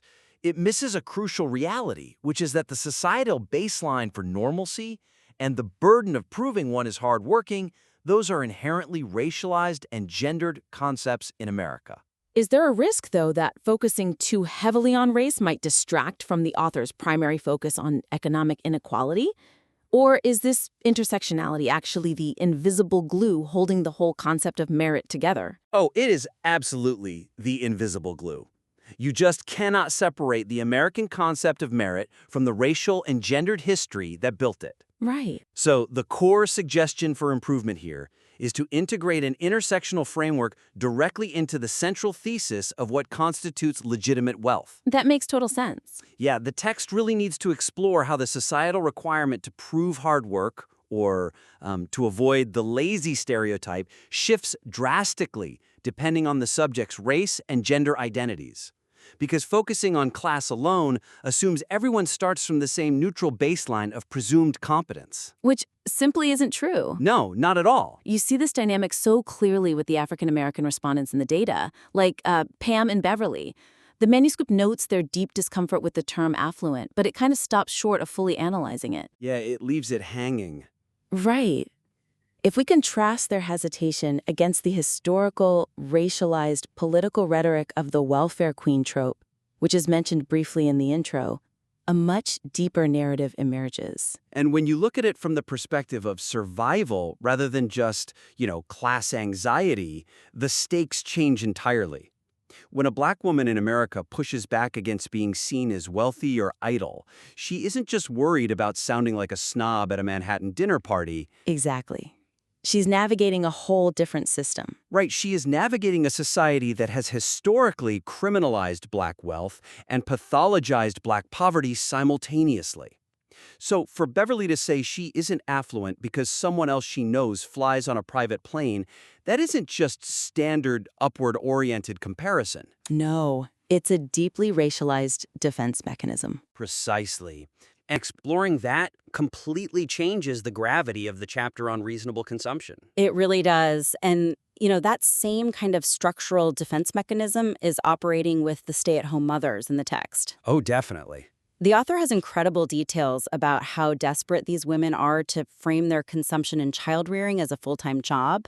They're literally calculating the exact replacement cost of their household labor and referring to themselves as the CEO of the household. I remember that part. It's fascinating. But the manuscript frames this mostly as a class anxiety about being perceived as a dilettante.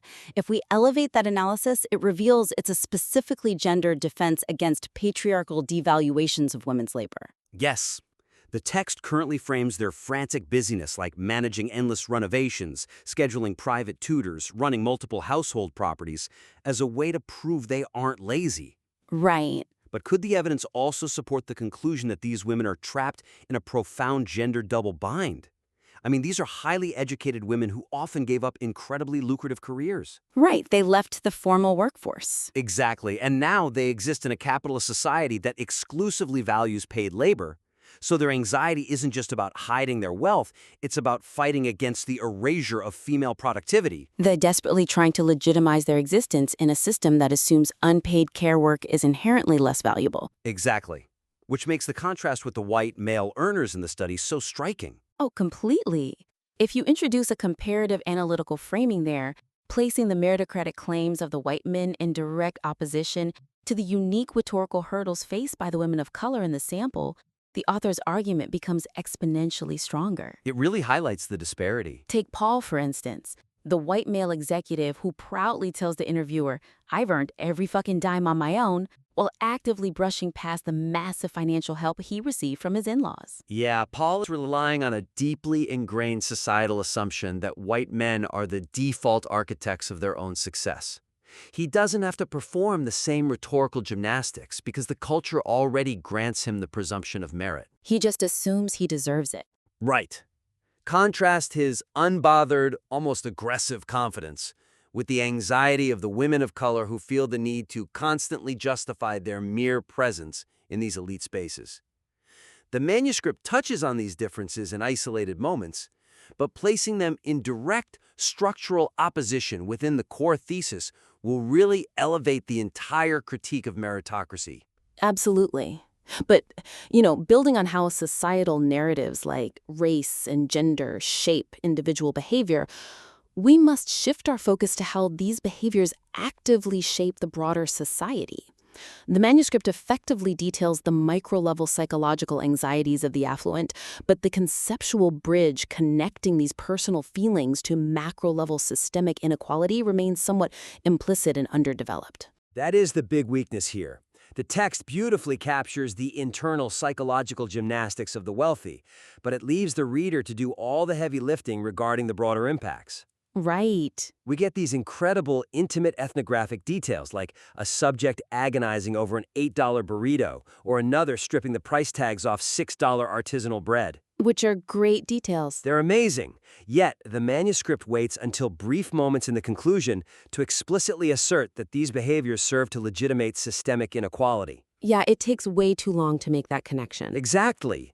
The reader is struggling to connect Olivia's debate over whether to buy a $10,000 minivan vacuum to the defunding of public schools, or the rise of the gig economy, or the dismantling of the social safety net that the author outlined way back in the introduction. It feels like we're studying the intricate gears of a luxury watch, but we occasionally forget to mention it's attached to a ticking time bomb for the broader economy. How can the material connect the gears to the explosion without losing the intimacy of the ethnography? I love that analogy.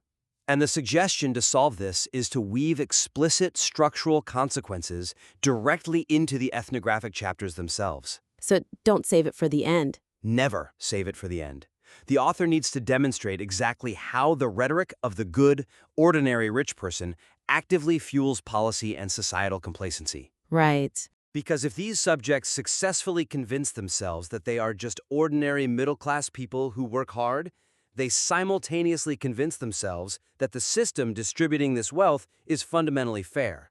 And believing the system is fair completely absolves them of the political responsibility to change it. You see an opening for this when the text discusses upward-oriented individuals who oppose tax hikes because they claim politicians are creating division. Yes, that's a perfect example. The author could explicitly tie this psychological defense mechanism to actual policy outcomes. Maya complains that politicians talking about the haves and have-nots are just being divisive. But she isn't just expressing a personal emotional grievance in her living room. No, she really isn't. That exact sentiment is the political engine that perpetuates the starvation of public infrastructure. The text needs to draw a direct line from Maya's living room complaints to the historical perpetuation of sweeping tax cuts, Which ultimately defund the very public transit systems her domestic workers rely on to reach her home. Exactly. Her emotional discomfort with class division translates directly into a voting bloc that protects her wealth at the expense of the public good. The chapters on prudent consumption offer another prime opportunity to solidify this bridge. Oh, definitely. The subjects frequently talk about being reasonable with their money. Creating massive, untouchable college funds for their children, or intentionally downplaying the cost of their million-dollar renovations. Right. They frame it as just being smart. And the author treats this as an emotional mindset, but it needs to be shown as a structural siphon of resources away from the public good. Right, because what are the potential limitations if we just view this as being careful with money? Some readers might argue that saving money for your kids is just responsible parenting. Sure, a lot of people would say that. The manuscript needs to analyze this structurally to preempt that counter-argument. Creating those massive, untouchable funds isn't just prudence. It is the active withdrawal of capital from the public, taxable sphere into private dynastic wealth. Wow, yeah. The subjects call it prudence, but the manuscript needs to explicitly label it as systemic resource hoarding. A highly effective way to implement this structurally throughout the book would be to create a synthesized concluding paragraph in each chapter. That's a great idea. The author could take the specific micro-anxiety discussed in that section and map it directly onto a macro-level inequality trend outlined in the introduction. Yes, do not save the structural analysis for the book's final conclusion. If you spend a chapter talking about how these subjects justify paying for private school by claiming they are just doing what's best for their child, Right. you have to end that chapter by explicitly mapping how that specific withdrawal of affluent parents from the public school system directly leads to the segregation and defunding of municipal education. You have to anchor the private emotion to the public economy every single time. Every single time. And understanding this systemic impact requires looking closely at the people directly adjacent to the wealthy, the service workers who physically facilitate these ordinary lives. Absolutely. The portrayal of domestic workers and service providers acts primarily as a passive backdrop for the affluent subject's guilt, missing a crucial opportunity to analyze how the wealthy actively extract emotional and moral validation from these specific workers. Yeah, right now the manuscript frequently brings up nannies, contractors, and interior designers, but it only uses them to highlight the internal conflicts of the wealthy subjects. Right, it's all about how the wealthy feel. Exactly.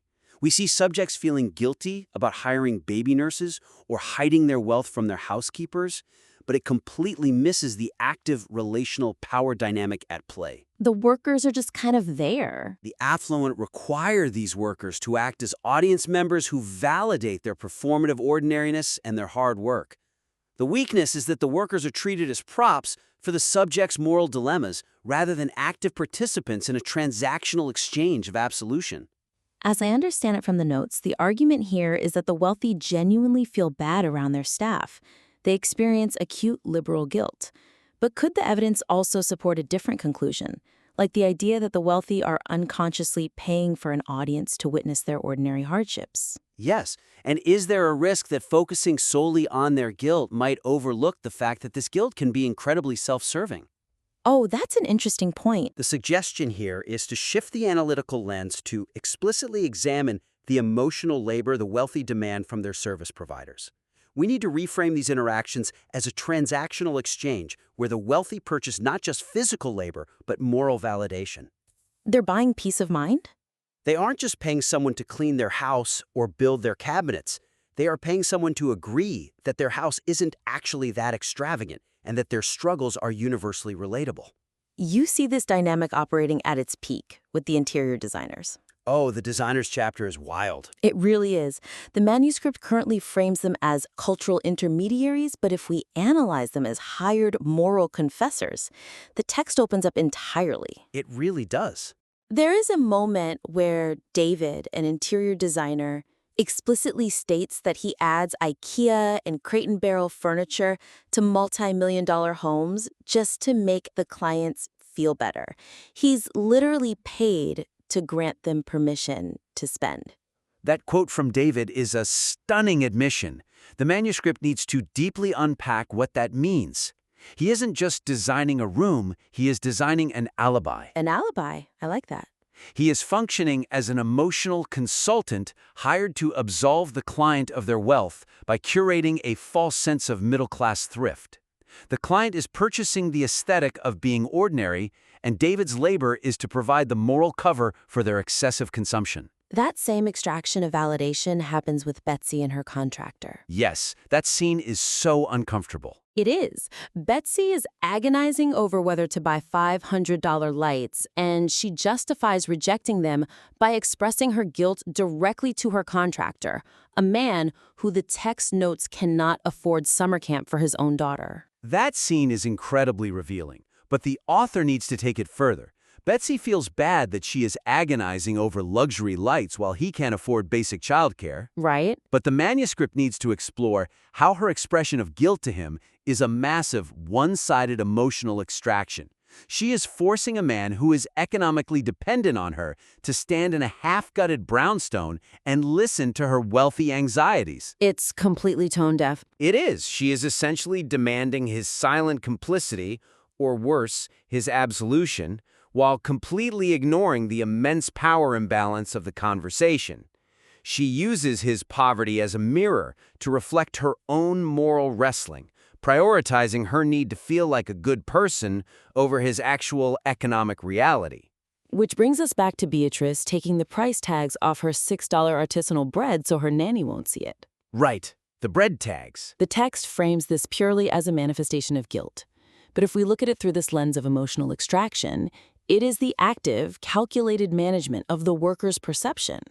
Beatrice isn't protecting the nanny from feeling bad. She is protecting her own self-image. By hiding the tags, she forces the domestic worker into a curated reality where the extreme inequality between them is artificially minimized. It's a manipulation of the environment. It's a manipulation of the workplace environment. She wants the intimacy of a caregiver in her home without the friction of class resentment, so she alters the environment to prioritize her own emotional comfort. Wow. The burden of maintaining this illusion of ordinariness falls silently onto the worker, who must pretend not to notice the vast wealth surrounding them. That is such a powerful reframing. To quickly recap the core insights of today's critique, we explored the necessity of deepening the intersectional lens, moving beyond just class dynamics to integrate race and gender directly into the central thesis of moral legitimacy. Right. We discussed the critical need to build an explicit chapter-by-chapter bridge connecting the micro-anxieties of the wealthy to the macro-level systemic inequalities they perpetuate. And finally, we reframed the portrayal of service workers, shifting from seeing them as passive backdrops for upper-class guilt to analyzing how the affluent actively extract moral validation from them. The actionable suggestions here are truly about structural realignment. Expand the analysis of the women of color and the stay-at-home mothers to challenge the baseline assumptions of merit. Absolutely. Take those vivid ethnographic details, like the debates over vacuums and tax hikes, and tie them directly to specific policy outcomes, like the defunding of public infrastructure. And most importantly, deeply unpack the emotional labor demanded of workers, highlighting how interactions with interior designers, contractors, and nannies are transactional exchanges for absolution. We highly encourage the listener to implement these high-level structural edits and submit their revised work back in again for further feedback.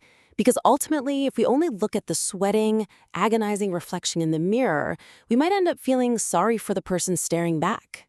Exactly. But if we step back and analyze how they construct the entire room, who they hire to hold the glass, and what inequalities they ignore to keep the frame steady, we realize they are sweating because it takes an immense amount of structural effort to keep the mirror angled away from reality.